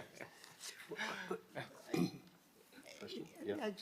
Are you the same architect that presented before? I haven't been here, no. Oh, no, so the previous design was not by you? Yes, it was by our office, Oh, okay. but it wasn't by me. No, okay, I just, I just was It trying to was figure by out our if it was the office. same No, architect I in was charge of absent it. the last Oh, no, meeting. that's fine, thank you. You're welcome. Okay. Any questions for the applicant, Ray? Just, is there any problem with extending the side walls back to the building that staff is recommending? No. I said I have no problem. They're about 12 feet back in anyways. They're not seen from either side of Jefferson Avenue, 5 feet wide setbacks. But I have no problem extending it back. I mean, they're only like 3 feet away from the structural column. They are extended back about 12 feet. No problem. I mean, they've been more than lovely to work with. All right. Another staff. It's been staff. Give love to Staff Day, so it's excellent. You guys deserve all of it. Everybody loves them. So, any other questions for the applicants? If not, we will go to board disclosures. Any disclosures? No disclosures, and if no disclosures, we'll go right to open the public hearing. Anyone on Zoom, please raise your hand. Anyone in the audience, please come forward. Mr. Roger again. Hi. I'm a little confused. Are you still keeping the facade? Keeping the what? The facade? Yes, we Okay. are. Okay. That's on this rendering. Okay. Roger Goldblatt, MDPL. I thought he'd move it around a little bit. We actually proposed the near complete demolition of the contributing historic building. While we appreciate your efforts in redefining and refining the design, with strong concerns about the limited retention of the original building and lack of integration into the new structure. Such demolition, only preserving the front facade, is not the purpose of what historic district was made for. The significant increase in scale and compatible design elements fail to honor historic character of the neighborhood.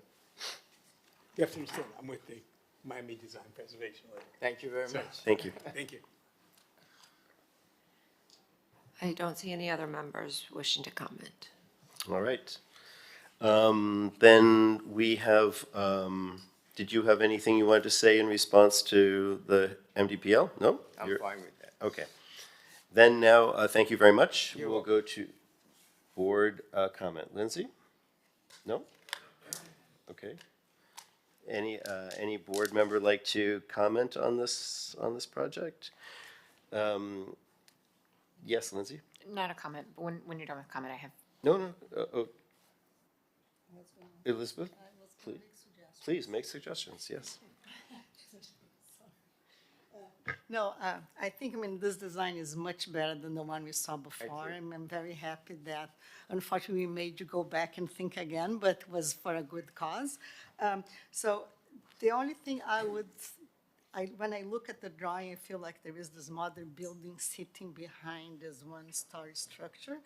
And I really like the metal railing that you are providing in the openings of the existing building.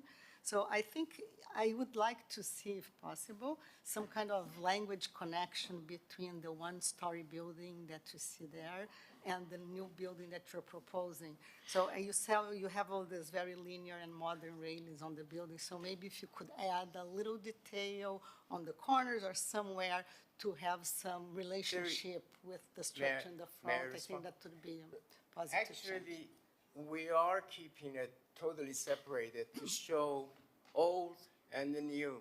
So it is purposely separated, but I don't want any connection between these two. There is an old one and there's a new one, a modern new one behind it. Yeah, I understand your point, but they are part of one slot and they are kind of working together in a sense because one is the entrance to the other. So that's why I thought if there would be some kind of, I'm not saying a strong connection, but like a mention to, well, we respect the little one down there and we are back here. Some kind of connection, I think that would be positive to the building. Okay, thank you. Thank you.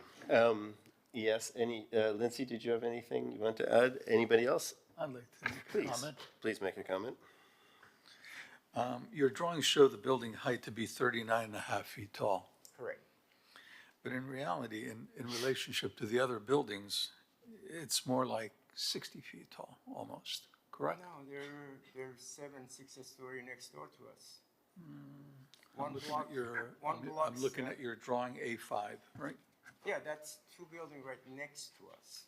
But a building right next to that is 5-story apartment building. There is 3 of them to the left of us. If you see the pictures on the first few pages, you will see the neighborhood. I see the adjacent buildings being 2 stories, or at the most 3 stories. The 2 adjacent buildings are 2-story. Yes, you're correct. So you're saying that there. Can you I'm stay sorry, on- I can you missed- stay I on the must have mic? missed it. Where is there 5?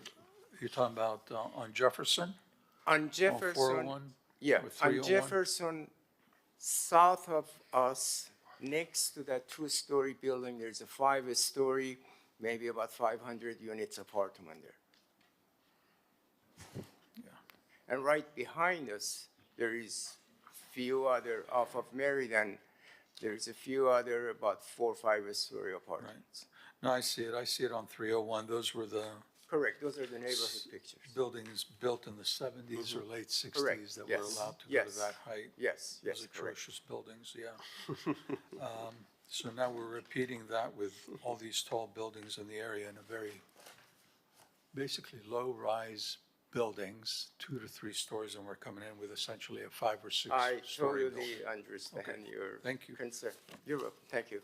All right, thank you very much. So I think with that, Lindsay, you have a comment? No, I have a question for Question. staff, but if you've got comments, then. No, I was going to talk about maybe crafting a motion, but around the staff recommendations. But go ahead. Okay, I just want to clarify again, we need 5 votes for this application? We need 5 because of the what? Demolition. Because of demolition, you need Demolition. 5. The demolition. Yeah. And so I appreciate that you want to craft a motion. I was going to suggest that perhaps we straw poll. Yes, So- a straw poll would be good. That's Yes. where I was going with all that. Absolutely. Okay. Let's do a straw poll to see how many of us would be willing to go with staff recommendations on this and where we can go from there. So, Ray? Yes. Staff recommendation is to support this project. This, right, with the changes, with the walls coming back, yeah. They are our expert opinions, and yes, they are. Yes, okay. Elizabeth, yes, and Lindsay? Yes. Well, yes, and I'm yes. So we would have it, if we took a vote, we would have I just had a question. Does that incorporate Elizabeth's comments, yes or no? Elizabeth's comments could be added to that. We didn't, yeah, of course, we could in a motion. Yeah. Perfect. Would you make a motion? So I'll make a motion to approve project HPB 23-0571, 321 Jefferson Avenue, with the recommendations from staff and Elizabeth-friendly amendment to take a look at the railings of the proposed new building and try to create some kind of communication between them and the proposed railing for the 1-story building. Okay, that's very clear, thank you. So we had a motion and a second. Did we have a second yet? Do we have a second? Okay, let me call the roll. Ms. Lovell? Yes. Mr. Meyer? Yes. Mr. Breslin? Ms. Carmago? Yes. Mr. Stewart? Yes.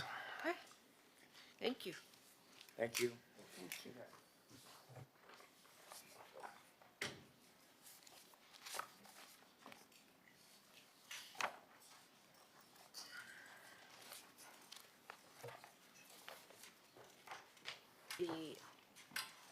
The next application on the agenda is HPB 240610. This is 3611, 3621, and 3651 Collins Avenue. An application has been filed requesting a certificate of appropriateness for the construction of a new residential and hotel development located at 3611 and 3621 Collins Avenue.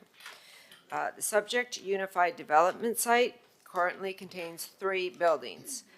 The contributing Coral Reef Hotel, located at 3611 Collins, the contributing Patrician Hotel, located at 3621 Collins, and the Beach House 8 condominium, located at 3651 Collins Avenue. The proposed scope of work for this application is limited to the 3611 and 3621 Collins Avenue portion of the property and includes the construction of a mixed-use residential and hotel development. No work is proposed for the Beach House 8 condominium portion of the site.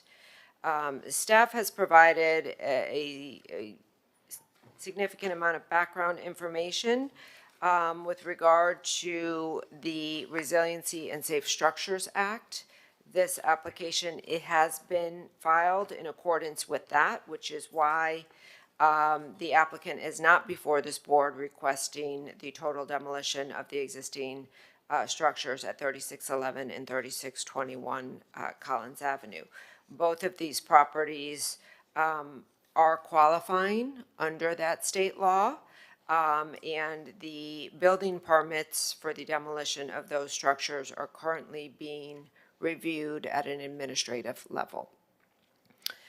The applicant is proposing to construct a new 17-story mixed-use building with 23 residences and 36 hotel rooms. There will also be dining venues and a spa.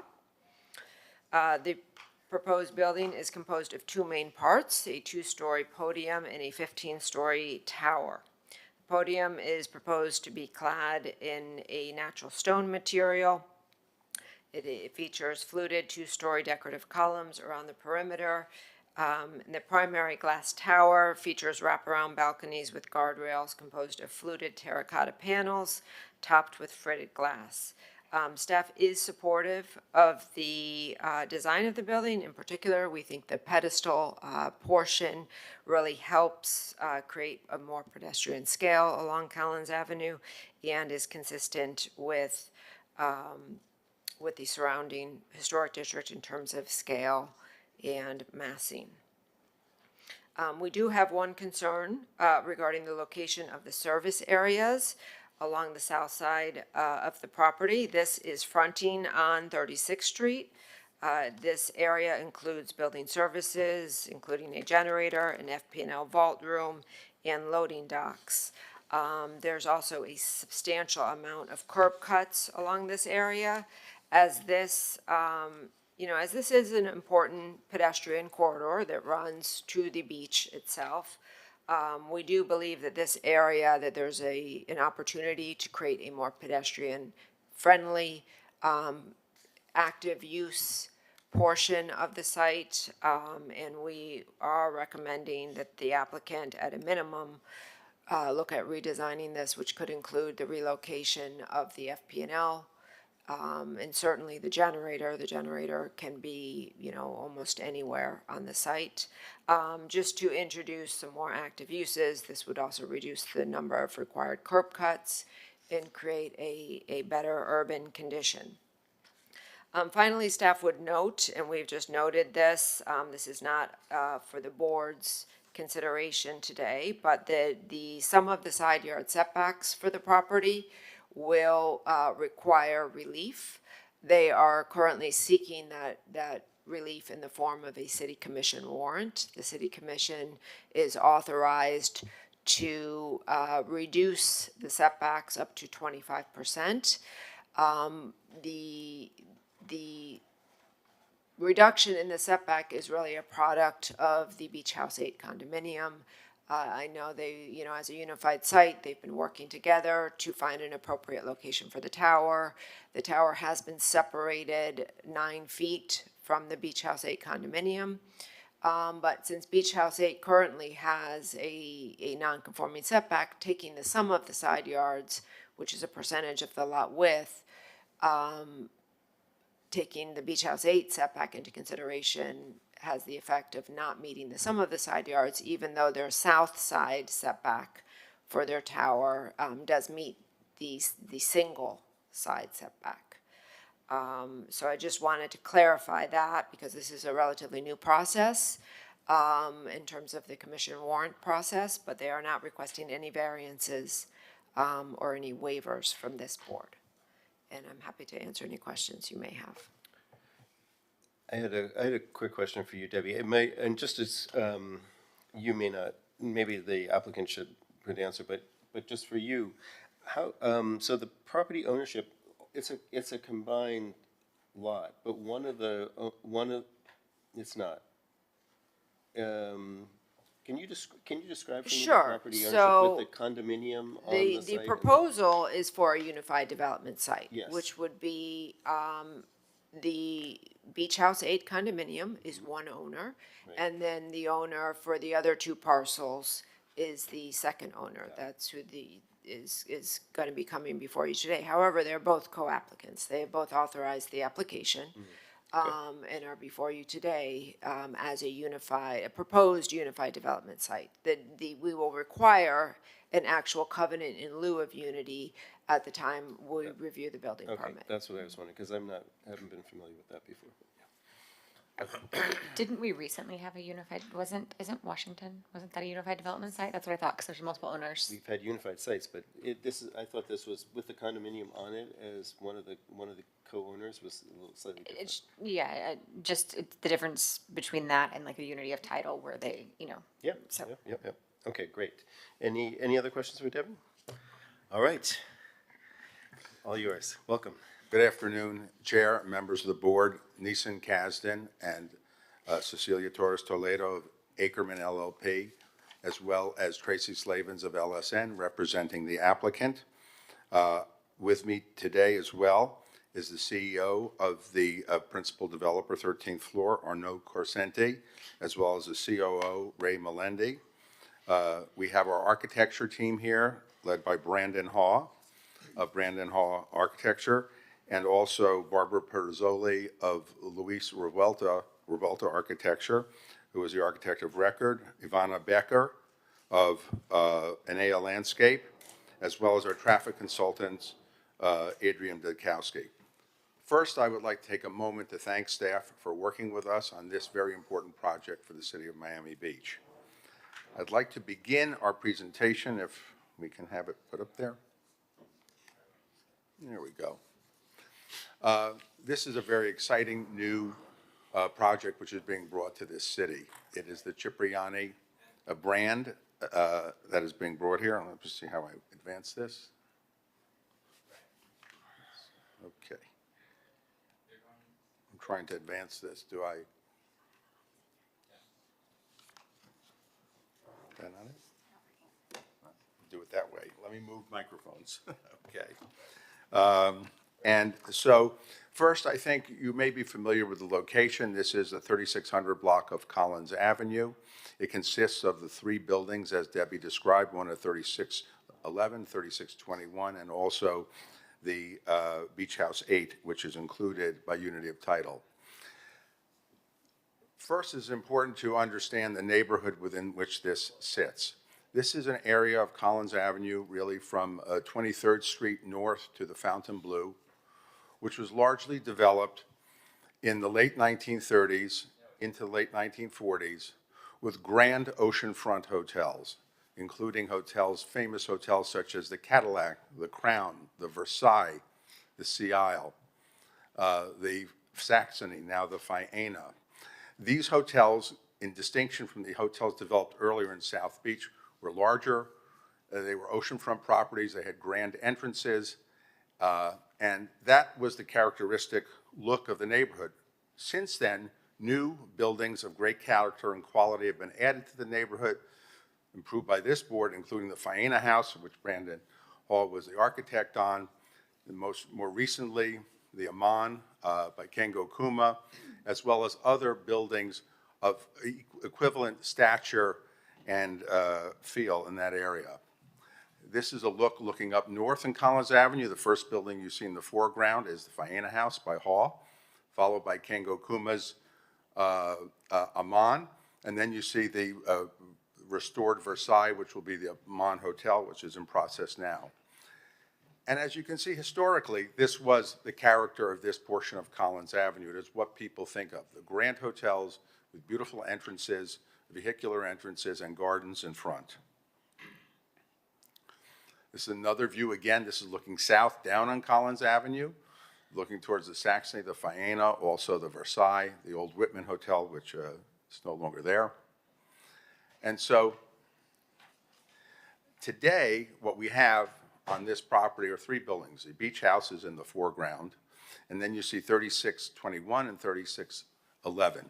These buildings are not characteristic of the structures that are the signature of the east side of Collins Avenue in the 30s and the 40s. These were anomalous structures which were built at an earlier time. They were inexpensive. They've outlived their useful lives and purposes, and they're also, frankly, unsafe because they're not resilient. This is another perspective looking at the site from the south. This is the 36th Street side. And we will address a little bit later how what is proposed for 36th Street is a vast improvement in terms of activation of the street and making it a much more welcoming street.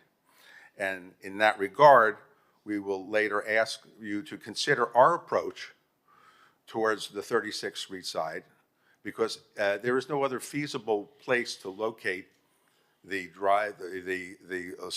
loading docks, the FP&L vault. But at the same time, I think you'll see what Brandon did is an excellent treatment of that street, which makes it a really, truly great pedestrian street facing the park. This is the current condition of the two existing buildings on the site that will be demolished. And before I turn it over to Brandon, I would like to just speak for a moment about the enormous support we have received from neighbors and stakeholders, leading with, and we will distribute to you a package of all their letters of support and endorsement, including first and foremost the Mid-Beach Neighborhood Association, which is the principal association for that part of Miami Beach, the Faena House condominium, and I would ask that you actually take a look at some of the letters, not only the sincerity, but the strength with which they think this project is so good and so appropriate for this neighborhood. The Caribbean condominium, which is the large condominium in the south, Beach House 8 condominium as well, the Collins Park Neighborhood Association, but also many prominent neighbors, including you'll see a letter from Alan Faena, who is singularly responsible, really, for turning this neighborhood around by his creation of the Faena District.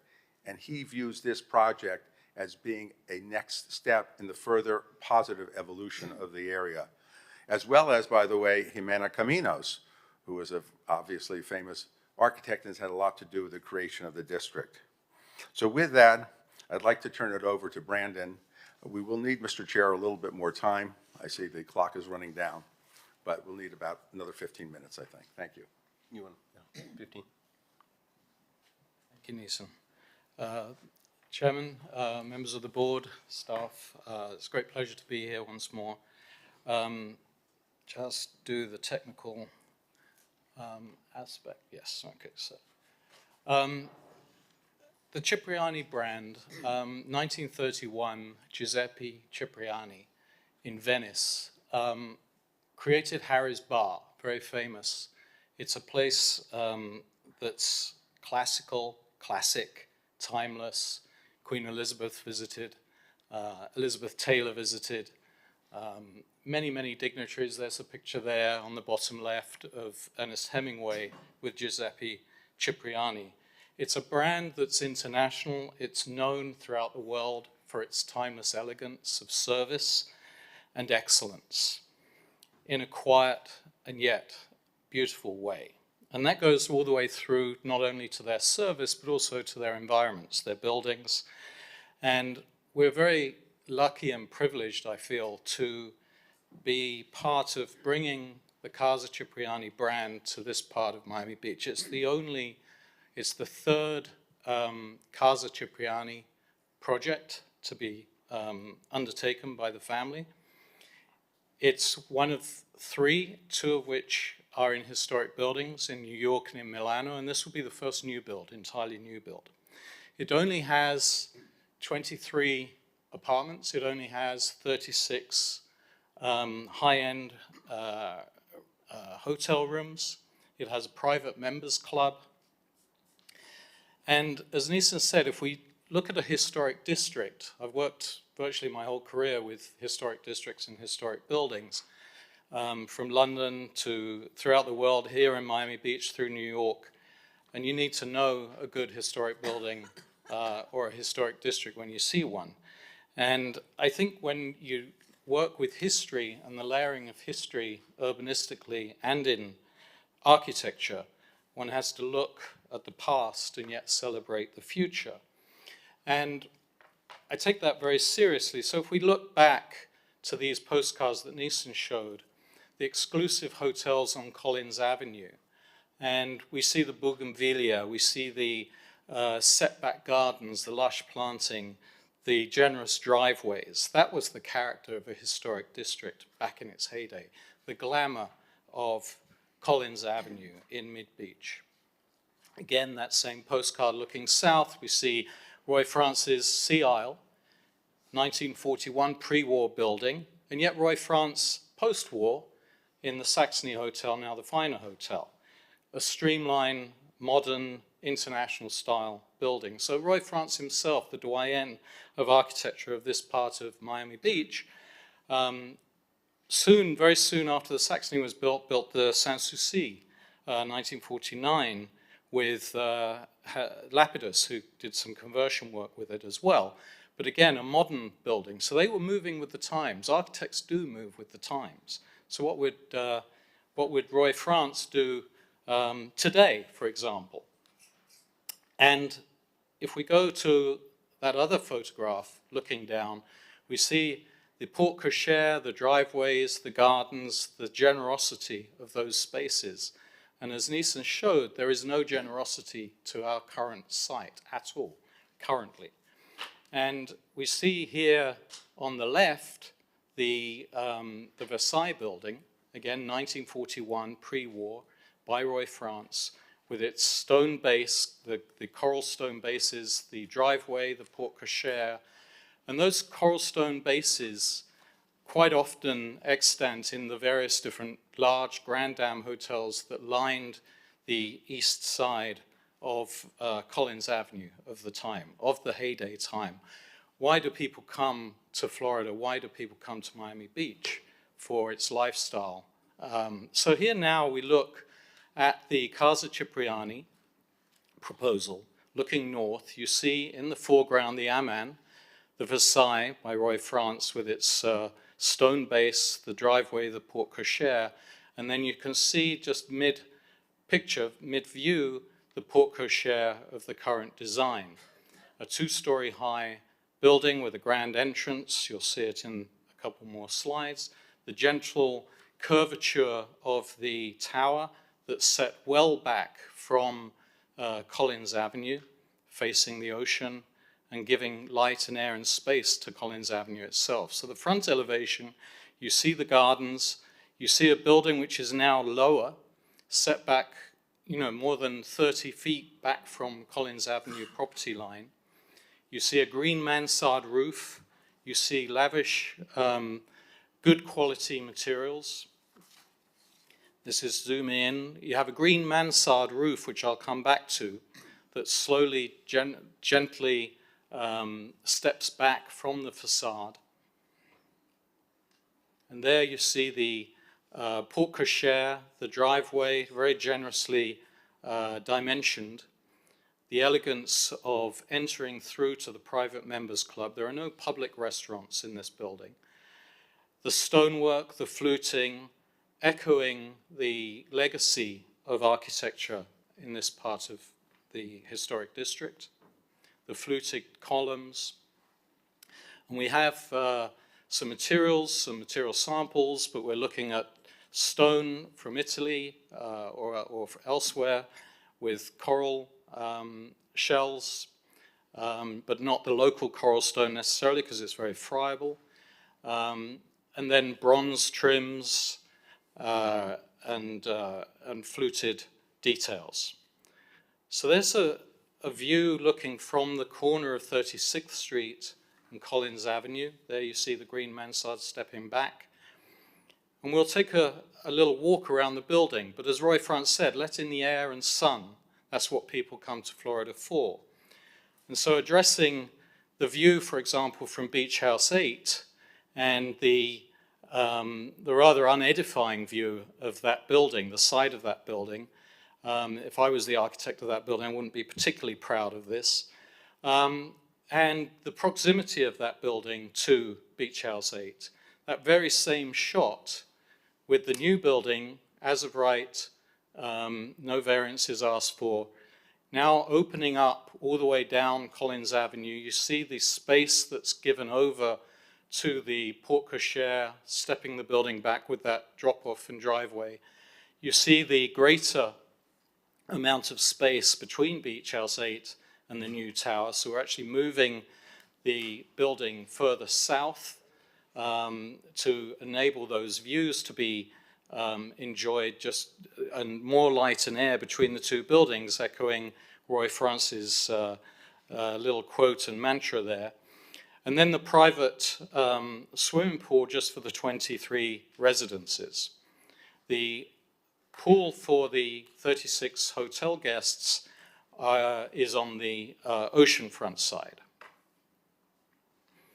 Here, again, talking about the materiality, light, air, the detailing of the fluted bands and edges, the fritted glass balustrades, the reconstituted wood handrail and warm-colored soffits to the balconies.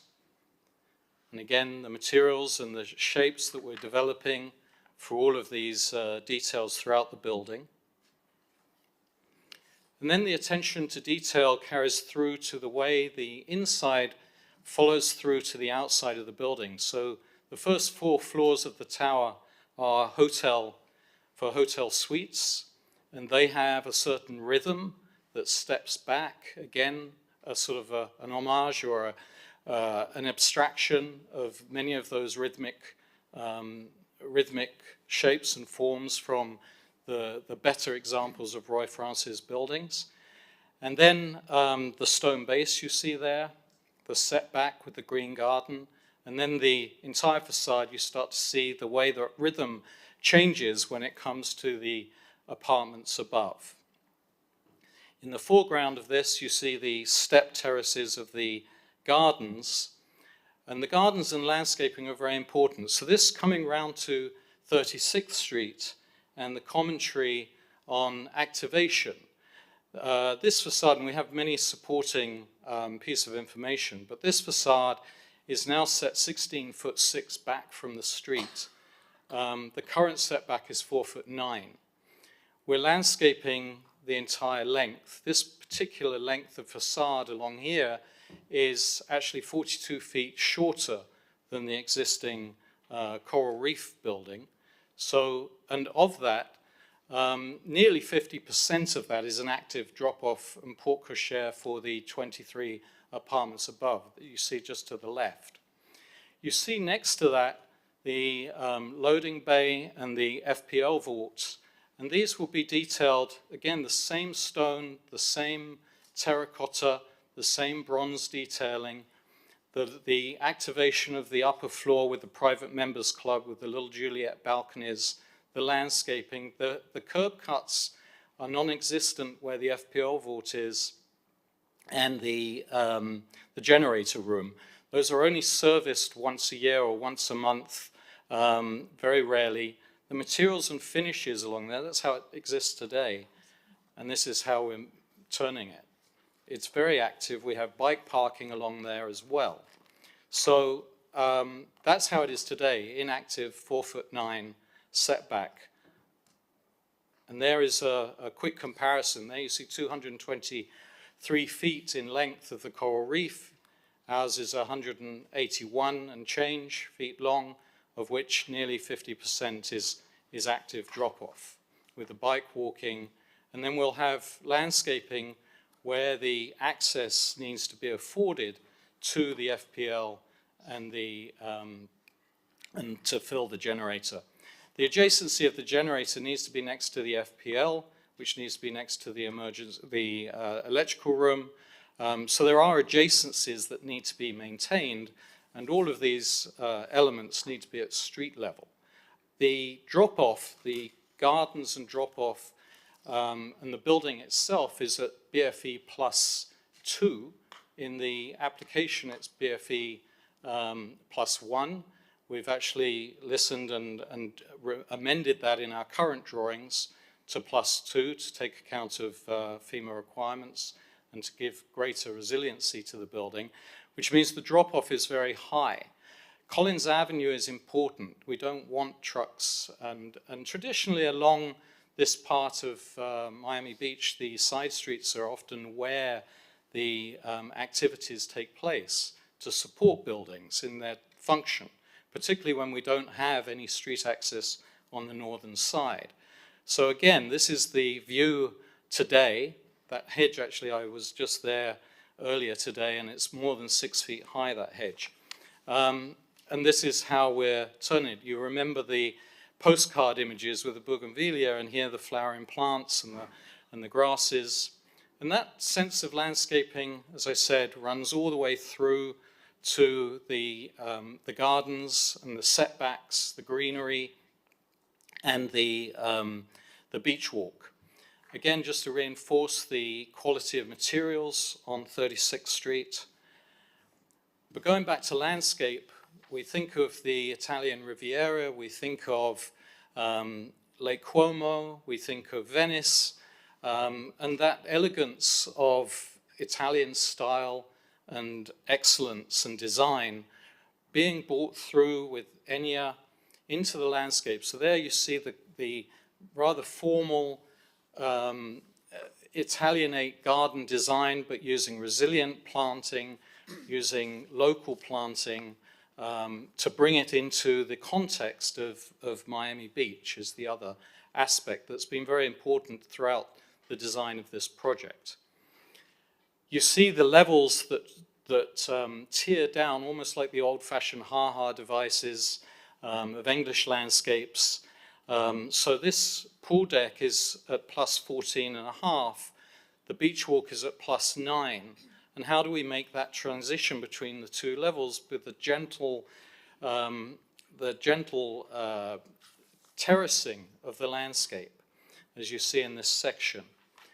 And there you see the boardwalk, or I should call it the beach walk, in the foreground, and then the terracing going back, and at just 5 feet above that, there's the beach, and then 7 feet above that, you see the restaurant deck of the Cipriani private residence, private members club.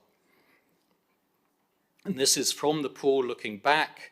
This is what I mean by the ha-ha device. So the guests are at this level. They don't really see the beach walk promenade, and the beach walk promenade doesn't necessarily see into the pool, but it's done in a very gentle and landscape way. Taking that landscape up another level, there is the private roof deck surrounded by greenery. And just by way of a summary, there's the hotel club and lobby ground floor entrance on the left of this slide with the porte cochere and the setback. Then the club level at the upper level, activating that 36th Street frontage. And then the 4 levels of hotel, of which on that roof deck is the green mansard with the residence pool. And then you see the 11 floors of condominium residences above that. It's a 200-foot as of right building height with a 25-foot bulkhead at the top. As I mentioned, it's BFE +2. There's the drop-off and the driveway. And in the interest of time, that concludes the presentation for now. I'll hand back over to Neeson, but thank you for listening, and I hope you enjoyed the project. That does conclude our presentation. We're here for questions. Also, obviously we would respectfully request your approval, and as well with respect to the 36th Street side and the location of the FP&L vault and other driveways that's for servicing the building, as I think Brandon has made a very persuasive case, as that's an excellent solution for the street as well. Thank you. Thank you very much for your presentation. And now we have now questions from board members for the applicant. Anything that you saw that you'd like more information on? And Mr. Chairman, before we go to Yeah. questions, Oh, yes. I thought I'm it might sorry. be a good idea to just swear in any members of the public who have not yet been sworn in since we did that this morning. So if anyone has not been sworn in, could you raise your right hands? Do you swear or affirm the testimony you'll give in this proceeding is the truth, the whole truth, and nothing but the truth? Thank you. All right. No, we don't do that yet. We will get to it. We will get to it. You will get to disclose in due time. Or do you recommend that we do it now? We have a process for this, so we'll do it right. We'll do it with process. You can disclose anything you'd like at any time, Ray. Please don't feel I'm inhibiting you. Do you have something you'd like to? Just so most of you know, I wear two hats. I'm president of the Ray, could you turn your microphone on? Sorry, I'm president of the Collins Park Neighborhood Association, and I also sit on the HPV board. And earlier this month, Ray Melendi asked me if we could get a letter from the Collins Park Neighborhood Association to support this project, and I said, perfect timing. We have a board meeting on the 15th of April. It's going to be at Miami City Ballet. You can come and present to the board. I have to abstain since I sit on the HPB. And he and Brandon on Zoom presented to the board the project, and it was motioned by Stephen Mendel, who is the owner and operator of the Dorchester and the Marseille Hotel, to write the letter, and it was seconded by Pam Mayer, who is our secretary. I simply wrote the letter, said I abstained from it, and sent it like I do with all letters that I've been president for 20 years and I just need you all to know that I can make an absolute clear decision on whatever's presented here today from the board standpoint. I think my integrity goes unquestioned. Okay, thank you.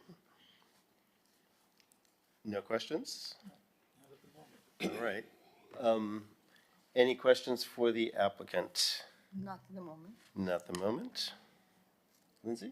No? Not at the moment. All right, and I don't have any questions for the applicant either, so there are no applicant responses to the to respond to, and now we'll continue with board disclosures, which we're coming right after this. So, Well, Ray, you've started this in the I great already gave tradition. mine. I Thank don't know you. if he can uphold your standards of that level of detail, but Haskell, any?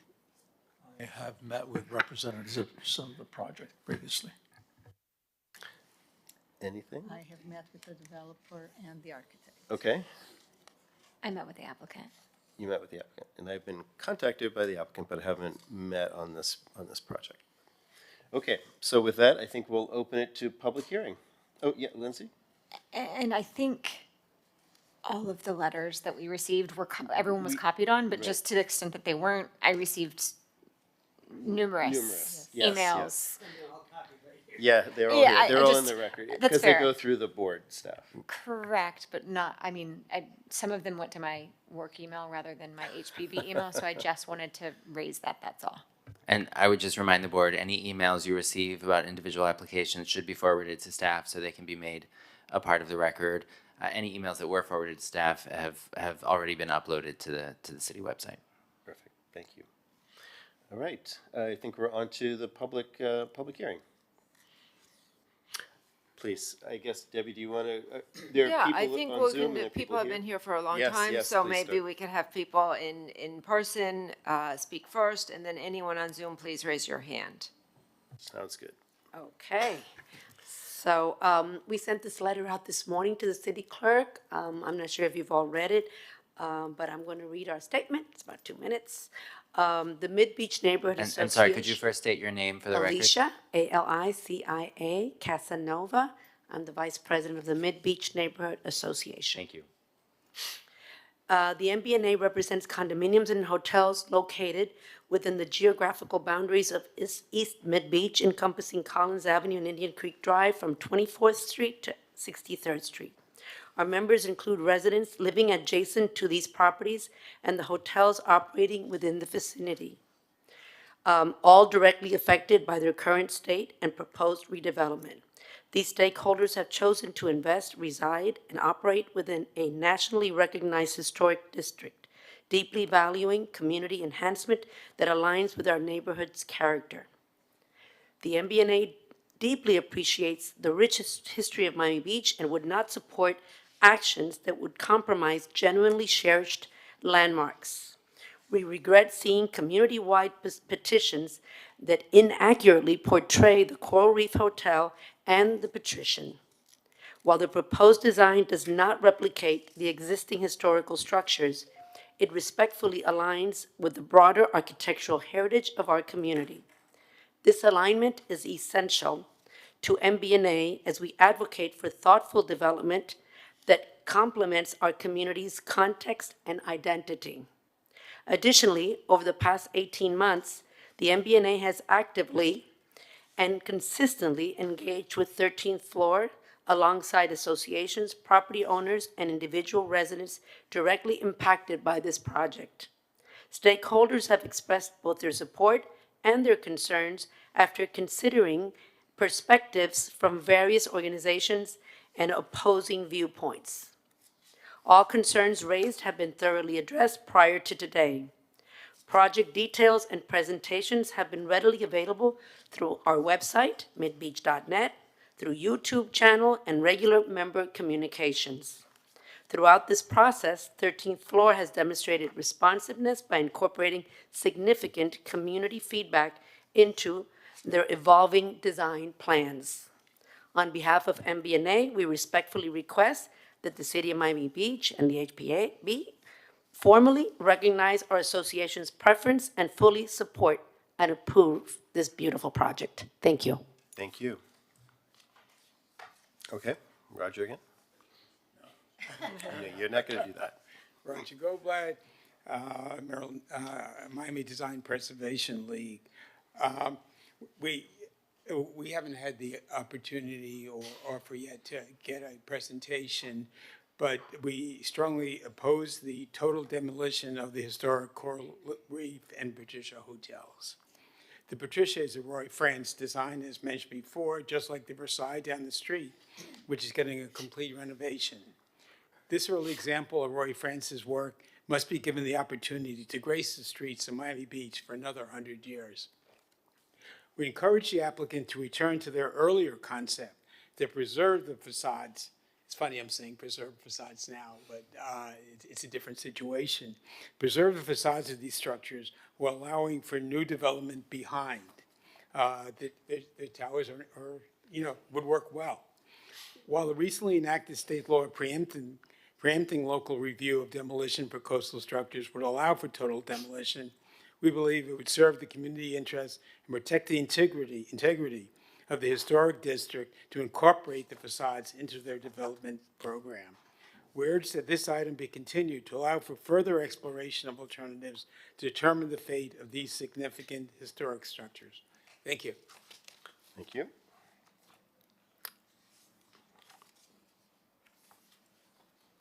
Hi, my name is Veronica Zaragovia, and I live on 900 Meridian Avenue, and I'm speaking just on behalf of myself as a concerned resident of I live in a condo from the 1950s, and I feel that elegance in historic Italian cities like Lake Como or Venice are not made by gaudy glass towers.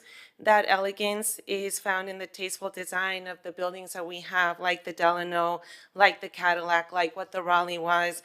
We have that right, and we would like to preserve it. The images of Cipriani businesses that we saw in historic buildings wouldn't seem fair that here we would have to lose our historic buildings on Miami Beach. I could have looked for an apartment in Aventura or Surfside or Bal Harbor or downtown Fort Lauderdale, and those of us who come to Miami Beach are looking to preserve the history of what's here. History looks unkindly on Miami Beach for the demolition of the Senator in 1988 and the New Yorker in 1981, and I would advise that those decisions not be repeated. I've been on walking tours and I hear people from around the world coming to Miami Beach to see Miami Beach, not to see Daytona Beach.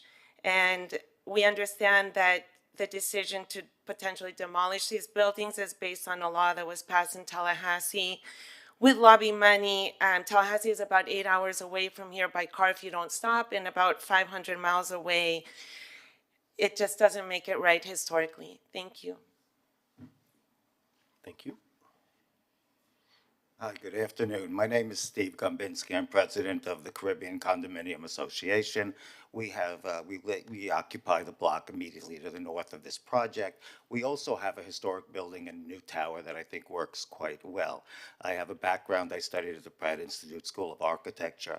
I was president of the Lincoln Road Business Improvement District for 7 years, and with Debbie's help, I brought a 1925 storefront back at 900 Lincoln Road. I'm a great believer in the preservation of good architecture. I think the two buildings there are anything but good architecture. I live a block away. We walk by them very frequently. It is a horrendous feeling to walk by these two structures. It's unpleasant. It's just very unpleasant, and I don't consider them significant whatsoever. The Caribbean Condominium Association strongly recommends the adoption of this plan. We think there could not have been a better designed structure or better for our neighborhood. It restores the elegance of the old buildings. It's just a great addition to our neighborhood, and it would make no sense to put two derelict buildings in front of these towers when you could put really a two-story tower, a two-story base that calls back to what Miami Beach used to be. We very, very strongly advocate the adoption of this. Thank you very much. Thank you.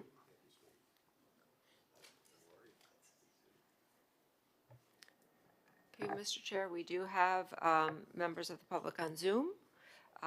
Johan Moore.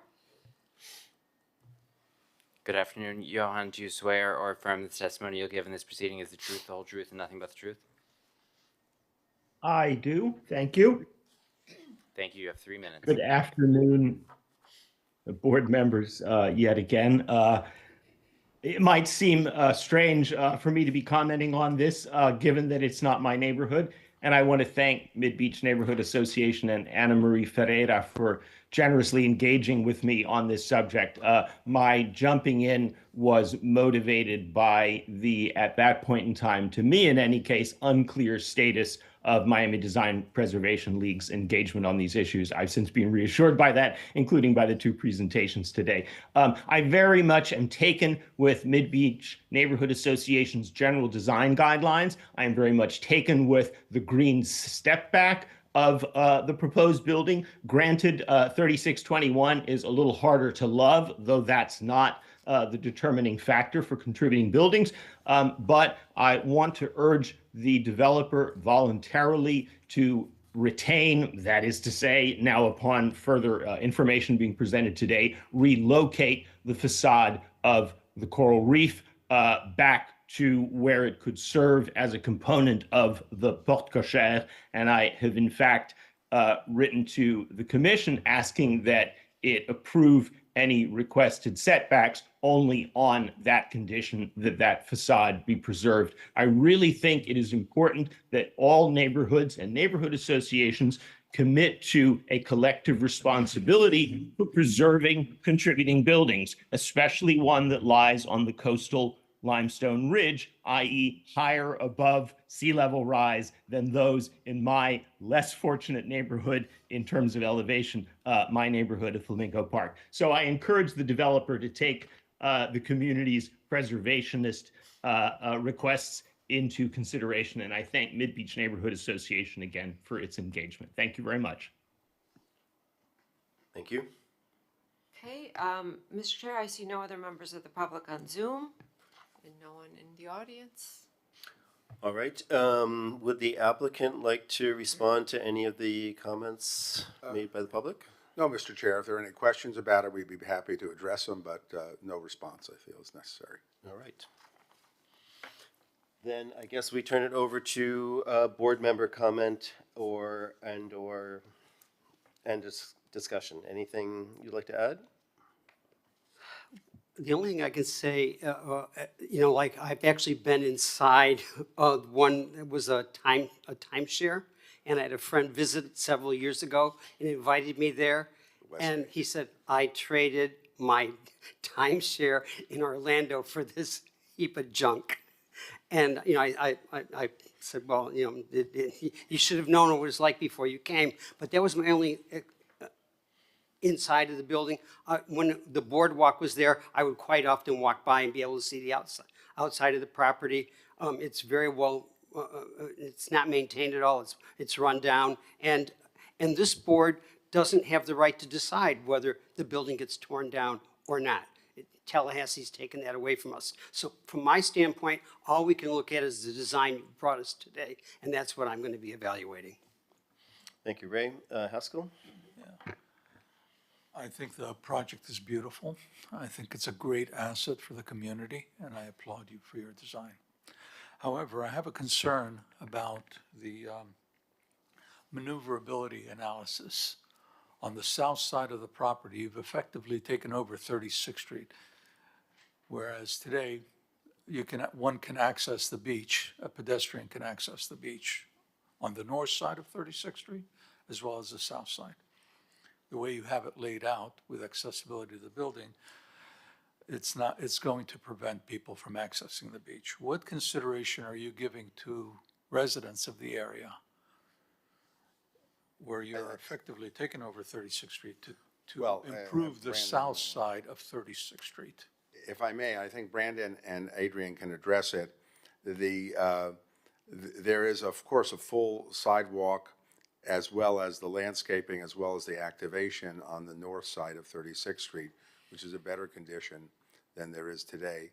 Plus, there will also be, of course, the continued access on the south side. I don't think it affects pedestrian accessibility. In terms of vehicular, and we can show you the circulation of the cars in and out of the property. But remember as well, it's a relatively not intense use with 30 some odd hotel rooms, 20 some odd residences, a private club. And so it's much less intense than could be made. But if you want, we can show you how that. But it does affect the parking to the south, circulation to the parking on the north side of the parking, right? The ingress and egress. The city's parking garage? The parking lot. Parking lot, rather. Good afternoon, Adrian Dubkowski with Kimley Horn, offices at 2 Alhambra in Coral Gables. So the driveway connections to the south city lot are not impacted. The on-street parking that's along the north side, we will have to remove that and work with the city's parking department to, provide our driveways there and that maneuverability. But on the south side, even the on-street parking on the south side, it's maintained. With our maneuverability analysis shows that we're able to maneuver in and out of both the loading and the porte-cochere on the north side of 36th Street without impacting the on-street parking on the south side. So only the on-street parking on the north side would be removed in order to provide access to those driveways and the loading. I guess what I'm asking effectively is, are you going to create some sort of a buffer between the sidewalks on the south side of 36th Street and the entry? Now you essentially are going to have the entry on the south side of the building to the towers. Are you going to create some sort of a buffer for pedestrian, making it a little more pedestrian friendly? I don't see anything on these drawings. We can pull them back up again. I think it's going to be a much more generous buffer than exists.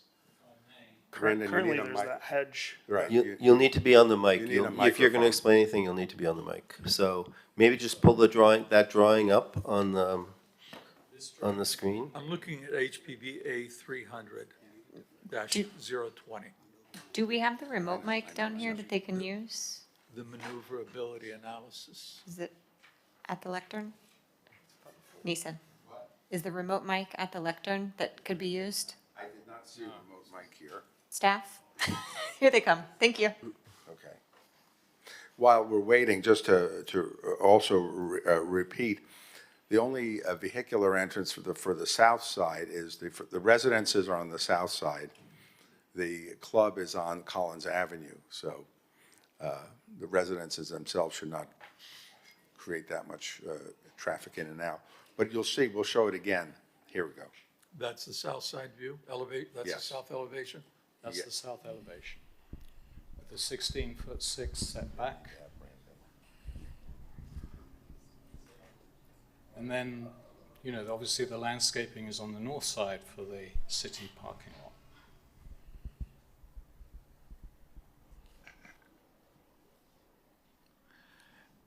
That's fine, I just see they're very friendly in the rendering, walking along that sidewalk, what I'm talking about. There's also a bike park where the bikes are.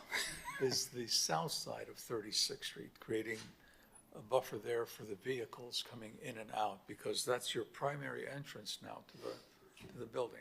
For the residences only. I'm sorry? That's the residence one. This is just for the 20 residences, or 23 residences. Are you asking, And delivery, and where are deliveries coming? The They're delivery coming is on this the- street as well, no? Yes, it's where, it's, It's You just can show it on the east, it's just plan. east of the edge. yeah. This is the north side of 36th Street is what I This was is- looking at. This is there's Yes. two loading positions here behind a bronze-colored metal screen, as we showed in the elevation. And then this landscaping, there'll be a greencrete landscaping treatment over the entrance to that loading bay as well. So it is integrated into the landscaping through here.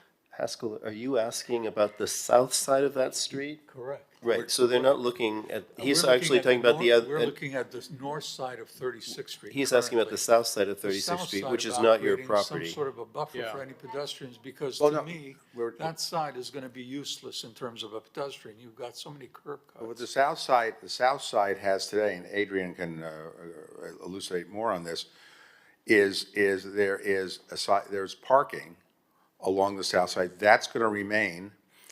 So it's essentially the same, sidewalk. and then the sidewalk. So the same condition that it is today is what it will be afterwards.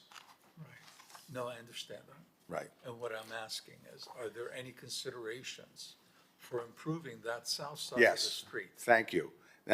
And it's prescient that you've asked that, because our clients would very much like to make enhancements to the park and that south side to make it more inviting. That's not part of what we're doing here, but they're definitely with you in terms of wanting to make that, the south side as well, and the park itself more attractive for pedestrians and visually. That is not in your scope of work? And Not you're in our scope of- considering that as a contribution to the city? No, it's not in, no, it's not in our scope of work. And nor, of course, is it relate to the site plan that we have here. But I will say this, we have engaged in discussions with the city with regard to improving the park. I know, for instance, as well, one of Debbie's longtime wishes is to see these beachfronts be more than just, surface parking lots. So we are committed to working with the city and possibly participating with the city in improving it, but it's in very preliminary stages. Okay. Ray, you seem Yeah, poised. I was just gonna say, anybody that's looked at any of the street ends between Collins and the beach, I mean, look at 20th Street.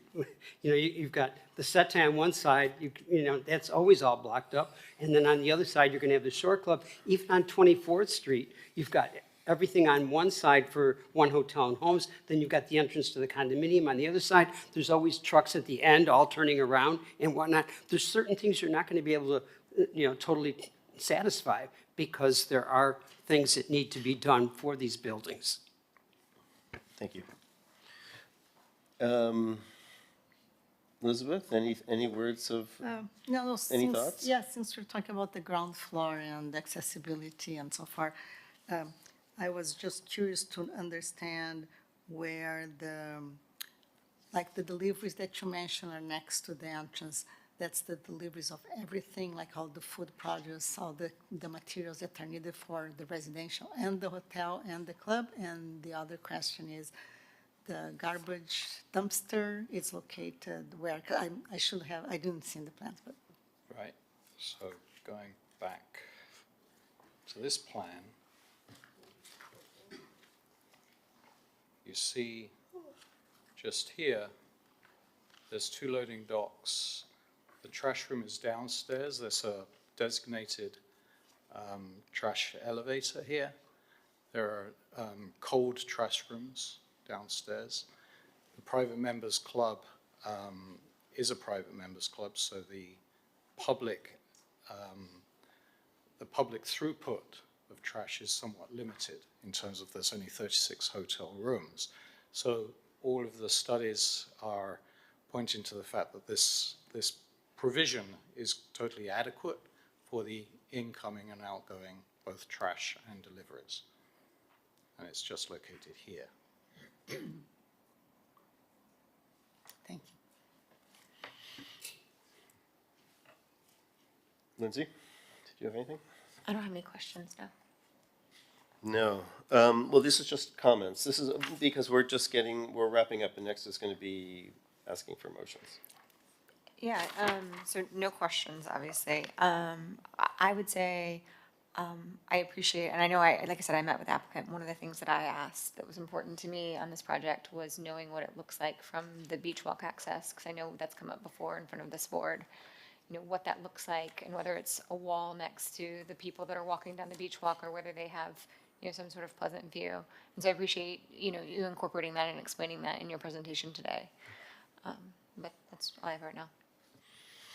All right. I'll just say that I really appreciate this project. And I'm glad you spent as much time as you did on the historic buildings because, you know, one of the things that Debbie and her staff have done over the years is to kind of talk about the way in which continuities of buildings of different eras kind of form the fabric of our historic neighborhoods and our neighborhoods in the future. And I know many people come here for the historic districts, but many people also come here for the, you know, for the Norman Foster buildings and to see some of the newest buildings that this amazing community is able to accommodate. And I understand that under the circumstances and the way you kind of teed this up, I think in the staff report, understanding the legislative landscape that we're working within here, which is new for all of us here.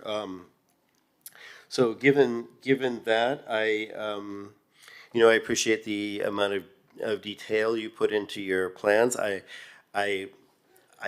I don't know better, but I'm wondering whether how wood railings along the ocean are gonna manage. But I'm not gonna go there and try to detail that with you. I don't know any better than what you're trying to do. So yeah, I really appreciate the way in which the building kind of steps back, and it's in a line of buildings that are going to be an incredible landscape for hospitality in our city, and it's going to. I think it will be something that is studied in the future by students. Since we already have students now who have no idea, they think 2000 is an ancient building, so a building built in 2000. So they will someday think this is an amazing building to look at. I only hope that that there are opportunities for the public to come into the lobby to see what it is that you've done there.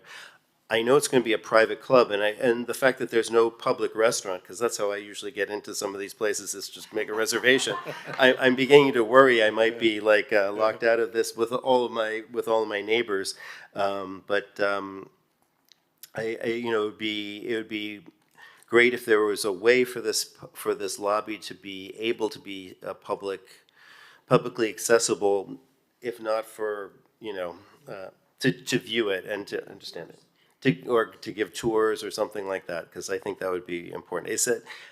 But I know how private this is, because it's a private hotel, it's a private club, it's a private properties, condominiums. Is there any thought that you might, or the ownership might give to that? I think Harry's Bar was a great example to start with, because of course, if any of us who have been there, you go right to Harry's Bar and you're in the Cipriani and you kind of understand all the amenities that are there in Venice. But is that...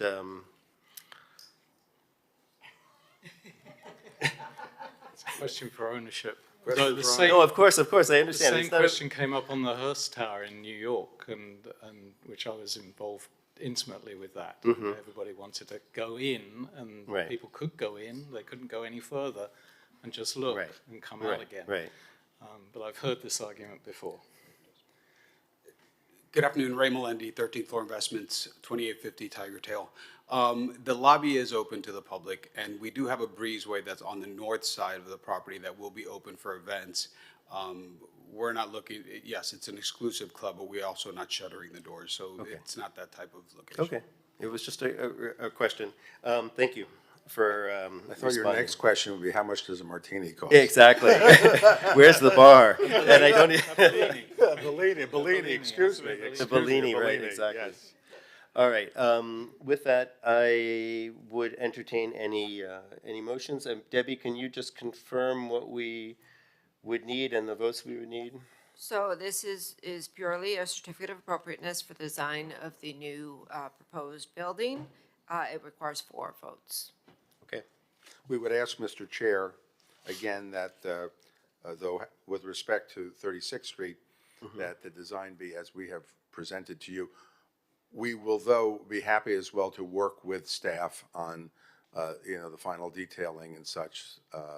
Sure. To accommodate concerns. Yes, thank you for reminding me about that. I did want to just mention that I understand where you guys were coming from on this. And I was trying to rework like how it might possibly be moved around. I think that the south side is probably, that side that's already active is probably the place that I'm okay with it being there. And it seems like you guys are very sensitive to how it's going to be handled on the street. And the fact that you're even, in discussions with the city about making the south side of 36th Street also part of like that garden experience to the beach is a very positive thing. So thank you for that. Can I get a motion from anybody? I'll make a motion to accept the certificate of appropriateness. I'll second it. And this is the, let me just see, let me read the order. Did you change the order to have it Yeah, reflect the north side? we have C2A is the condition regarding 36th Street. Right. So would you accept that C2A requires them to be Consider placed relocating. on the north, it doesn't say north side there. Just but says consider, I think it consider relocating the. Consider relocating that. I didn't think they needed to do that, but if we can just eliminate that. No, I don't think they need to relocate it. Okay, all right. So I guess, know you do we said- need a, no, I didn't second it, Haskell did, Oh, but Haskell, you okay with that as well? I'm fine. So the motion would be to approve per staff's condition with the exception of C2A, and that would be deleted. Right.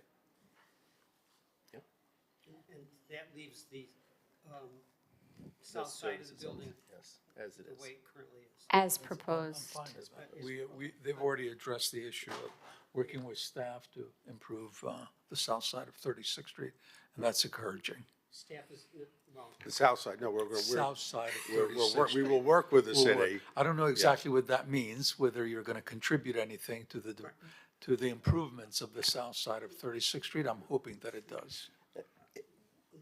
let me explain how this has happened in my neighborhood, because that's the city side of the street. It has to be a separate project, but like with Starwood and the street, when the city finally redoes the streets, Starwood is going to, instead of having twigs planted, they'll pay the money to plant big plants and everything else. They're looking at trying to help the Florida Power and Light make their building look better. It's not part of the project, it can't be, but Right. believe me, this is a private club. Everybody that's coming has to think, this is wonderful, I'm happy to pay my money, I love what I have here, and they want it to look nice for the neighborhood. If Okay, I so may, we- I think Amon also wants to improve the condition. Sure they do. On the other side, on the 35th Street side.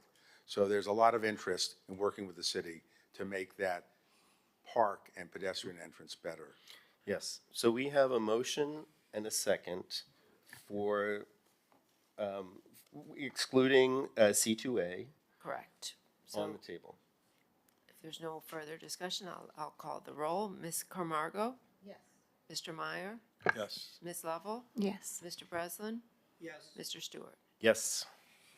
Thank you very much. Thank you. Thank you. Thank you.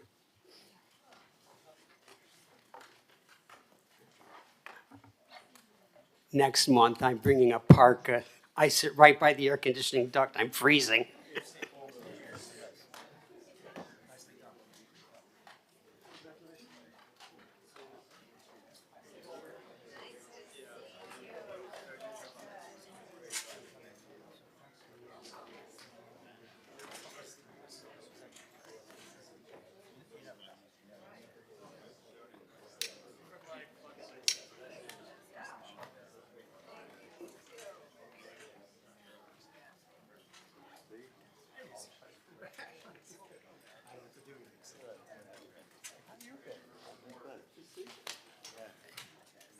We are going to move on to our next application.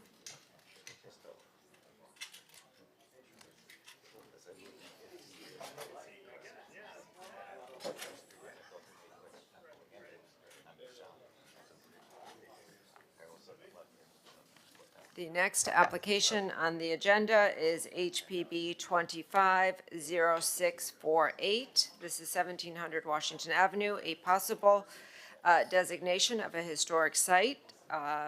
This is a presentation to the Historic Preservation Board, again, of a preliminary evaluation and recommendation report relative to the possible designation of the Jackie Gleason Theater located at 1700 Washington Avenue as a historic site. So staff has actually did a pretty extensive amount of research and site visits to this particular property, which we all know and love as the Jackie Gleason Theater. It was originally constructed as the Miami Beach Auditorium that was really part of the original convention center complex. It has a fascinating history. It has hosted some very significant events. What we just, after, again, you'll see it throughout the report, our extensive amount of research, not only of the kind of alterations that have occurred through the building permit history and the city commission action for this property, but also through our site visit. We have in our report some substantial historical documentation, as well as the current status of the property. So while we do believe that on the face of this proposal, there are criteria that have been satisfied, most notably association with the lives of persons significant in the history's past. The theater is associated with Jackie Gleason, an actor and comedian who was referred to as the Great One.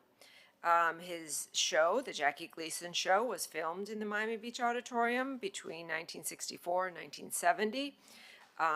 Had various guests from around the world. And we do find that that is a significant part of the social history of the city of Miami Beach.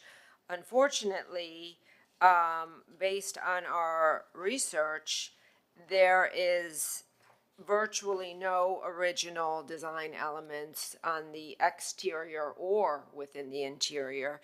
The interior also had an interesting history where Morris Lapidus had actually been hired by the city to renovate the interior. We were interested to see if any of those elements remained, but it appears that in the late 1980s, when the theater underwent a significant renovation by the city, that all of those elements, instead of sometimes we see they're just covered up, were actually removed. Again, at that time, the exterior was also significantly modified to look more like an Art Deco type style, which is somewhat concerning because we do often hear this building referred to as an Art Deco building, and it is not. It was originally a very modest but interesting, elegant, post-war modern style building. So due to the fact that we do not believe this building could be restored back to any semblance of its original design, we do believe that the structure has lost all of its architectural integrity and are not supportive of the possible designation of the structure as a historic site. I think more appropriately, potentially, could be an educational component of whatever new renovation project or new project that could occur here in the future, that an educational component about the importance of the site as a social and cultural hub of the city would be the most appropriate course of action than to preserve something that has no architectural integrity left. But I'm going through this quick because it's late in the day and we have to conclude in a little bit, but I am more than happy to answer any questions the board may have.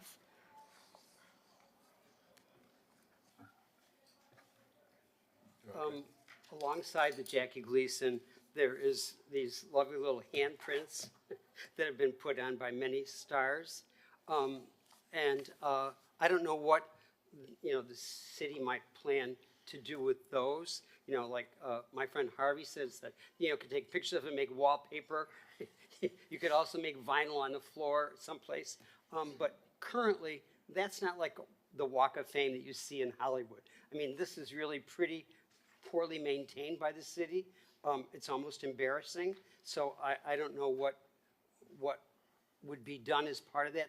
But Yeah, I don't know either, but of course, I know what you're talking about. I've seen the handprints. They're interesting. I don't know if there's any plan for that. I don't believe there is currently. Yeah, so I don't know. But I do agree with you that the Jackie Gleason Theater, Fillmore, aka whatever, is currently not at all historic.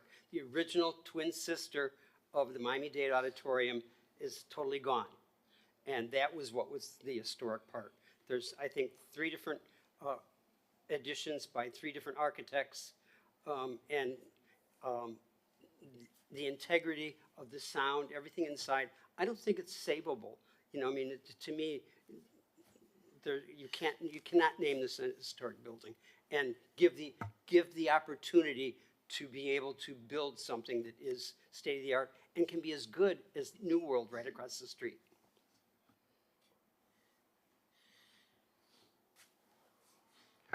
What was the context that this, I might have just missed it, the context that this request came to you in? This was a resolution by the mayor and city commission. Commissioner Fernandez was the sponsor. I don't believe there was any real evaluation or description other than to have the board evaluate a possible historic site for this location. You don't know what his intentions were with this designation? I do not. Okay.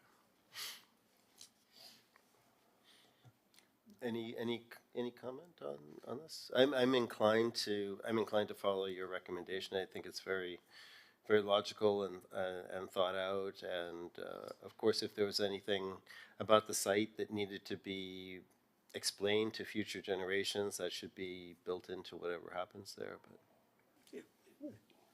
yeah, a little museum or something like that inside. But one of the things, that, for those who don't know, is way back, I think when Matty Bauer was the mayor, Cirque du Soleil had been approved to go in that site. And they would have been tearing that down, building a new Cirque du Soleil thing and a hotel. And they were actually approved by commission, but they walked away from the project because they were not welcomed by the community. Too many people were against them coming in and doing that. But a previous commission already said, hey, yeah, let's bring in something new. Let's make it great. So why we're circling all back around now and looking at it and saying, oh no, this might be a historic building, I think is incorrect. And I agree with your analysis, Debbie. Yeah, I mean, I think it was a good exercise, and I'm glad this is public information to really take a deep dive and look to see if potentially there are great architects that worked on this. Russell Pancoast, L. Murray Dixon, Morris Lapidus, to see if there was anything salvageable or worth designating. And unfortunately, you know, we do not believe there's anything left with any integrity. It's Disney-esque. Lindsay? So I think I was trying to, I already cleaned out my stack, but I found it interesting that we have more information here on a possible, on a recommendation not to designate something historic than on like the recommendation to designate something historic earlier today. At least pages. I mean, we've got photos and other things. I will say, I remember my parents came to visit years ago. We went on a tour and someone's like, "This is Art Deco." And I was like, "But is it?" No, I don't think so. But I think that the history worth preserving is what happened there, but not necessarily the architecture that still exists today. And so, you know, I'm inclined to go with staff recommendation as well, for that reason. No, I was just having comments. Do you, what do you need from us? Do you need a motion? Well, I think if any members of the recommend- public want to speak, we Of should course. have, if there's any. Yes, please.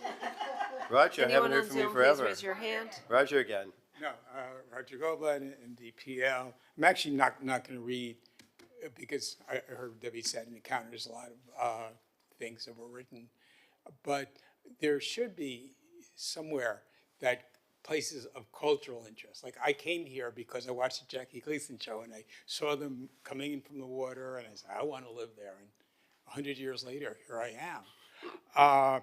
But, you know, and like the Al Capone house, you know, they're not historic, but they're, you know, they're really worth, people want to see them. Anyway, that's my little spiel at the end of the day. Thank you. And are we still commenting? Comment. Yes, you can comment. Oh, I was going to say, I mean, Ray mentioned something about handprints and, you know, recreating those. And I expect that the city will probably do this, even if we didn't say it, but just because we're here and we have the forum, I would love, you know, whatever ends up happening there, because I know there's been discussions, a recognition of the history that existed in this place, you know, the Jackie Gleason Theater. I mean, some of this could be incorporated in some sort of memorial plaque or something like that, to really recognize what happened there.